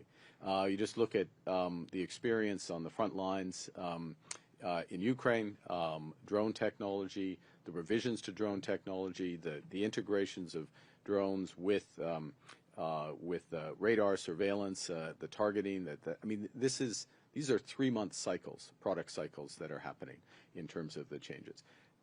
The cost footprint is potentially substantially less. It is substantially less in terms of much of what is being fought. We have not, Canada, NATO more broadly, have not yet integrated those learnings. And that's the first thing. People know they need to do that, but that's part of the questions that's going to evolve over time. Secondly, the other threat environments, cyber, I'll group them under cyber, but the scale of cyber, which will only be augmented by quantum, the risks be augmented by the development of quantum, that's changing very rapidly. So we don't know how much we're going to be spending and how we're going to spend, both in terms of, I'll call it, well, drones are both air and battlefield tank defenses wrapped into one. So how that's going to evolve, how the cyber warfare is going to evolve, what the relative spend is going to be on that, and what's the most efficient way to do that. That's the first element. The second element is whether the threat environment itself changes, because we should spend for the environment, not for some what could be an arbitrary number. Key point.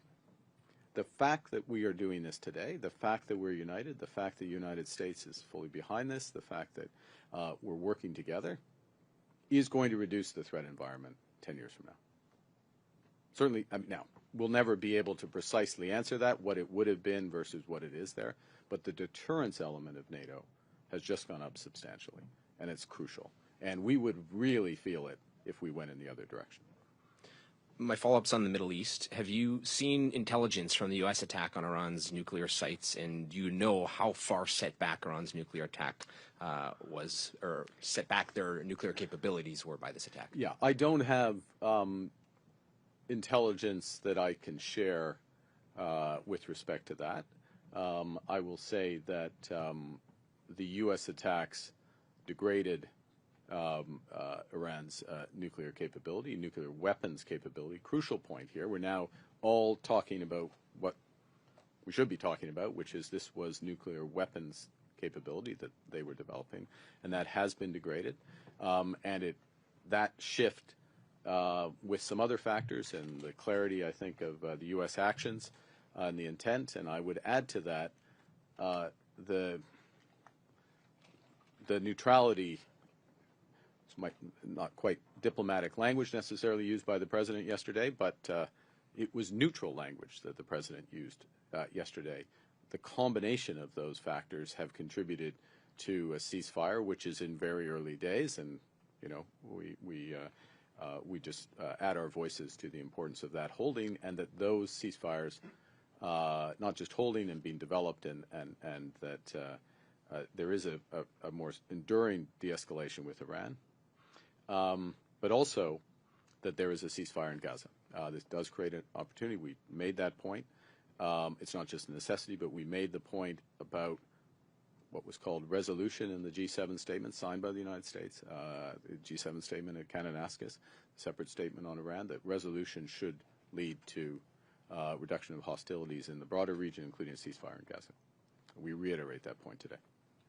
We've got about 3 minutes left and 3 journalists left. So okay, I'll be. It's my fault. I'll be quicker. Okay. Yeah. Next question. The Prime Minister Thomas Hill from Bloomberg News. You've been in Europe several days speaking with leaders about security, and you campaigned to Canadians about rebalancing defence dollars away from the US. So I wanted to ask if you've had talks with specific European partners about fighter jets, submarines, specific big-ticket items that Canada is looking to procure. The short answer is yes.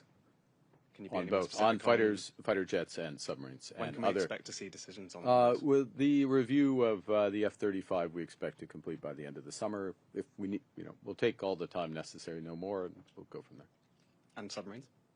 That's a longer process. It runs to 2027, 2020. At least it may be 2028 before the final decision. But it's a big procurement process, and there's multiple steps. But there's lots of interest in helping us in that. Thank you. My other question, I'll try and be fast. That's question 4. About the commitment to hundreds of billions of dollars cumulatively you've made today. The Parliamentary Budget Officer told us that implies high deficits unless you either raise taxes or cut major projects, social spending. So do you agree with him? And if so, how high a net debt to GDP ratio are you willing to run?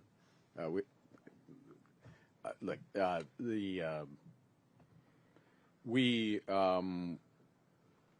will grow this economy. We'll grow this economy. We'll balance our operational budget in 3 years. That's our commitment. But we will also invest in this country, including in our defense industry. Thank you. This country being Canada, not Netherlands. Yeah, thank you. Prime Minister Kate McKenna from the CBC. In your platform, you made some very specific promises related to defense procurement, including artillery and other things. I'm wondering, is that your roadmap to hit this 3.5%, and will it get you there, or will you have to do additional things? Thanks for the question. No, it's your question's on point. Those commitments, the elements that were identified in the platform, and it's obviously questions of amount, but that they would be consistent with defense spending in the low twos percent of GDP. So there's additional capacities that would need to be developed. Yeah. And my follow-up, did you pick the 2029 review because Donald Trump will be out of office? Will he be out of office? Oh. In January, I didn't realize that. Okay. Look, it's a natural time to review. We'll have enough information at that point. I think we all recognize Canada. Well, I'll speak for Canada. We have more to do given the threats that we face, so we can see an increase in both defense spending and defense industrial spending for the next few years. We'll lay that out in more detail as we work it through. But that's a reasonable amount of time. We'll have enough information. We can do a course correction individually and collectively at that point. Yeah. We'll have time for one last question. Yep, there we go. Hi, Prime Minister. Murray Brewster, CBC, batting cleanup. There you go. I want to pick up on a couple things that you've been asked already about defense procurement. There are a number of legislative and authorities that the Canadian government has to be able to speed up defense procurement. Do you anticipate on some of the high-value projects using those authorities? It's a great question. The first thing we look to do is change the machinery of defense procurement, if I can put it that way. This new defense procurement agency with Secretary of State Fuhrer is the Secretary of State responsible for that, obviously working closely with both the Department of National Defense and what's called the Department of Government Transformation, but basically Procurement Canada. So that's the first. There are elements of that, though, that we've identified where we will look to make adjustments with appropriate authority, but make adjustments to our ability to buy Canadian and our ability to buy more rapidly as appropriate. My final question relates to the other half of the summit that was talked about, and that's Ukraine. Should Ukraine have been in the room, especially when Allied leaders were talking about it, and at the table for some of the important decisions that were made on its behalf? Yeah, I think, well, there were no, the fact of the way the summit was organized, Murray, was that the focus was on what we've been talking about, the 5%, the nature of it, why have a review, how work together. Our big emphasis, by the way, one thing I will emphasize, I'm just going to take this opportunity, which is because the threat environment is changing globally, and for Canada, I keep coming back to the Arctic and the threat to the Arctic. That's something, our view of the threats in the High North, as High North being a term that, say, the Norwegians and the Swedes and others would use, the Icelandic countries, the whole Nordic group of countries, there's a much greater focus on that. And one of the points we're making in the room is NATO needs to take that into account as it develops its thinking about what are the responsibilities of the members, what are the capabilities we need to develop.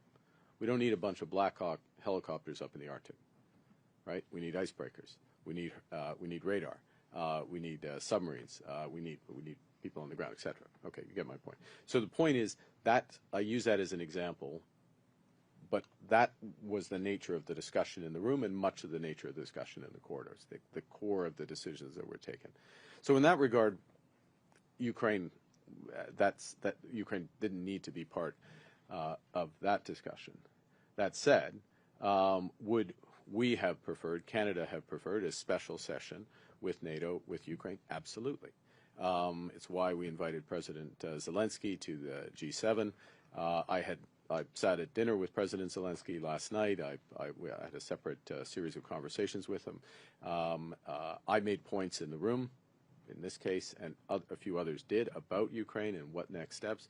I took the opportunity to emphasize the importance of comprehensive by which I mean all NATO members, financial sanctions against Russia. And there's a huge opportunity here. Europe's considering their sanctions this week, their 18th package. There is legislation ready in the U.S. Senate under Senator Graham's sponsorship in the U.S. It would be very powerful if they, in both those jurisdictions, EU and the U.S., joined Canada with our latest sanctions. And that would really help tip certainly the economic balance in this struggle. So yes, it would have been better to have a session. We didn't have it, but in the actual session, myself, several others made points, but the bulk of the discussion was about the core decision. Thank you. Thank you. This was our press conference. C'est ce qui m'a fait la conférence de presse. Merci. Merci. Merci.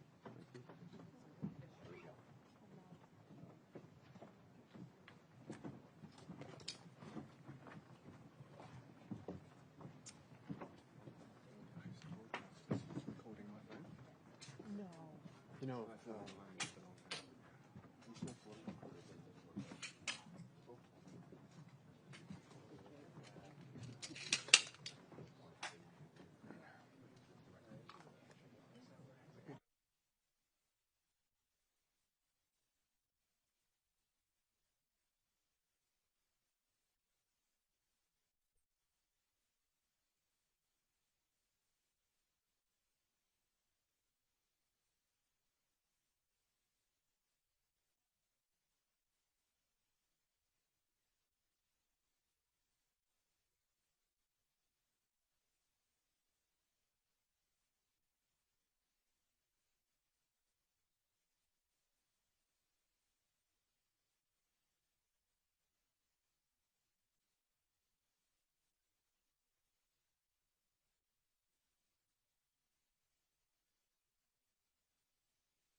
Post broadcast. Oh, you're the one. Yes, I need to go in the center. Yeah, you can. Oh, lovely, thank you. No worries. Then I can thank Put your hand. Thank you very much. Here we go. We're gonna move you over. Caroline, we have a second, so let's move the camera. Yes, so how do you want to work this? This camera can move to the side? Ja. Dit is het Witte Huis, deze moet naar achter. Sorry? Kunnen we deze naar achter duwen? Ja. Dan komt deze van het Witte Huis hier te staan. Oké, maar ook als het niet gebruikt als je wilt. Do you want to use the same tripod so we just can click on our camera? Huis me helemaal naar achter. Zeg jij het even? Ik zeg het, komt zo. Even plek gemaakt worden voor het Witte Huis.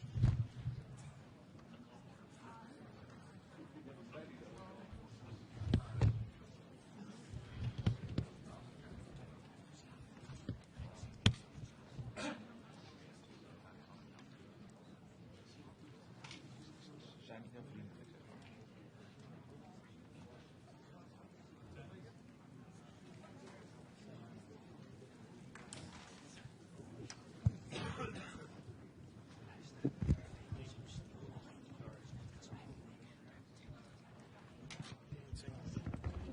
Thank you.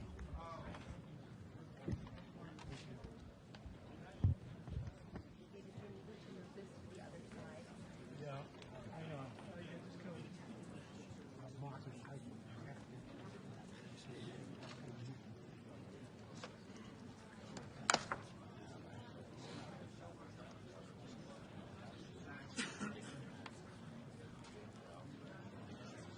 Ja, ik had het wel.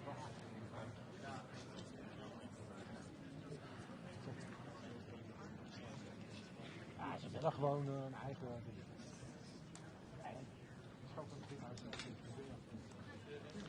I need power. Is there power? I need power. AC. Is there power back here somewhere? Where? No. Okay.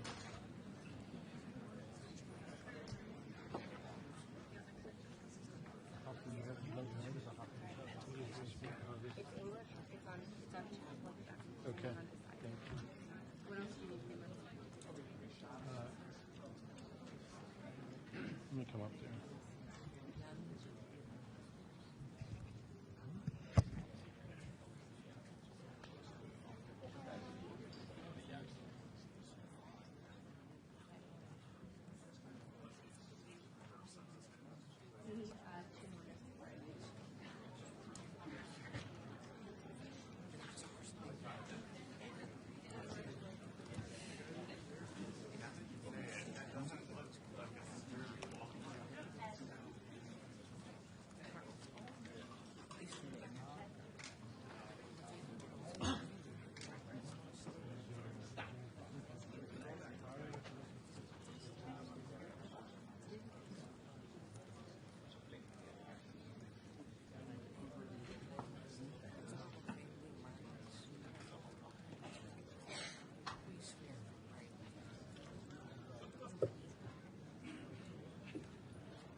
zijn ook wel waarschijnlijk van de Amerikaanse media.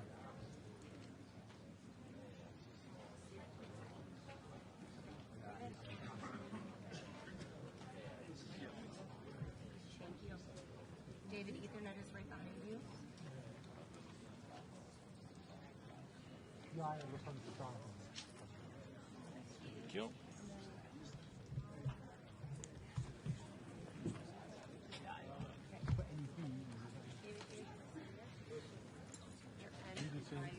Al 6, dan houdt er ook nog één hoog achter.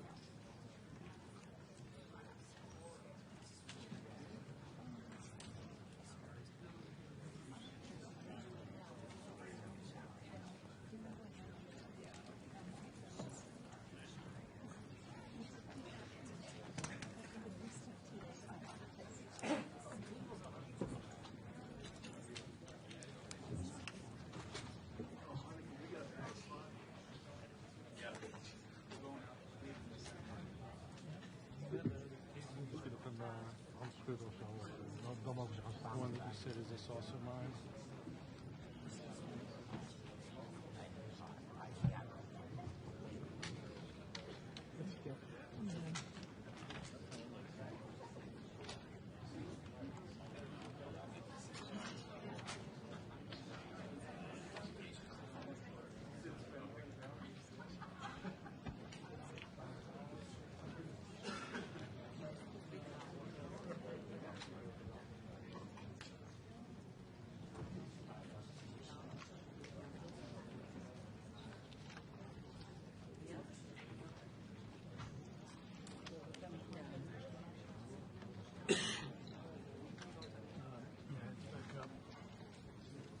Thank you.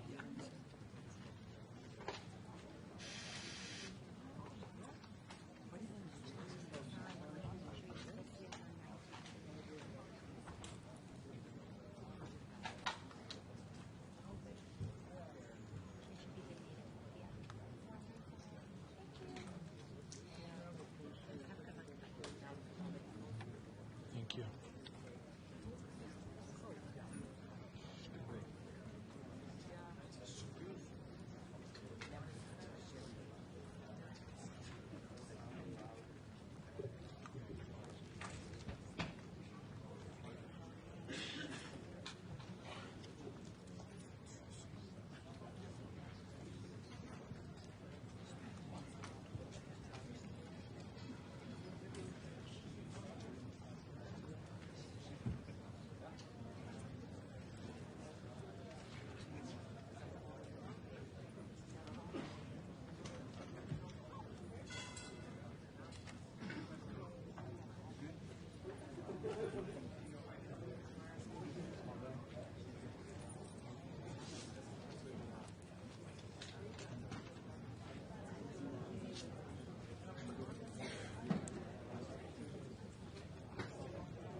Copy.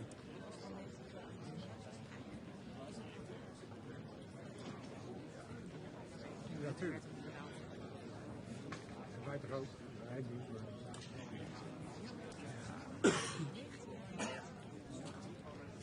Zeker. Ja.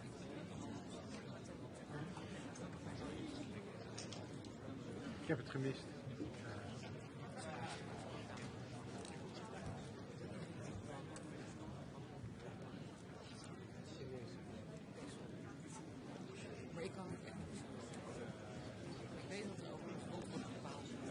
Tuurlijk, dat doet iedereen. Ik zou dat goed doen.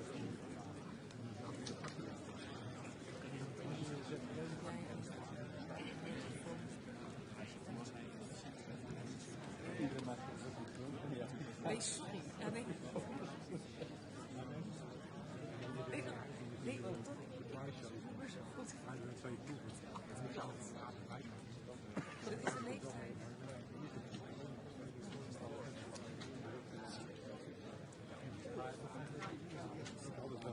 Audio en lange reeks.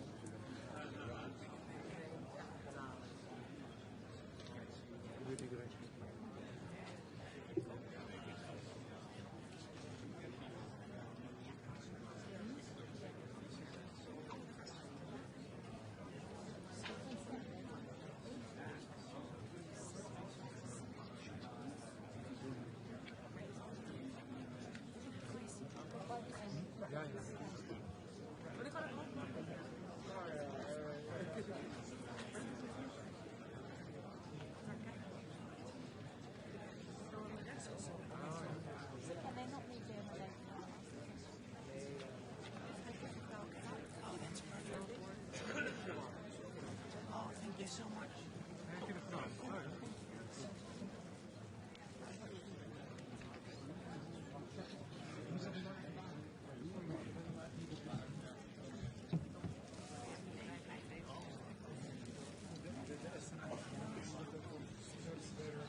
De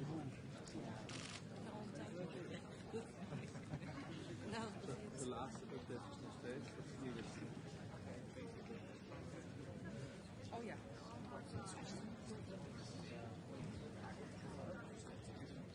Ja, dat is vol mensen.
Well, thank you very much. This has been an honor. It was a fairly long trip, but worth it. Tremendous things have been accomplished, as you probably noticed. Listened to a lot of wonderful speeches from the heads of a lot of wonderful countries. But I want to thank you for joining us at the conclusion of a highly productive NATO summit in the Netherlands. I want to thank them for the royal treatment they've given us. Couldn't have been nicer. And it's a beautiful country, really a beautiful country. Coming in, I saw the most beautiful trees. In fact, I want to bring some back with me. I want to also thank, I had breakfast this morning with the King and Queen, and they're incredible people. I said, you're central casting, beautiful people, great people, big, beautiful heart. And I enjoyed that. And also NATO Secretary General Mark Rutte, who's been terrific. He's been a friend of mine, used to be right here running this wonderful country. Now he's the NATO Secretary General. He's doing a fantastic job. And the Prime Minister, we appreciate everything you've done. And as you know, last weekend, the United States successfully carried out a massive precision strike on Iran's nuclear enrichment facilities, and it was very, very successful. It was called obliteration. No other military on earth could have done it, and now this incredible exercise of American strength has paved the way for peace with a historic ceasefire agreement late Monday, and we call it the 12-day war. Spoke to a few people. I guess that just sounded like the right name. It was a 12-day war. And we think it's over. I don't think they're going to be going back at each other. I don't think so.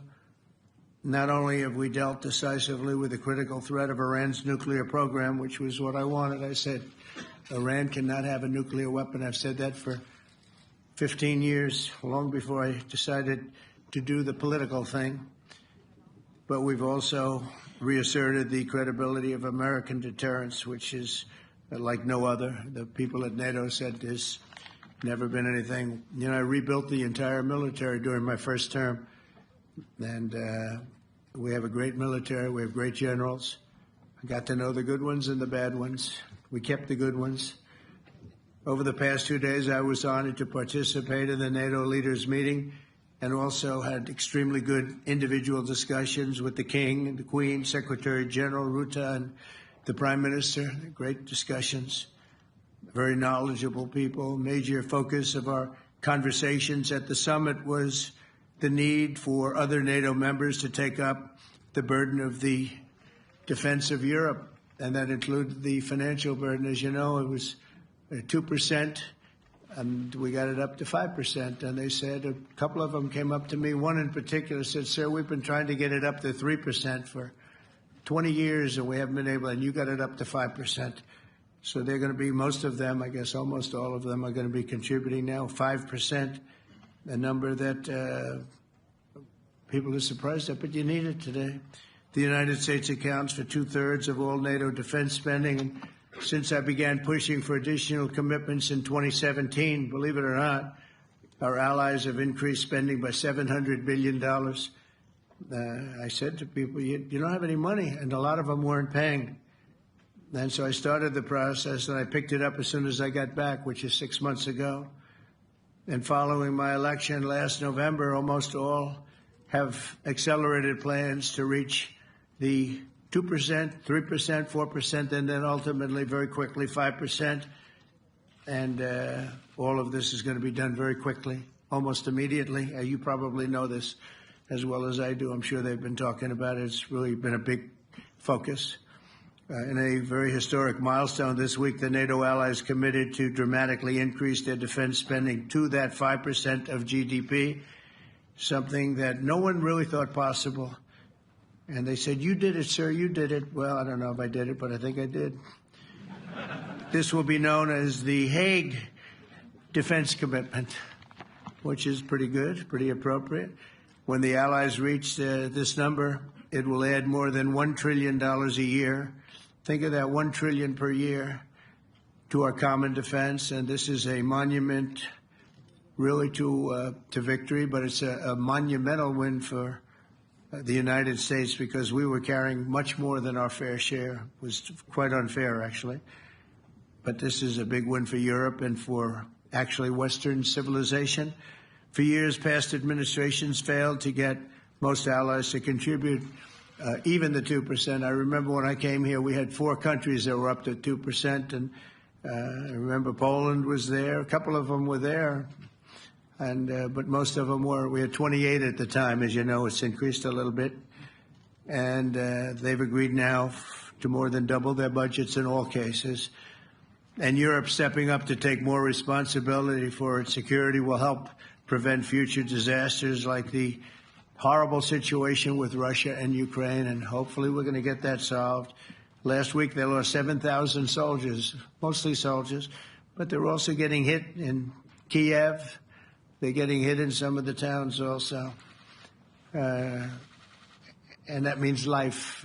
Life is disappearing also in the cities and towns. Should have never happened, would have never happened if I was president. I said it 1,000 times, and it never did happen. It's never even thought about. But it's vital that this additional money be spent on very serious military hardware, not bureaucracy, and hopefully that hardware is going to be made in America because we have the best hardware in the world. You saw that where 14 missiles were shot at us the other day. And they were very nice. They gave us warning. They said, we're going to shoot them. Is 1 o'clock okay? They said, it's fine. And everybody was emptied off the base, so they couldn't get hurt except for the gunners. They call them the gunners. And out of 14 high-end missiles that were shot at the base in Qatar, all 14, as you know, were shot down by our equipment. Amazing stuff. Amazing that they can do. It's like shooting a bullet with a bullet. It's the same thing if you think about it. 14 out of 14, and they weren't even that surprised. I said, do you do that well often? They say, we pretty much do, sir. The Ukraine crisis has also highlighted the urgency of rebuilding our defense industrial base, both in the United States and among the allied nations. We cannot afford to be dependent on foreign adversaries for critical minerals. And as you know, we made a deal with Ukraine to take a vast amount of the land they have for minerals. We need it. And once again, I want to thank all of the people in the Netherlands, incredible people. It's a great place. And all of the NATO allies for the tremendous summit that we just had. A letter just came in, and a statement came in from the Atomic Energy Commission of Israel. And I just wondered, this is an official letter, and they're very serious people, as you know. The devastating U.S. strike on Fordo destroyed the site's critical infrastructure and rendered the enrichment facility totally inoperable. It was devastated. We assess that the American strikes on Iran's nuclear facilities has set back Iran's ability to develop nuclear weapons for many years to come. This achievement can continue indefinitely if Iran does not get access to nuclear material, which it won't. It's so sad that that whole thing had to go. But I just want to thank our pilots. You know, they were maligned and treated very bad, demeaned by fake news CNN, which is back there, believe it or not, wasting time, nobody's watching them, so they're just wasting a lot of time, wasting my time. And the New York Times, they put out a story that, well, maybe they were hit, but it wasn't bad. Well, it was so bad that they ended the war. It ended the war. Somebody said in a certain way, you know, that it was so devastating, actually. If you look at Hiroshima, if you look at Nagasaki, you know, that ended a war too. This ended a war in a different way, but it was so devastating. Also, they have, out of Dubai, just came that Iran's foreign ministry spokesman, this is Iran's foreign ministry, says its nuclear installations were very badly damaged by the American strike. So what bothered me about these reports with fake reports put out by the New York Times, I call it the failing New York Times because it's doing terribly. Without me, it would be doing no business at all. But, and by fake news, CNN and MSDNC, all of these terrible people, you know, they have no credibility. You know, when I started, they were at 94% credibility, the media. Now it's at 16%. And I'm very proud of it because I've exposed it for what it is. But when I saw them starting to question the caliber of the attack, was it bad? Well, it was really bad. It was devastating. They were obliterated. In fact, you can't get into the tunnels. They just put that over. That just came out. They can't. There's nothing. There's no way you can even get down. The whole thing is collapsed in a disaster. And I think all of the nuclear stuff is down there because it's very hard to remove. And we did it very quickly. When they heard we were coming, it was, you know, you can't move it. Very hard, very dangerous, actually, to move to. And they also knew we were coming, so I don't think too many people want to be down there knowing we're coming. With the bunker busters, as we call them, we're the only ones that have them. We have the best equipment, best nuclear equipment, and we have the best equipment in the world. And by the way, we can't forget our submarine, which was out there, submarines actually, but submarine was out there. We shot 30 rockets into an area, every single one of them. I think it was almost 400 miles away, I think, Pete, right? 400 and long. It was in the ocean, long ways away. And we shot a total of 30. Every single one of them hit within 9 inches from where it was supposed to be. It took it a lot because we didn't do just Fordo. We did 2 others in addition, which hadn't been completely destroyed. So we hit them with a submarine from hundreds of miles away. Amazing, just amazing equipment. Greatest submarines in the world. Nobody's even close. They're 20 years behind us when it comes to submarine technology. So that's one, and the other was from the Atomic Energy Commission, and they have about 3 or 4 of them now coming in from Atomic Energy Commissions from various places. But the one that we have that just came out, we released it a little while ago, was from the Israeli Atomic Energy Commission, but numerous of them are getting to see the site, and the site has been demolished.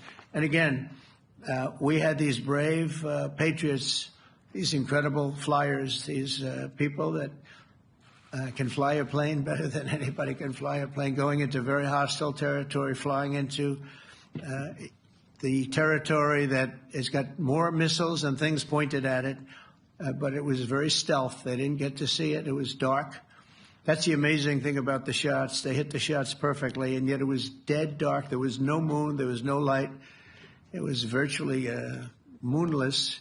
It was very dark, and the shots were hit perfectly. But when they get demeaned, and they were very upset about it because they knew how strong it would be. Back in Missouri, the pilots flew about 36 hours, 2 ways, far distance, and in those incredible B-2s. And we then had the F-22s, and we had the F-35s, and we had other planes, and we had, I think, a total of 52 tankers. That means the big tankers, because the refueling was a lot for all of the different planes that we sent. Incredible operation, and I have to say, General Raisin Kane was incredible. That's why he beat ISIS, and we beat ISIS in a matter of weeks. I was told it would take 4 to 5 years. We did it in a few weeks. And he was great. That's why he's the head of the Joint Chiefs of Staff right now, because I had a very good experience with him. He knocked out ISIS in a period of literally a few weeks. Amazing. And it was supposed to take a few years, 5 years to be exact. So we had a great victory there, and we then came here, and I think we had a great victory here. But this is an ongoing project. This is the safety of Europe, the safety of the world. And they've raised it from 2% to 5%, something which nobody, and you're talking about over $1 trillion a year. So we're talking about a lot of money coming in from countries that we're not paying nearly enough to be effective. So I have, as you know, Marco Rubio with me, and Pete Hegseth, Secretary of State and Secretary of War. Should we say Secretary? You know, it used to be called Secretary of War. Maybe for a couple of weeks we'll call it that because we feel like warriors. Used to be called Secretary of War. In fact, if you look at the old building next to the White House, you can see where it used to be Secretary of War. Then we became politically correct, and they called it Secretary of Defense. I don't know, maybe we'll have to start thinking about changing it, but we feel that way. Do we have any questions, please? Wow. That's a lot of questions.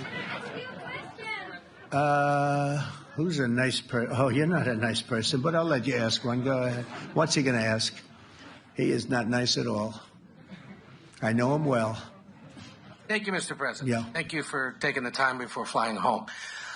You just said you believe the conflict between Israel and Iran is over. What makes you so confident it is? And what do you do if it isn't? Because I dealt with both, and they're both tired, exhausted. They fought very, very hard and very viciously, very violently, and they were both satisfied to go home and get out.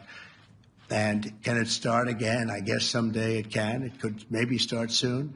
I think a big telltale sign was when, as you know, Iran somewhat, by not much, violated the ceasefire, and Israel had the planes going out that morning, and there were a lot of them, 52 of them.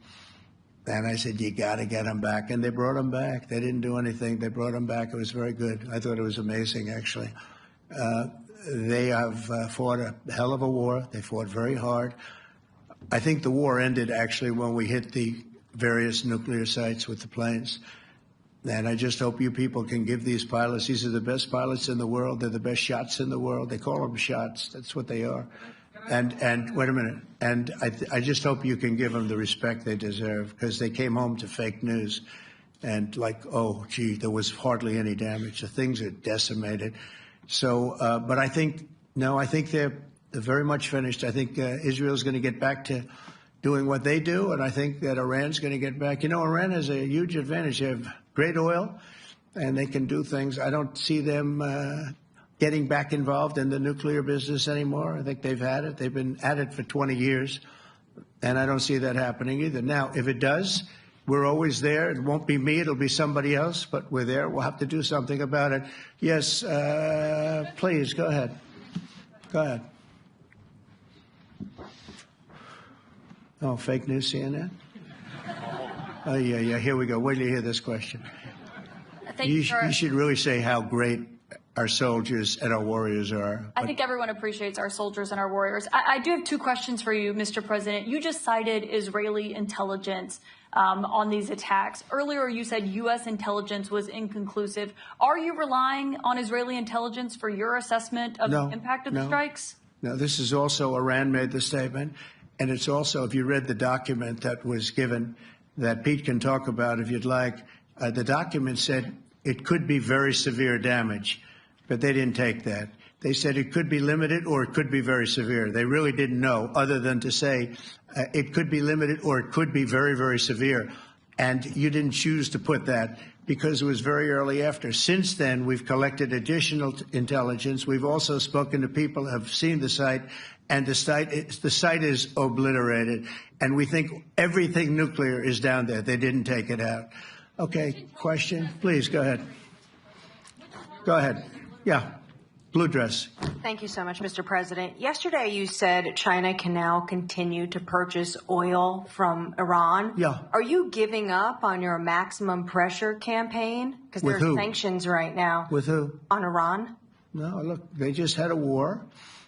The war was fought. They fought it bravely. I'm not giving up. They're in the oil business. I mean, I could stop it if I wanted. I could sell China the oil myself. I don't want to do that. They're going to need money to put that country back into shape. We want to see that happen. Would it? No, if they're going to sell oil, they're going to sell oil. We're not taking over the oil. We could have, you know. I used to say with Iraq, keep the oil. I could say it here, too. We could have kept the oil. No, China is going to want to buy oil. They can buy it from us. They can buy it from other people. But you're going to have to put that country back into shape. It desperately needs money. Yeah. Yeah, please. Here we go. I'm picking the beauties today. Go ahead. Mr. President, Secretary General Rutte has described President Putin as an adversary, a threat, an enemy. Do you view him the same way? And in addition to that, you mentioned General Kane, your chief of staff, the chairman of the Joint Chiefs of Staff. General Kane. Yes. He has said that Mr. Putin has territorial ambitions beyond Ukraine. Do you view that in the same way? Possible. I mean, it's possible. I know one thing. He'd like to settle. He'd like to get out of this thing. It's a mess for him. He called the other day. He said, "Can I help you with Iran?" I said, "No, you can help me with Russia." Because, in the last few weeks, we took care of India and Pakistan, Kosovo, Serbia. I think on Friday we have coming in, the Congo is coming in, and Rwanda is coming in. That was a vicious war that went on, a machete war, heads chopped off all over Africa. They're coming in. We did 2 others in addition to that. Nobody's ever done anything like this.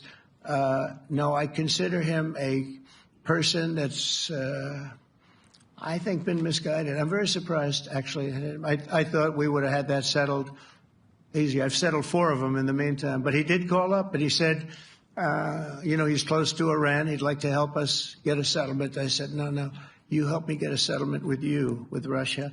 And I think we're going to be doing that, too. Yeah, please. Go ahead, please. Thank you, Mr. President. You've made clear your position on what impact the strikes had. I wanted to ask you what is next with Iran. For instance, is there any indication from U.S. intelligence that Iran was able to move any material? No, just the opposite. We think we hit them so hard and so fast they didn't get to move. And if you knew about that material, it's very hard and very dangerous to move. It's called, in many people, they call it dust. But it's very, very heavy. It's very, very hard to move. And they were way down. They're 30 stories down. They're literally 30, 35 stories down underground. You think we got it all? Oh, yeah, we think we got it. We think it's covered with granite, concrete, and steel. Can I ask you, are you interested in restarting negotiations with Iran? And if so, have they reciprocated? So our people, Marco could answer this, but our people are not, I'm not. The way I look at it, they fought, the war's done, and, I could get a statement that they're not going to go nuclear. We're probably going to ask for that, but they're not going to be doing it. But they're not going to be doing it anyway. They've had it. They've had it. Now, maybe someday in the future we'll want that. But I've asked Marco, do you want to draw, I just asked him the question as we were walking on the stage, do you want to draw up a little agreement for them to sign? Because I think we can get them to sign it. I don't think it's necessary. Marco, do you want to talk about that, please? Well, Mr. President, I think President Trump has shown a willingness to meet and talk to anybody in the world who's interested in peace. I don't know of any president that's been as willing as he has to meet with anyone and talk about peace. We'd love to have peaceful relations with any country in the world. And so obviously that'll depend on Iran's willingness not just to engage in peace, but to negotiate directly with the United States, not through some third country or fourth country process. But I know of no president, probably in our modern history, that's sought peace more than President Trump has. Sounds like the door is open, but you're in no rush. Is that right? Sounds like the door is open. But I'll tell you what, look, we're going to talk to them next week with Iran. We may sign an agreement. I don't know. To me, I don't think it's that necessary. I mean, they had a war, they fought. Now they're going back to their world. I don't care if I have an agreement or not. The only thing we'd be asking for is what we were asking for before about we want no nuclear, but we destroyed the nuclear. In other words, it's destroyed. I said Iran will not have nuclear. Well, we blew it up. It's blown up to kingdom come. And so I don't feel very strongly about it. If we got a document, it wouldn't be bad. We're going to meet with them, actually. We're going to meet with them. Yeah. Yeah, go ahead, please. Yes. Mr. President, Netherlands TV, thank you for visiting our country. Good. As I understood, Thank you. I, of course, I'd like to know how you slept last night at the House of the King. Oh, I slept beautifully.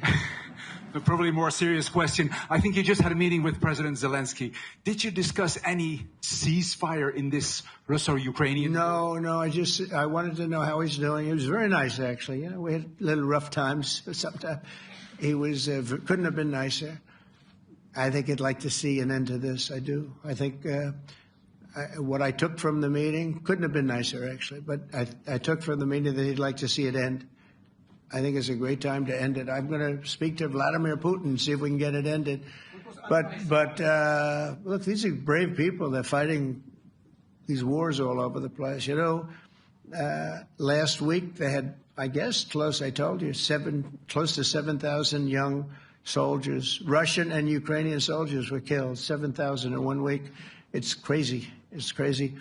So I'll be speaking to Putin. No, I had a good meeting with with Zelensky, and I had a lot of good meetings. We had a lot of good meetings with a lot of people, a lot of great leaders. But he's fighting a brave battle. It's a tough battle. Yeah. Go ahead, white dress. Thank you. Ida Hallikainen from Finland, Ilta-Sanomat. Good. You have played golf with President Alexander Stubb. How do you see Finland as a NATO ally and partner, and how would you describe your relationship with our president? Well, he's a very good golfer, okay? In fact, he was on his college golf team. He went to a good college in the South, as you know, a very good college, and he was a good golfer. We had a good time. I think my relationship's great. I want to buy icebreakers. You know, you're very good at icebreakers. And I actually made him an offer. I didn't go to Congress. They'll try and impeach me for this. But there's an old, it's not old, it's fairly new, but it's used icebreaker. And I offered him about 1/3 of what he asked for. But we're negotiating. We need icebreakers in the U.S. And if we can get some inexpensively, I'd like to do that. Actually, they'll fix it up, make it good. Also, we may buy some icebreakers. You know, you're the king of icebreakers, that particular country. They make them good. They make them really good, and they know what they're doing.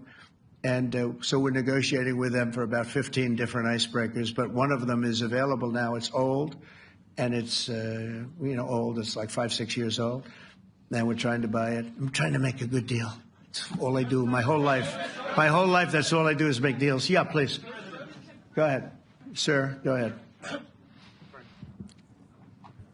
Yeah, a question for NewsHour, Dutch TV. First of all, on Article 5, on your way here, you spoke about the commitment of the U.S. to Article 5, saying, I'll give you my definition once we're here. Yeah. What is your definition, and may the U.S. commitment to Article 5 change in case some of the NATO members do not reach the threshold that was discussed today?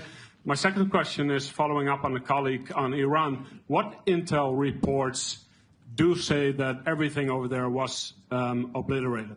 Yeah, well, there are numerous of those reports, and they're coming out fast and furious. But the most respected ones we've already seen.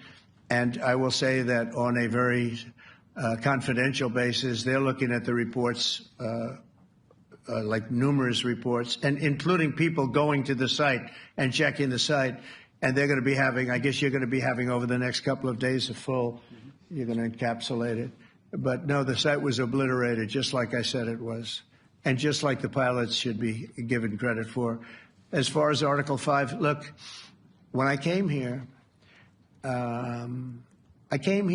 because it was something I'm supposed to be doing, but I left here a little bit differently. I said, I watched the heads of these countries get up, and the love and the passion that they showed for their country was unbelievable. I've never seen quite anything like it.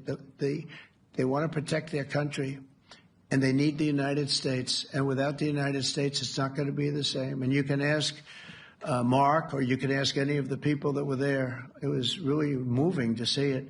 They love their country. They were so respectful of me because I'm the head of the United States. And I made, the King of Saudi Arabia, when I was in the Middle East. So I was in Qatar for a different reason, not a reason to get shot at. We were in there for economic development reasons, Qatar, UAE, and Saudi Arabia. All three leaders of those countries, and we took back $5.1 trillion into the United States.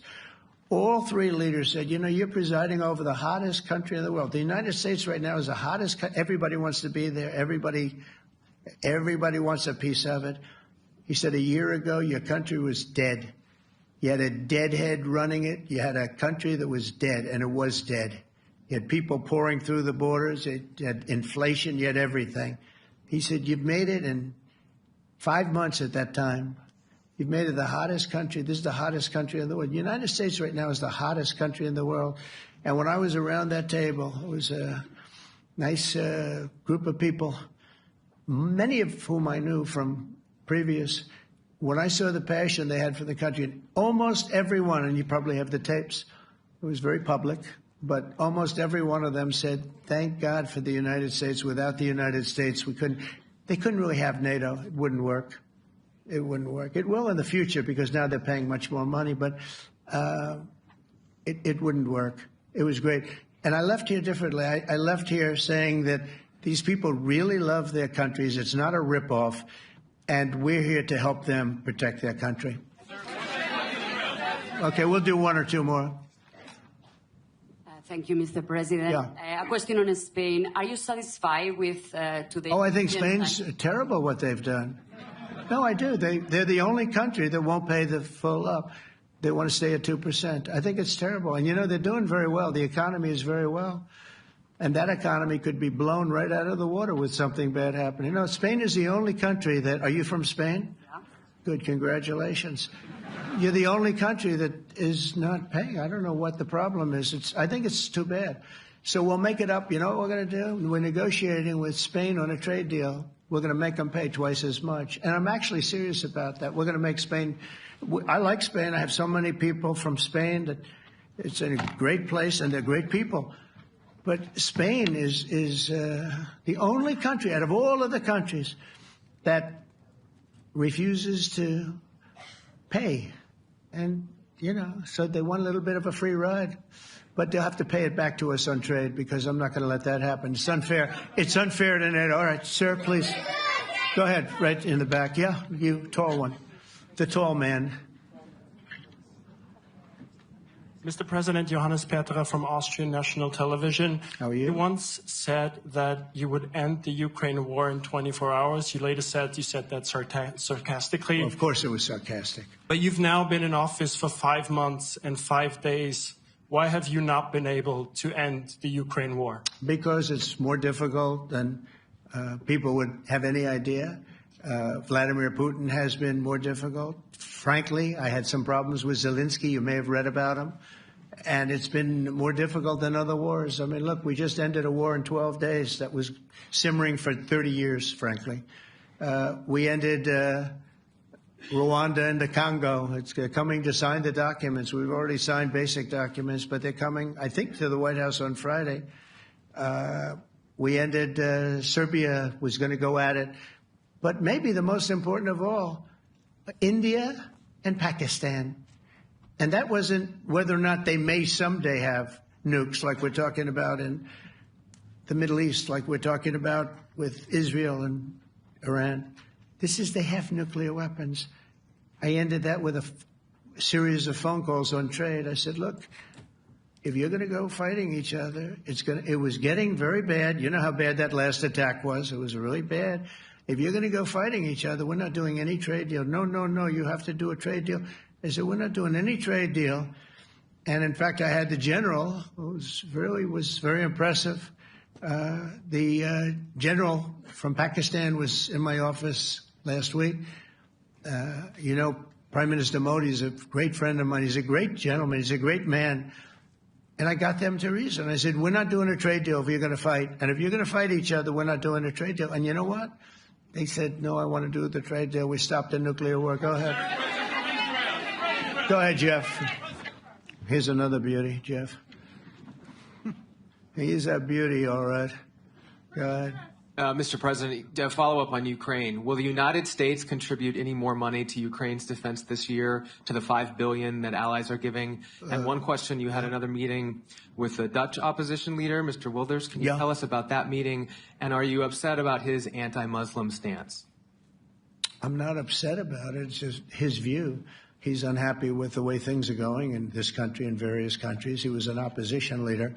And I was asked to meet with the opposition leader by the people that are running. I think they have some deal where if you have a meeting, you're supposed to meet with an opposition leader. I said, that's strange. We don't do that. But I met with I didn't know him. He seemed like a very nice guy, but he's in opposition to the current people, and that was set up by the current people. So I assume when I met with the Prime Minister, you're supposed to meet with the opposition. We'll have to try that sometime in our country. Let's not do it. But I thought he was very good. As far as money going, we'll see what happens. There's a lot of spirit. Look, Vladimir Putin really has to end that war. People are dying at levels that people haven't seen before for a long time. Go ahead. Go ahead. White shirt. Oh, she's all excited. So, BBC News Ukrainian. Where are you from? I'm from Ukraine. Oh. So my question to you is whether or not the U.S. is ready to sell anti-air missile systems Patriot to Ukraine. We know that Russia has been pounding Ukraine really heavily right now. Are you living yourself now in Ukraine? My husband is there. Wow. And I can see you very, it's amazing. And me with the kids, I'm in Warsaw actually, because he wanted me to be. Is your husband a soldier? No? He's there now? Yeah. Wow. That's rough stuff, right? That's tough. And you're living here? In Warsaw. And you're a reporter? I am. Good. So let me just tell you, they do want to have the missiles, okay, as they call them, the Patriots. And we're going to see if we can make some available, They're very hard to get. We need them too. We were supplying them to Israel, and they're very effective, 100% effective. Hard to believe how effective. And they do want that more than any other thing, as you probably know. That's a very good question, and I wish you a lot of luck. I mean, I can see it's very upsetting to you. So say hello to your husband, okay? Thank you. Go ahead. Thank you. Thank you, Mr. President. You were criticizing... Where are you from? Bloomberg News. Oh, Bloomberg. That's wonderful. You were criticizing the Federal Reserve Chair before coming to this summit. Yeah, I think he's terrible. I was wondering if you've begun interviewing different candidates for the Fed pick. Yeah, I know within 3 or 4 people who are going to pick. I mean, he goes out pretty soon, fortunately, because I think he's terrible. We have no inflation. We have a tremendous economy. Hundreds of billions of dollars of tariff money is pouring in. Factories are being built because they don't want to pay the tariffs, so they're building them all over the country. I think we're close to $15 trillion. I told you $5.1 trillion from the Middle East alone, but of investment money coming in. There's never been anything like that in the history of our country. But we have no inflation. And we have borrowing because Biden, stupidly, they did short-term debt. So we have borrowing coming up. And, we'll go 10 years, maybe longer, maybe shorter, but we'll go a long period of time when we do the debt. And because of him, because of this guy, we will have to pay for years. We'll be paying for him. And I said to him, listen, there's no inflation. He says, but maybe there'll be some. That's true. I said, if there is some, what you do is raise the rate. I'm okay with that. You raise the rate in 2 years from now or in a year from now. But because the rate's high, we have to pay more for debt. It's pretty equal. In other words, if it's 4%, it's 4%. If you drop it a point, you'll pay 3%. So it's fairly equal, not necessarily, but fairly equal. So we're going to end up paying maybe 2 points or 3 points more. 3 points would be about $900 billion a year because of this very average mentally person. He's an average mentally person. I'd say low in terms of what he does, low IQ for what he does, okay? Wait, so instead of paying $900 billion, we don't want to pay 900 just because he doesn't want to lower the rate. I said, if there's inflation in 2 years or 3 years or 1 year from now, you raise the rate. You take care of the inflation, among other things. But he's probably a very political guy, I guess. I don't know. I think he's a very stupid person, actually. All right, one more. Let's go. How about you? Go ahead. She looks so happy and everything. Thank you. So I picked her. I'm from Spain, too. I'm Anabu from La Vanguardia. I wanted to know if... You're where from? Spain, too. I wanted to know if you want to... That's the Spain corner right there. Shouldn't have said that. That's okay. I do like Spain, by the way. I think it's unfair that they're not paying, but go ahead. Are you going to negotiate directly with Spain about... I'm going to negotiate directly with Spain. I'm going to do it myself. They're going to pay. They'll pay more money this way. You should tell them to go back and pay. You're a reporter? You tell them to go back. They ought to join all of those countries that are paying 5%. Spain's going to be just about the only one that's not. They were the most hostile toward doing it. It just doesn't make sense to me. Okay. All right, Kelly, go ahead. Here we go. There's another one. Hello, sir. Thank you We got them all today. Okay.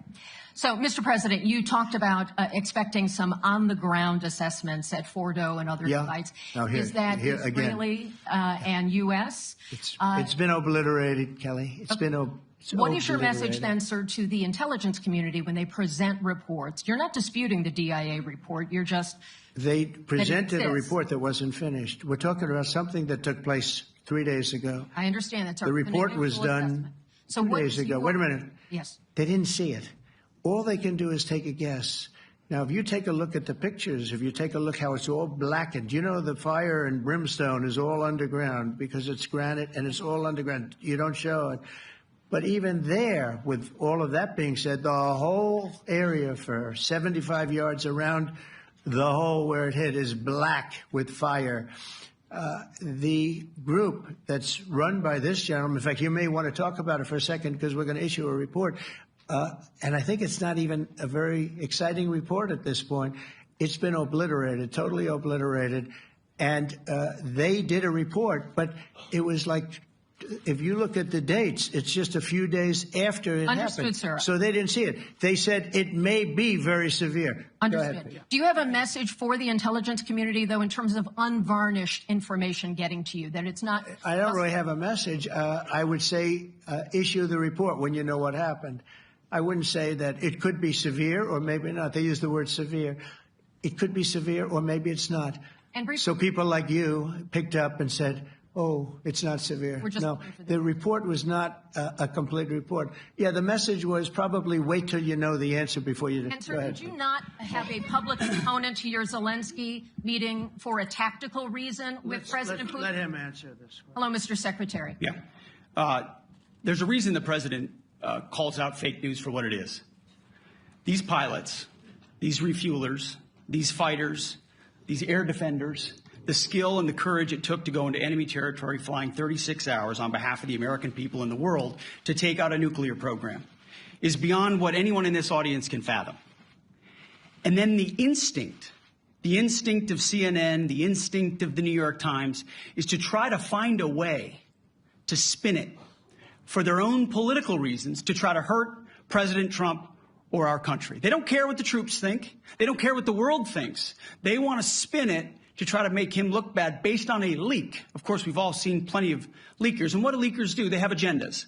And what do? Do they share the whole information or just the part that they want to introduce? And when they introduce that preliminary report that's deemed to be a low assessment, you know what a low assessment means? Low confidence in the data in that report. And why is there low confidence?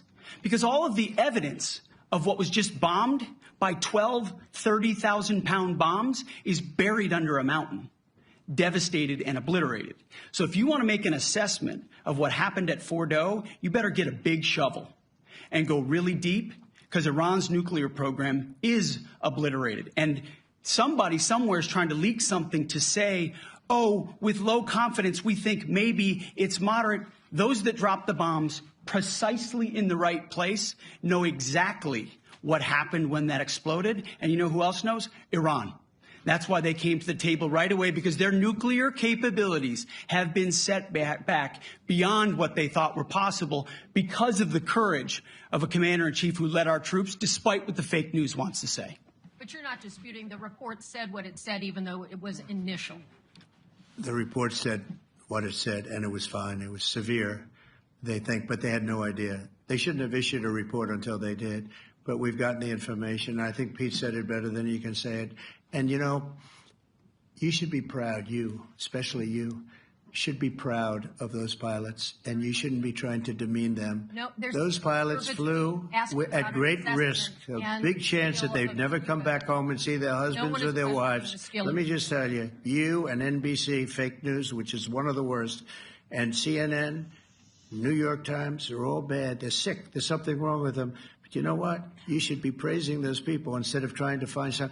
By getting me, by trying to go and get me, you're hurting those people. They were devastated. You know, I got a call from Missouri, great state, that I won 3 times by a lot. And I got a call that the pilots and the people on the plane were devastated because they were trying to minimize the attack. And they all said it was hit. But we don't think it was really maybe hit that badly.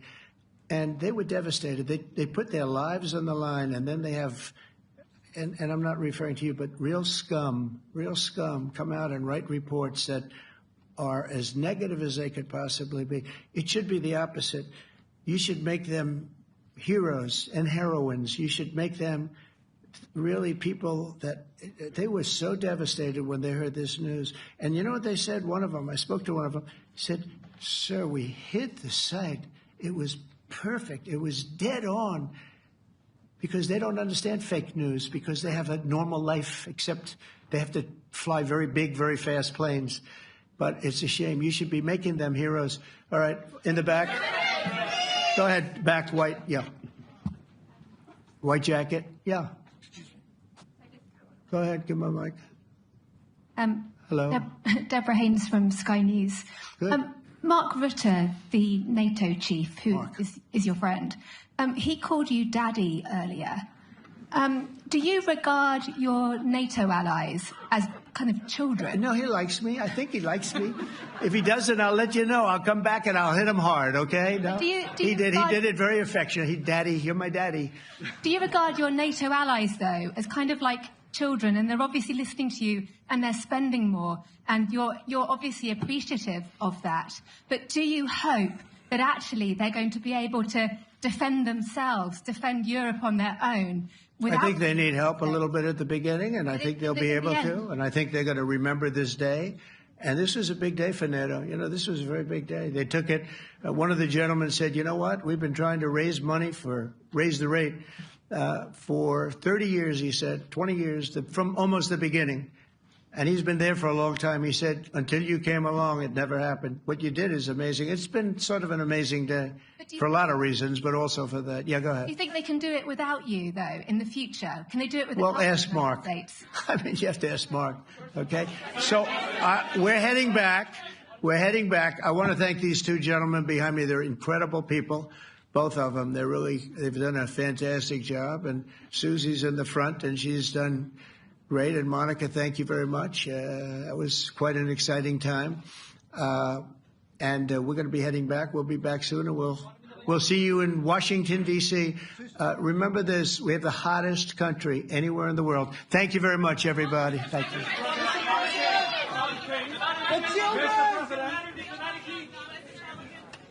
you trust American intelligence?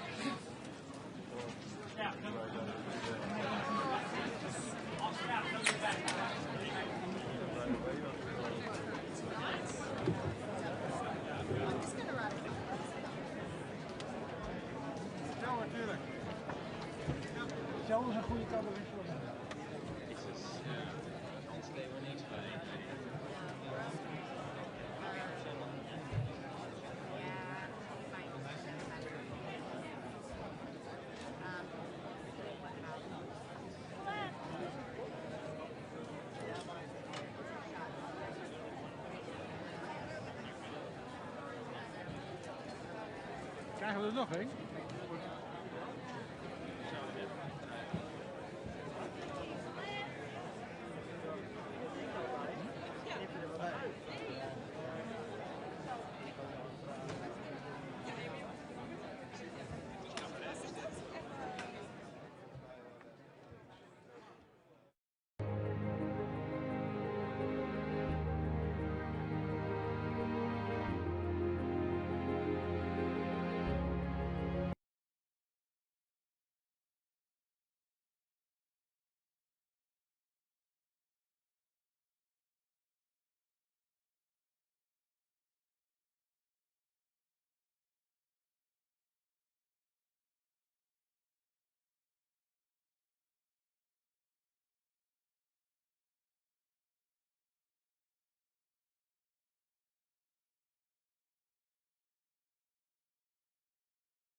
Minister will start with a short statement in English and will furthermore answer the questions of Dutch media in Dutch and the international media in English, of course.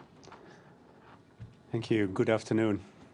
Today we've reached the end of an intensive but rewarding 2-year period, which has led to this historic summit in The Hague.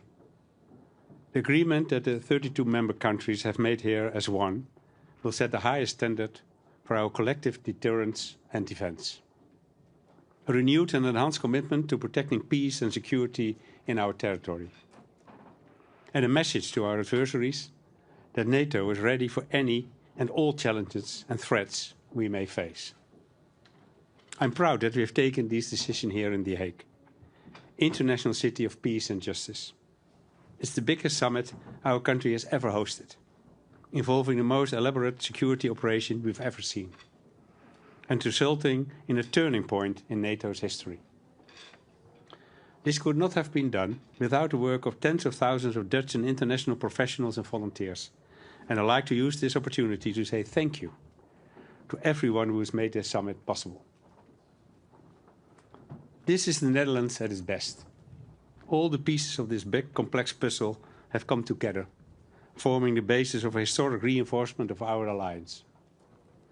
We are setting a new NATO spending target as we move toward 2035. We will raise our annual defense spending to 3.5% of GDP, while another 1.5% going to broader defense-related investment and resilience and infrastructure. In doing so, we are committing firmly to the trend that began in recent years. Putin's full-scale invasion of Ukraine in 2022 has made NATO more relevant than ever. With the accession of Finland and Sweden, it is bigger than ever too. And the Hague investment plan will now make NATO stronger than ever. We will bolster the European pillar of our alliance and share the financial burden and military task more equally. In this way, working with our American allies, a stronger Europe will help build a stronger NATO. For many countries in our alliance, these percentages are like something from the Cold War era. But it's absolutely vital that we in Europe step up and do our part. We have no choice, given the threat Russia poses to the Euro-Atlantic region and its enormous military build-up. Of course, the threat is most visible in Ukraine. Their future is closely bound up with our security. Every euro we spend on their defense will directly help curb Russia's aggression on our continent. And that's precisely why our support to Ukraine will count towards the 3.5% target. And I've assured President Zelensky that we will continue our unwavering support. As can be seen in our new military support package worth 155 million euros and the 500 million euros worth of contracts we have concluded with Ukraine's defense industry. And so, the end of one process is always the start of a new one. In fact, we might say the real work is just beginning. Under the new agreements, we will be making annual plans to bring us one step at a time to our target at 2035. A review will be held in 2029 to see if the capability targets and the underlying security assessments are still accurate. And we must get to work fast to bring the transatlantic and European defense industry fully up to speed. Our factories need to produce more, and produce it more quickly and in more innovative ways.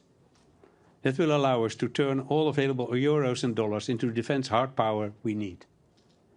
The Defense Industry Forum that was held during the summit provided valuable lessons that we can now build on further. And I want to be frank. Yes, this new chapter of the NATO alliance will demand a lot of us all. Every year we'll have to make political and financial decisions on what these enormous investments will involve. These won't be easy discussions, but peace and security do not come for free. They demand constant effort and maintenance, and they demand unity, our most powerful weapon, as we've shown in the past few days. And with that in mind, we are handing the baton to Turkey, the summit host of 2026. Extra, NOS.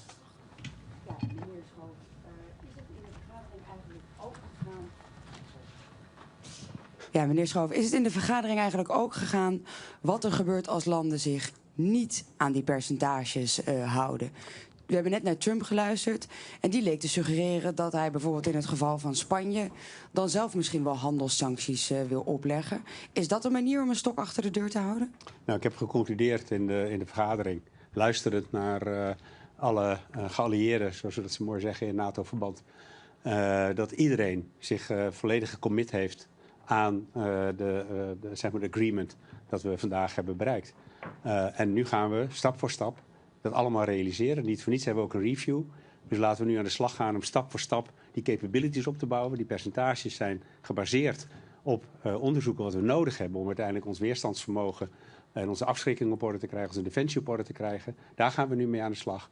En dan kijken we stap voor stap hoe ver we komen. En dan gaan we ook wel kijken als landen uiteindelijk achterblijven. En dat kan voor meer landen gelden, maar misschien gaan er ook wel heel landen heel snel. Dat hebben we ook gehoord vandaag. Kijken hoe we daar allemaal mee omgaan. Maar in het verleden hebben landen natuurlijk ook met z'n allen afgesproken zich aan 2% te houden. Dat deden toen heel veel landen ook niet. En hoe is het dan als de heer Trump zegt, nou ja, in dat geval ga ik er zelf persoonlijk voor zorgen dat een land dat doet? Nou ja, ik heb het hem ook horen zeggen. Maar ik blijf even bij vandaag. Vandaag hebben we een historische overeenkomst bereikt, waarin alle lidstaten zich hieraan verbonden hebben. En we doen een review in 2029. En stap voor stap gaan we nou die stappen zetten om te zorgen dat we de capabilities op zijn plek krijgen. Ja, er zijn landen die denken dat ze dat voor minder geld kunnen. Dat gaan we zien. Ik denk dat het allerbelangrijkste is dat we die capabilities opbouwen. Was er überhaupt nog discussie daarbinnen vanmiddag bij de vergadering? Want als je zag wat de plannen daarvoor waren en wat eruit kwamen, daar lijkt eigenlijk niks aan veranderd. Was iedereen het daar gewoon al met elkaar eens? Ja, we waren het met elkaar eens. Maar het is met deze deze Noord-Atlantische Raad eigenlijk hetzelfde als met die ministerraad in Nederland. Over wat er binnen gebeurt spreken we niet. Maar uw constatering is terecht. Vooraf en achteraf was hetzelfde document. En we hebben goed naar elkaar geluisterd. En uiteindelijk is er in unanimiteit gezegd, wij stappen allemaal in. En dat betekent dat dit nu een historisch moment is. En we Den Haag, hopelijk over 10 jaar als we terugkijken, kunnen zeggen in Den Haag is uiteindelijk dat belangrijke keerpunt in de NATO ten opzichte van onze defensie en onze afschrikking gerealiseerd door hogere defensieuitgaven en een betere defensie die daarvoor resulteert en daarmee voor vrede en welvaart in Europa en de rest van de wereld. Ja, dan een laatste vraag. We hoorden net inderdaad ook de heer Trump. Die lijkt ook helemaal warm geworden voor de NAVO, zoals hij net aangaf. Maar we weten natuurlijk ook, het is een wispelturige man die nogal eens van mening kan veranderen. Bijvoorbeeld ook over artikel 5. Hij zegt nu, nou daar sta ik helemaal achter. Denkt u ook dat dat zo blijft? Of kan dat volgende week ook weer veranderen? Nee, ik denk dat het zo blijft. Want ik denk dat er, afgezien van uitspraken die we soms hebben gezien, de boodschap van Amerika nog steeds is geweest dat als we zeg maar, met deze overeenkomst we ook tegelijkertijd weer met elkaar ook weer hebben bevestigd dat artikel 5 gewoon geldt. En ook in mijn eigen gesprek met de heer Trump, en heeft u wellicht ook een stukje van gezien van het laatste stukje, want daar was de media bij, is dat nog een keer bevestigd. En ook op de vraag van artikel 5 zei hij, ja, waarom denkt u anders dat ik hier ben? Ook als landen niet betalen. En ik denk dat dat belangrijk is als hij ook zegt, waarom denkt u dat ik anders hier ben? Dus artikel 5 geldt gewoon. SBS dan ANP? Meneer Schoof, bent u opgelucht en tevreden dat het erop zit en dat Trump zijn zin heeft gekregen? Nou, de top zit er pas op als iedereen weg is. Dat klinkt misschien een beetje onaardig, maar dat is natuurlijk wel het geval. We vinden op dit moment ook nog links en rechts nog wat kleine bilaterale of grotere bilaterale gesprekken plaats. Bent u bang dat daar nog wat kan gebeuren? Nee, ik ben er niet bang over, maar ik constateer even dat de top pas klaar is als iedereen weer in het vliegtuig zit op weg naar huis. Dan is de top afgelopen en dan denk ik dat we terug kunnen kijken op een buitengewoon succesvolle top. Vooral ook op de inhoud, maar ook als we kijken hoe de organisatie de afgelopen periode heeft gewerkt. Daar kan je echt ontzettend trots op zijn dat die, wat ik ook zei net, die tienduizenden mensen die dat allemaal voor elkaar hebben gebokst en met elkaar hebben gedaan. Naast zeg maar, de diplomaten die al het inhoudelijk overleg de afgelopen weken, maanden hebben gedaan. Ja, dan kijk je natuurlijk met trots terug op het resultaat. We hadden het net al even over de wispelturigheid van Trump. Kunt u opgelucht ademhalen nu? Nou ja, de vooruitzichten waren gewoon goed. En dat we met deze overeenkomst, en er is mij vaak gevraagd, komt Trump? Hij heeft me dat een keer in een telefoongesprek, heeft hij me verzekerd dat het 100% zeker was. En ik heb geconstateerd dat daar in ieder geval de afgelopen 2 maanden, denk ik, geen verandering is gekomen. En dat hij er ook gisteravond was, zei het ietsje later dan gepland, maar hij was er wel. Heeft u en uw team nog een rol gespeeld in het feit dat hij bij het Koningshuis heeft geslapen?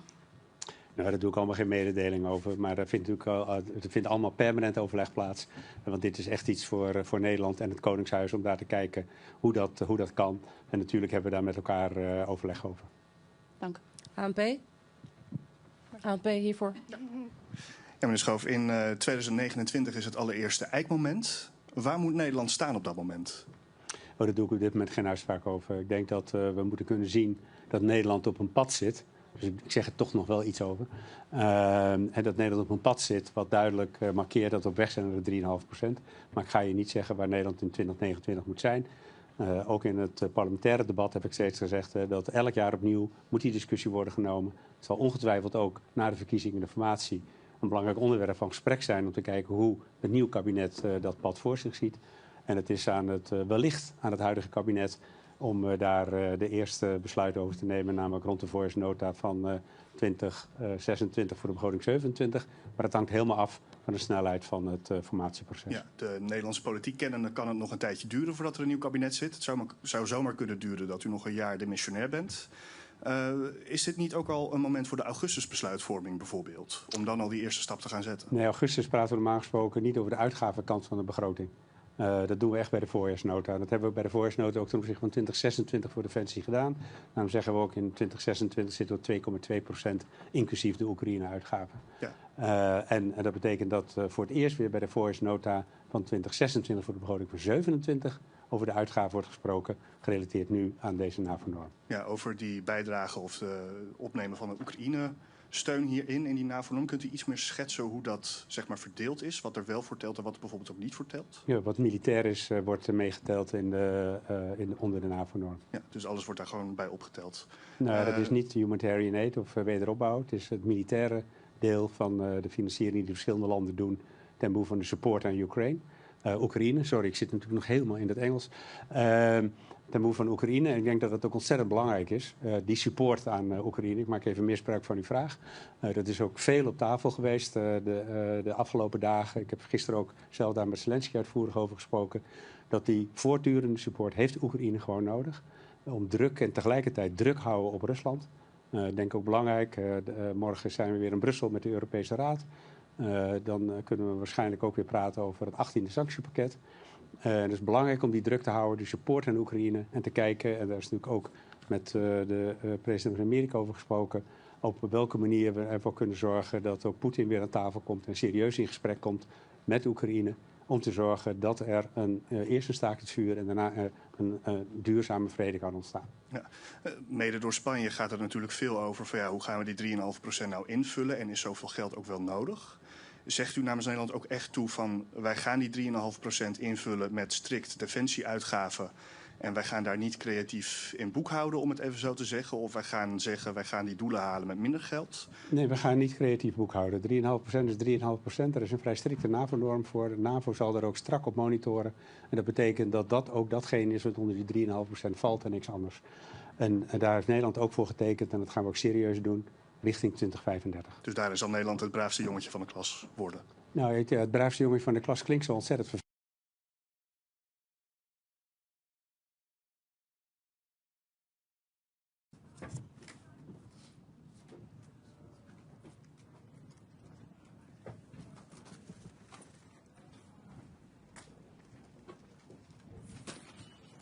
Değerli basın mensupları, değerli arkadaşlar, sizleri en kalbi duygularımla, saygıyla selamlıyorum. Basın toplantımıza katılımlarınız için her birinize ayrı ayrı teşekkür ediyorum. Avrupa Atlantik güvenliğinin krizler, çatışmalar ve savaşlarla sınandığı bu hassas dönemde Lahey zirvesini az önce tamamladık. Konuşmamın hemen başında Hollanda Kralı Sayın Willem Alexander, Başbakan Sayın Schoof ve Hollanda makamlarına mükemmel organizasyonları için şükranlarımı iletiyorum. Genel Sekreter Sayın Rutte'yi başarılı yönetimi için tebrik ediyorum.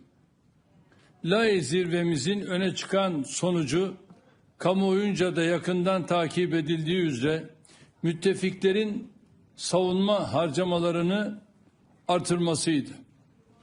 Konsey oturumunda savunma harcamalarımızı 10 yıllık bir sürede gayri safi yurt içi hasılalarımızın %5'i düzeyine çıkarmayı kararlaştırdık. Mevcut krizlerin derinleştiği ve her geçen gün ilave krizlerin ortaya çıktığı bir iklimde alınan bu karar NATO açısından bir zaruret teşkil ediyor. Terörizm tehdidinden en fazla zarar gören, bölgemizdeki birçok krizden doğrudan etkilenen müttefikiz. Halihazırda uluslararası gündemi domine eden olayların hemen hepsi Türkiye'nin yakın çevresinde yaşanıyor. Ülkemizi tüm bu krizlerin, sıcak çatışmaların ve gerilimlerin uzağında tutmaya gayret ediyoruz. Caydırıcılığımızın artırılmasına ve savunmamızın güçlendirilmesine büyük önem veriyoruz. Türk savunma sanayinin son yıllarda yaptığı büyük atılım dünyada parmakla gösterilmektedir. Silahlı ve silahsız, insansız hava araçları başta olmak üzere birçok alanda küresel ölçekte söz sahibiyiz. Savunma harcamalarımız halihazırda önceki zirvelerin hedefi olan %2 seviyesinin üstündedir. Hatta mevcut altyapı ve savunma sanayi yatırımlarımız, inovasyona ayırdığımız kaynaklar ve uluslararası çabalarımız itibariyle %5'i yakalamaya en yakın ülkelerdeniz. Birçok müttefikin tehdit ve sınamalar karşısında daha fazla sorumluluk üstlenmek konusunda bizimle aynı çizgiye gelmesini doğru buluyorum. Elbette sadece savunma harcamalarını artırarak ittifakın etkinliğinin geliştirilmesi mümkün değil.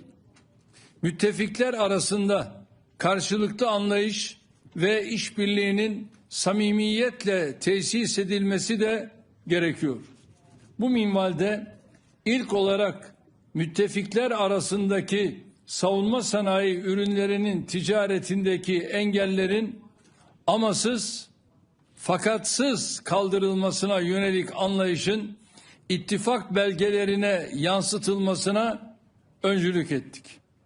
Bunun tüm unsurlarıyla hayata geçirilmesini ümit ediyoruz.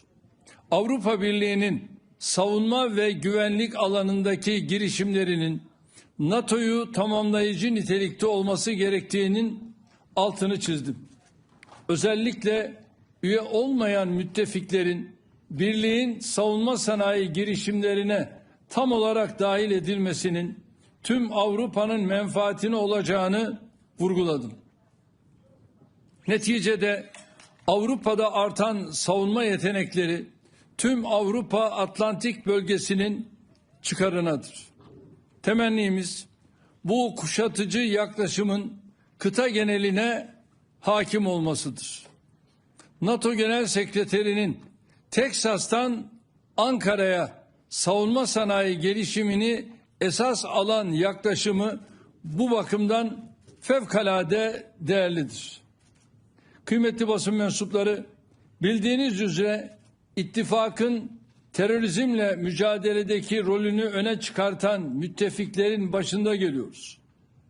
Nitekim terörizm NATO'ya yönelik güncel iki temel tehditten biri olarak kayda geçirilmiştir. Bu defa Lahey'de terörle mücadelenin ancak müttefiklerin samimi dayanışmasıyla başarılabileceğini vurguladık. Zirve bildirisine bu tehdidin yansıtılmasını sağladık.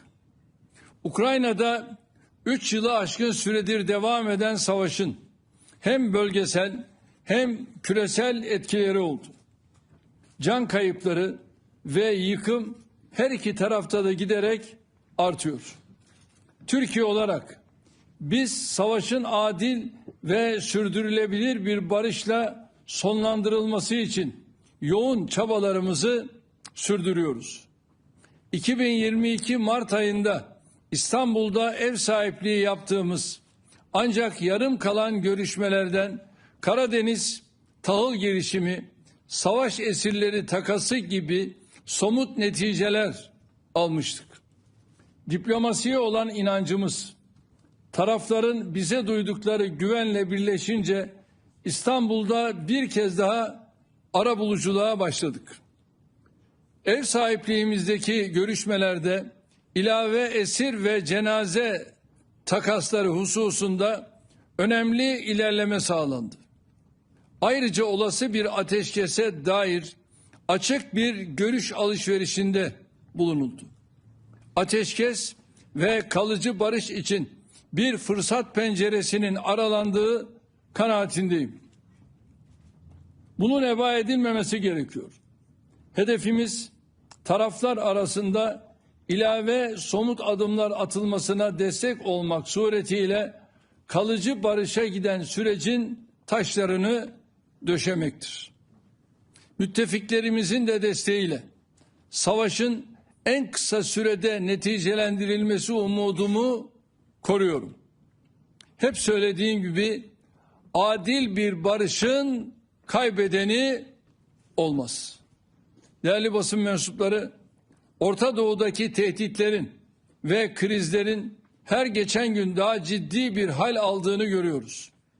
Gazze'de Filistin halkına yönelik olarak 2 yıla yaklaşan mezalime bir kez daha dikkat çekiyorum.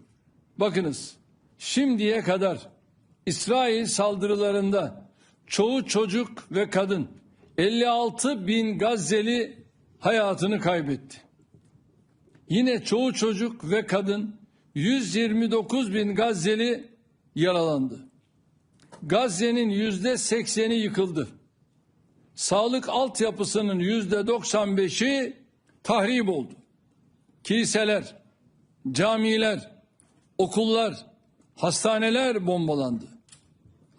2 milyonu aşkın Gazze'li kardeşimiz yıkıntıların arasında tepelerine sürekli bombalar yağarken çok zor şartlar altında hayatta kalma mücadelesi veriyor.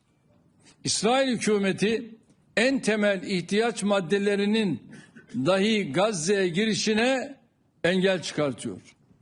İsrail'in engellemeleri ve saldırıları sebebiyle Gazze'deki insani trajedi, insani felakete dönüşmüş durumda. Vicdan sahibi hiçbir insan böyle bir vahşete sessiz kalamaz. Bebekler uyurken susulur. Bebekler öldürülürken susulmaz. Buradan insan hayatına değer veren herkesi zulme karşı seslerini yükseltmeye çağırıyorum. Ancak uluslararası toplumun, bilhassa ilgili kurumların İsrail'i durdurmakta yetersiz kaldığını müşahede ediyoruz. Hiçbir kural tanımayan, uluslararası hukuku açıkça ihlal eden İsrail, ihlallerine her geçen gün yenilerini ekliyor. Bir defa şunun iyi anlaşılması şart. İsrail bölgeyi istikrarsız hale getirerek kendi halkının güvenliğini sağlayamaz. Bölgedeki tüm ülkeler gibi İsrail'in de güvenliği komşularının istikrarından, huzurundan ve refahından geçmektedir. Yaşananlar 1967 sınırları temelinde coğrafi bütünlüğü haiz iki devletli çözümün kaçınılmaz olduğunu bir kez daha bizlere hatırlatmaktadır. Türkiye olarak amacımız tüm halkların, tüm inançların yan yana barış içinde yaşadığı bir sulh ikliminin tesisidir. Biz 1000 yıldır aynı topraklarda yaşıyoruz. İnşallah ebediyen de orada yaşamaya devam edeceğiz. Dolayısıyla tüm bölgenin selameti için acı da olsa rahatsız edici de olsa hakikatleri cesaretle söylemeyi sürdüreceğiz. Değerli arkadaşlar, İsrail ile komşumuz İran arasındaki en son askeri tırmanma bölgemizi çok ciddi risklerle karşı karşıya bıraktı. Krizin ilk anından itibaren malumunuz yoğun bir diplomasi trafiği yürüttük. Bölgedeki liderlerle telefon görüşmelerimiz oldu. İslam İşbirliği Teşkilatı üyesi ülkelerin Dışişleri Bakanları İstanbul'da toplandı. Burada da gerilime dair önemli mesajlar verildi. Evvelce de ifade ettiğim hususu bugün tekrarlamakta fayda görüyorum.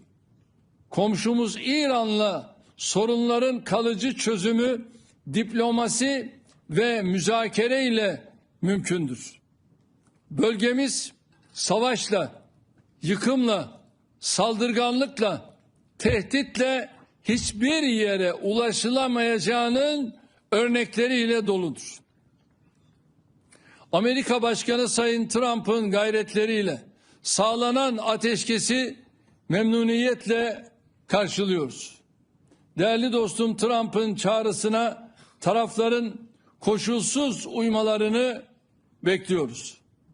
Fiili ateşkes ilanının en kısa sürede kalıcı sükunete tahvil edilmesini ümit ediyoruz. Orta Doğu'da barışın temini için müttefikler dahil herkesin elini taşın altına koyması gerektiğini düşünüyorum. Biz bu konuda üzerimize düşeni yapmayı sürdüreceğiz. Kıymetli basın mensupları, zirve kapsamında birçok liderle görüşmeler gerçekleştirdim. Bu kapsamda sırasıyla Amerika Birleşik Devletleri Başkanı Sayın Trump, Almanya Şansölyesi Sayın Merz, Birleşik Krallık Başbakanı Sayın Stürmer, Fransa Cumhurbaşkanı Sayın Macron, Hollanda Başbakanı Sayın Schoof, Romanya Cumhurbaşkanı Sayın Dan'ın da aralarında olduğu pek çok liderle bir araya geldim.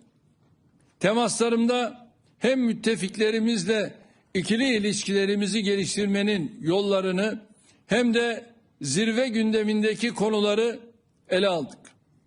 Ülkemizin önümüzdeki sene NATO zirvesine ev sahipliği yapma önerisi de zirvemizde neticeye bağlandı. Gelecek yıl müttefiklerimizi Türkiye'de ağırlayacak olmaktan büyük bir memnuniyet duyuyoruz. Bu düşüncelerle zirvenin şimdiden hayırlara vesile olmasını temenni ediyorum. İlginiz, alakanız için sizlere de teşekkür ediyorum. Buyurun, sorular sizde.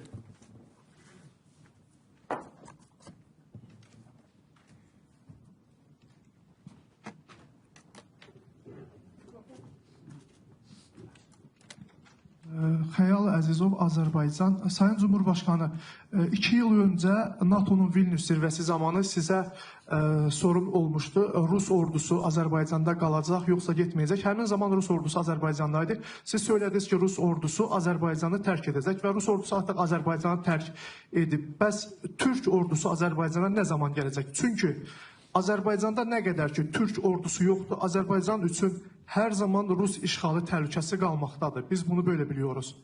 Teşekkür ederim. Sağ ol.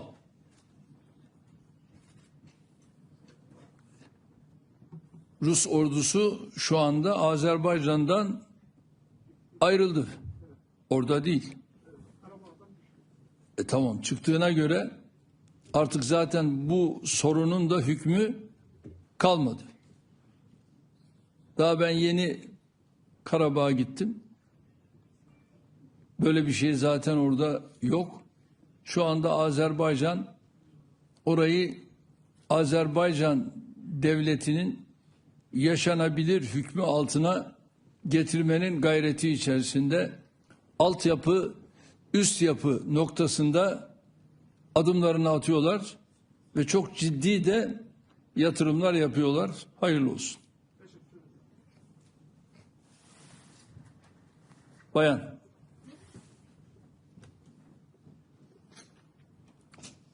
Yes, thank you, Mr. President. I am Heba Nasser from Asharq News. Many are concerned that a conflict between Turkey and Israel may erupt anytime soon. Today, in the final communique of the NATO summit, there was a commitment to Article 5. Do you think in the event of a conflict between Turkey and Israel, the NATO would come to defend Turkey? Thank you. Değerli arkadaşlar, Türkiye'ye herhangi bir saldırı olmadıktan sonra Türkiye'ye yönelik bir saldırı olmadığı takdirde, ki şu anda böyle bir şey söz konusu değil, Türkiye bölgesinin bir barış ülkesidir ve bölgesinde de barışın özellikle hakim olması için bütün gayretlerini göstermektedir. Ancak tabii bütün bunların yanında özellikle de İsrail'in bu çekilmez, dayanılmaz tavrına karşı da biz orada zulmün karşısında yer almayı devam ettireceğiz.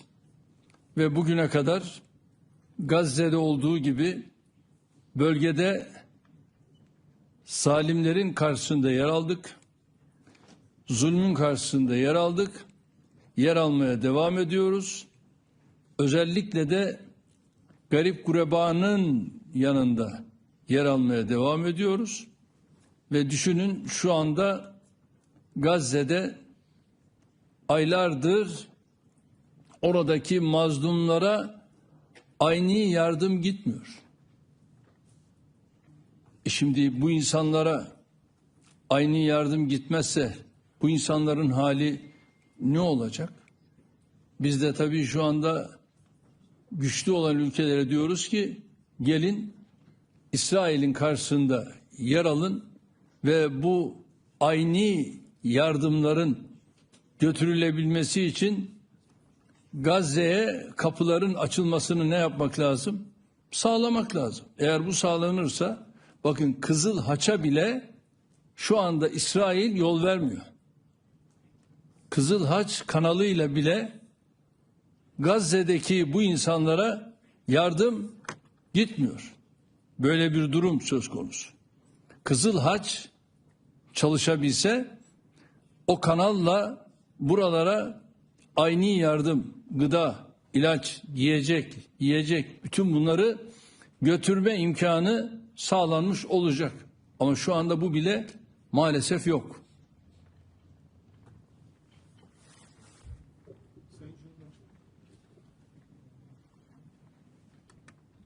Sayın Cumhurbaşkanım, biraz önce konuşmanızda da bahsettiniz.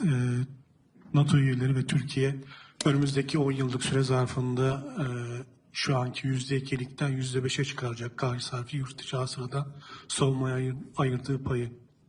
Türkiye bu süreçte bütçeyi artırmada hangi yolu izleyecek? Mesela savunma sanayi destekleme fonumuz var. Bu fon kanalıyla ilave artışlar mı gündemde, yoksa sadece milli bütçeden artış mı planlanıyor? Bir de yine konuşmanızda bahsettiğiniz zirve sırasında Alman şansölyeriyle görüştünüz. Bu görüşmede Eurofighter alımı ile ilgili de bir konunun masada olduğu ya da görüşmesi bekleniyordu. Bu gerçekleşti mi? Değerli arkadaşlar, her şeyden önce şu an itibariyle bu önümüzdeki 10 yıl içerisinde tabii ki atacağımız adımlar milli bütçeden olacaktır.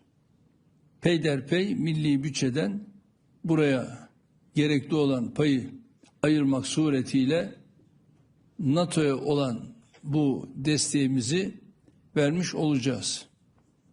Eurofighter konusunda gerek İngiltere gerek Almanya ile görüşmelerimizi yapıyoruz ve bu konuda olumlu gelişmeler var. Bu olumlu gelişmeleri de tamamen gerçekleştirdikten sonra inşallah adımlarımız atmış olacağız.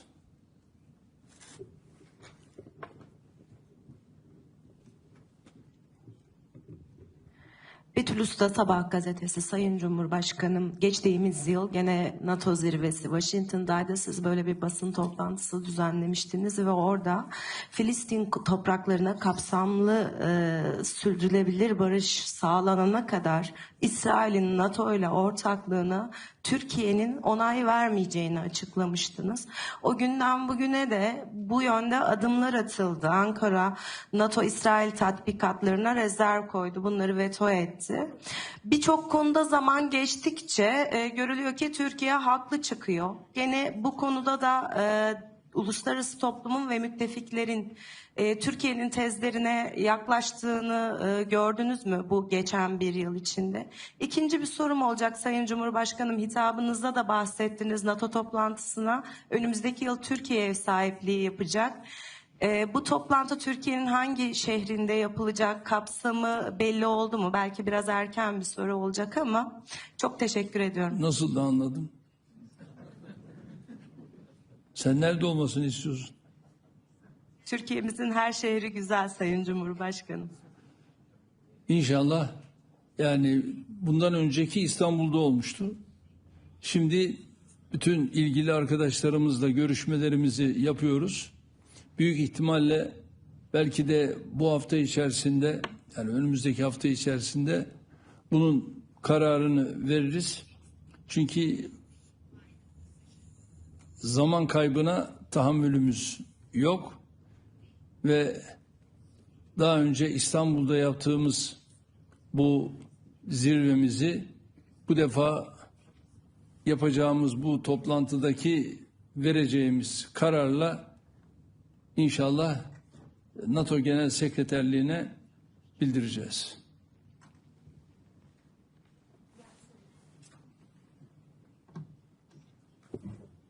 Mr. President, my name is Dov Gilhar from Israeli Public TV.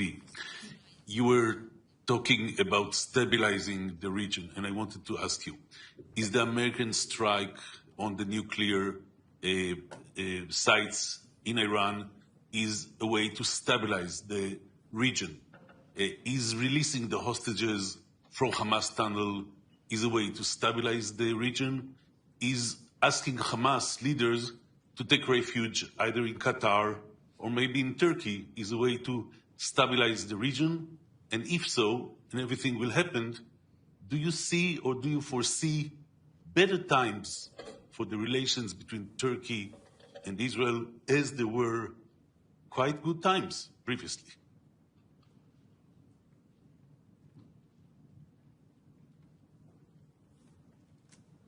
Şu anda tabii İsrail ile Türkiye'nin arasındaki ilişkilerin bu anlayışla devam etmesi halinde burada aramızdaki barış, aramızdaki huzur mümkün değil. Zira atılan adımlar her şeyden önce barışı tehdit ediyor.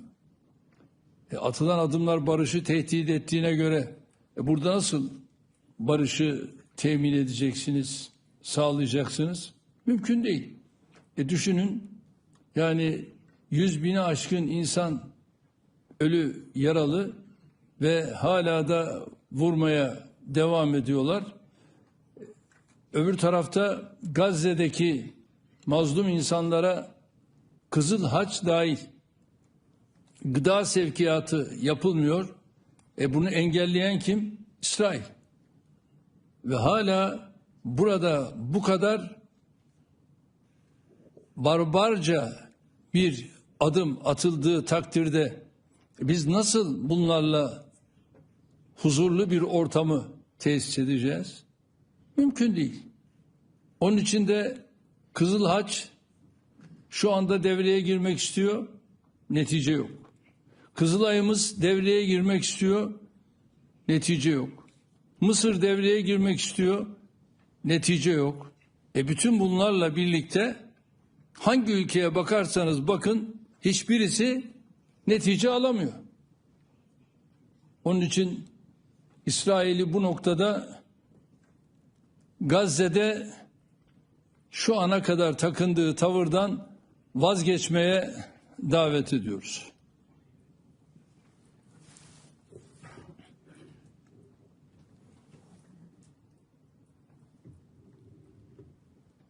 Hi, Mr. President. What is the status of Turkey being added to the F-35 program? Have you been in discussions with President Trump, and would Turkey be willing to give up its... Oh, sorry, Audrey Decker with Defense One. And would Turkey be willing to give up its S-400s to be added to the program? Thank you.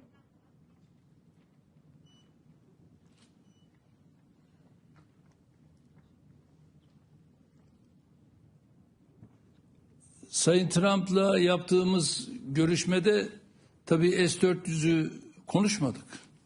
O gündemimizde değil. O iş bitmiş bir iş. F-35 konusunu tabii görüştük. F-35 konusunda da biz 1 milyar 300-400 milyon dolar gibi bir ödeme yaptık ve F-35'leri alma noktasında biz Sayın Trump'ın da iyi niyetli olduğunu gördük. F-16'larımızın tamamıyla bakım onarımı ve F-35'lerle ilgili de alımla ilgili çalışmalarımızı sorumlu olan arkadaşlarımız devam ettiriyorlar. Tabii bunun yanında bir de bizim Eurofighter'la ilgili çalışmalarımız var. Eurofighter konusunda da İngiltere ve Almanya ile bu çalışmalarımızı sürdürüyoruz. Temennimiz odur ki bu iyi niyetimizi İngiltere'de, Almanya'da onlar da olumlu karşılıyorlar. Çalışmalarımız devam ediyor.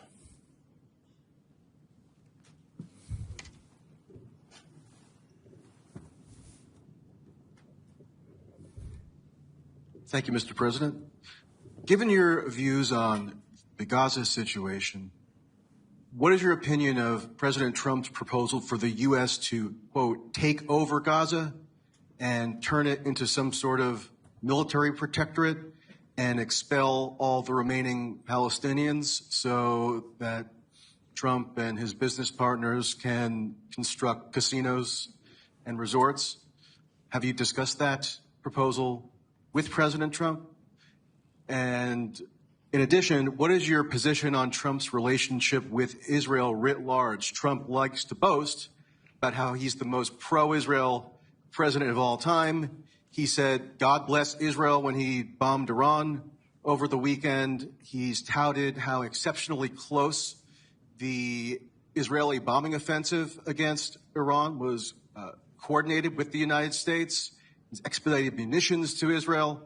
So, given your strong views on Israel's conduct, do those views extend to the United States and President Trump being an abettor of that Israeli conduct?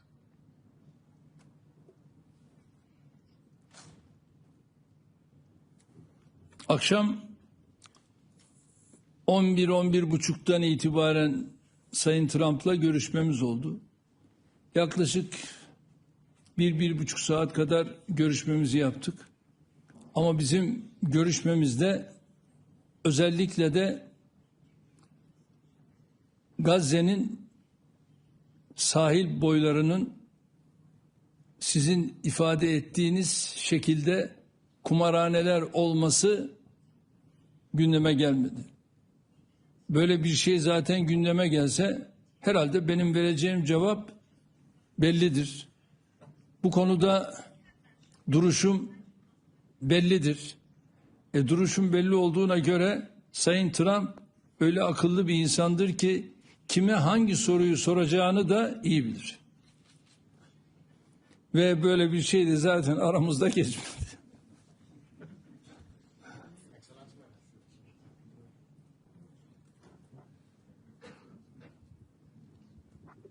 Sayın Cumhurbaşkanım, Kosova'dan Metropol Medya adına Ural Boşniakum. Balkanlardaki istikrarsızlıklar ve özellikle Kosova'nın kuzeyindeki son gelişmeler ışığında Türkiye'nin bu coğrafyaya yönelik uzun vadeli stratejik yaklaşımı nedir? Ve özellikle KFOR'un Kosova'daki önceki görev süresinde Türk komutanlığının görevde olması ve önümüzdeki dönemde de komutanlığın yeniden Türkiye'ye geçmesinin beklendiği göz önünde bulundurulursa Türkiye'nin bu sorumluluğu nasıl değerlendirmekte? Biliyorsunuz Türkiye'nin KFOR şu anda bölgede. Niçin bölgede? Barış için, huzur için ve bizim KFOR'umuz orada olduğu sürece inşallah orada herhangi bir sıkıntı olmaz, olmayacaktır.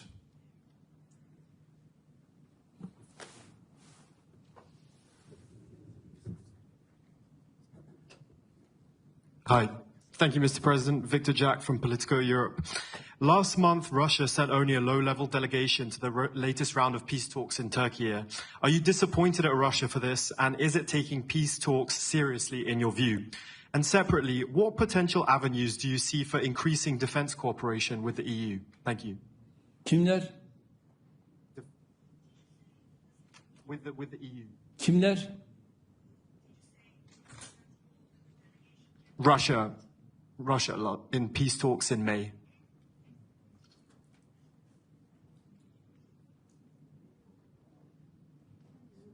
Yok. Temsil kabiliyeti olan kişiler gönderildi ve o temsil kabiliyeti olan kişilerle de Rusya-Ukrayna arasındaki görüşmeler orada başarılı bir şekilde gerçekleştirildi. O görüşmeleri de Dışişleri Bakanı Hakan Bey zaten yürüttü, sürdürdü ve neticesi de gayet güzel, başarılı oldu.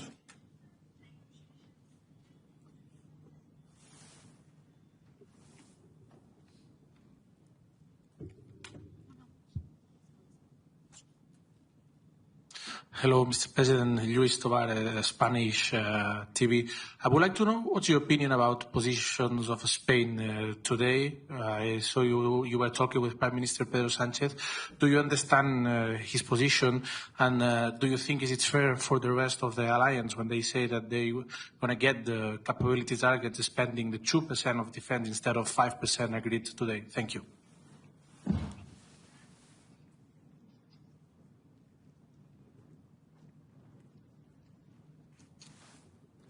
Yani 10 yıl gibi bir süre olduğu için yani bu noktada bir sıkıntıya yer yok diye düşünüyorum.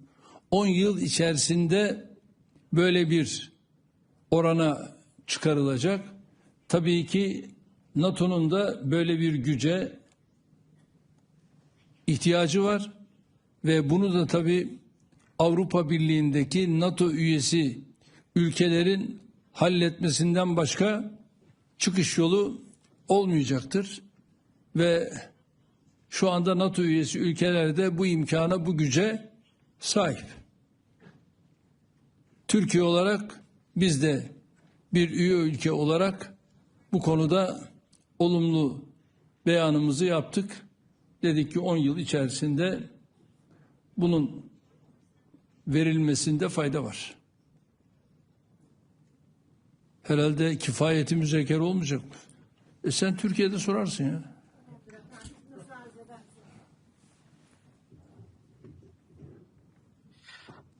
Thank you, Mr. President. My name is Noshinu. I am from Rutte Media Network.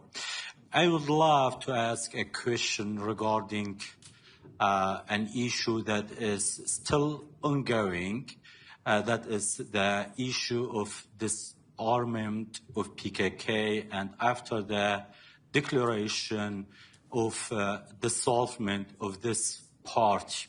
The question is that lots of the people waiting for it, what is the next step? Because we don't know what's going on right now. Is there any effort to end this issue? And I would love to ask you, what is your personal message for the Kurdish people, not only in the Turkey, but in the whole of the region? Thank you.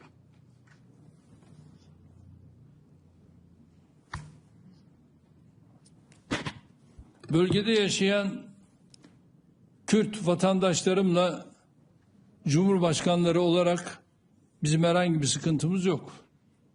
Şu anda gayet iyi gidiyor. Parlamentoda güçlü bir potansiyele sahipler. Onların böyle bir sıkıntısı olmadığına göre bu yürüyüş, bu gidiş, randevu istediler.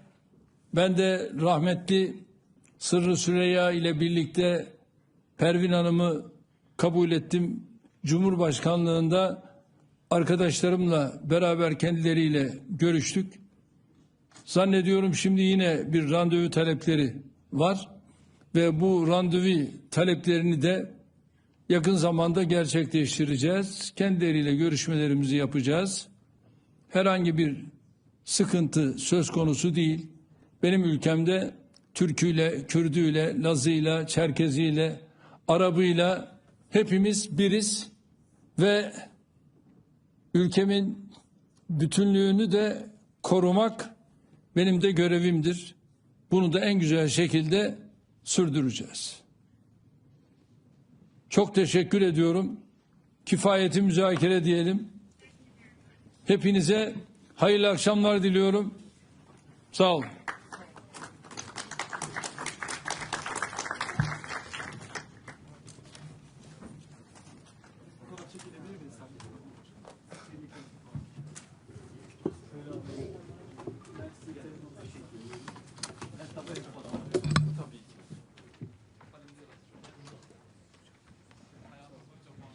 Volkan.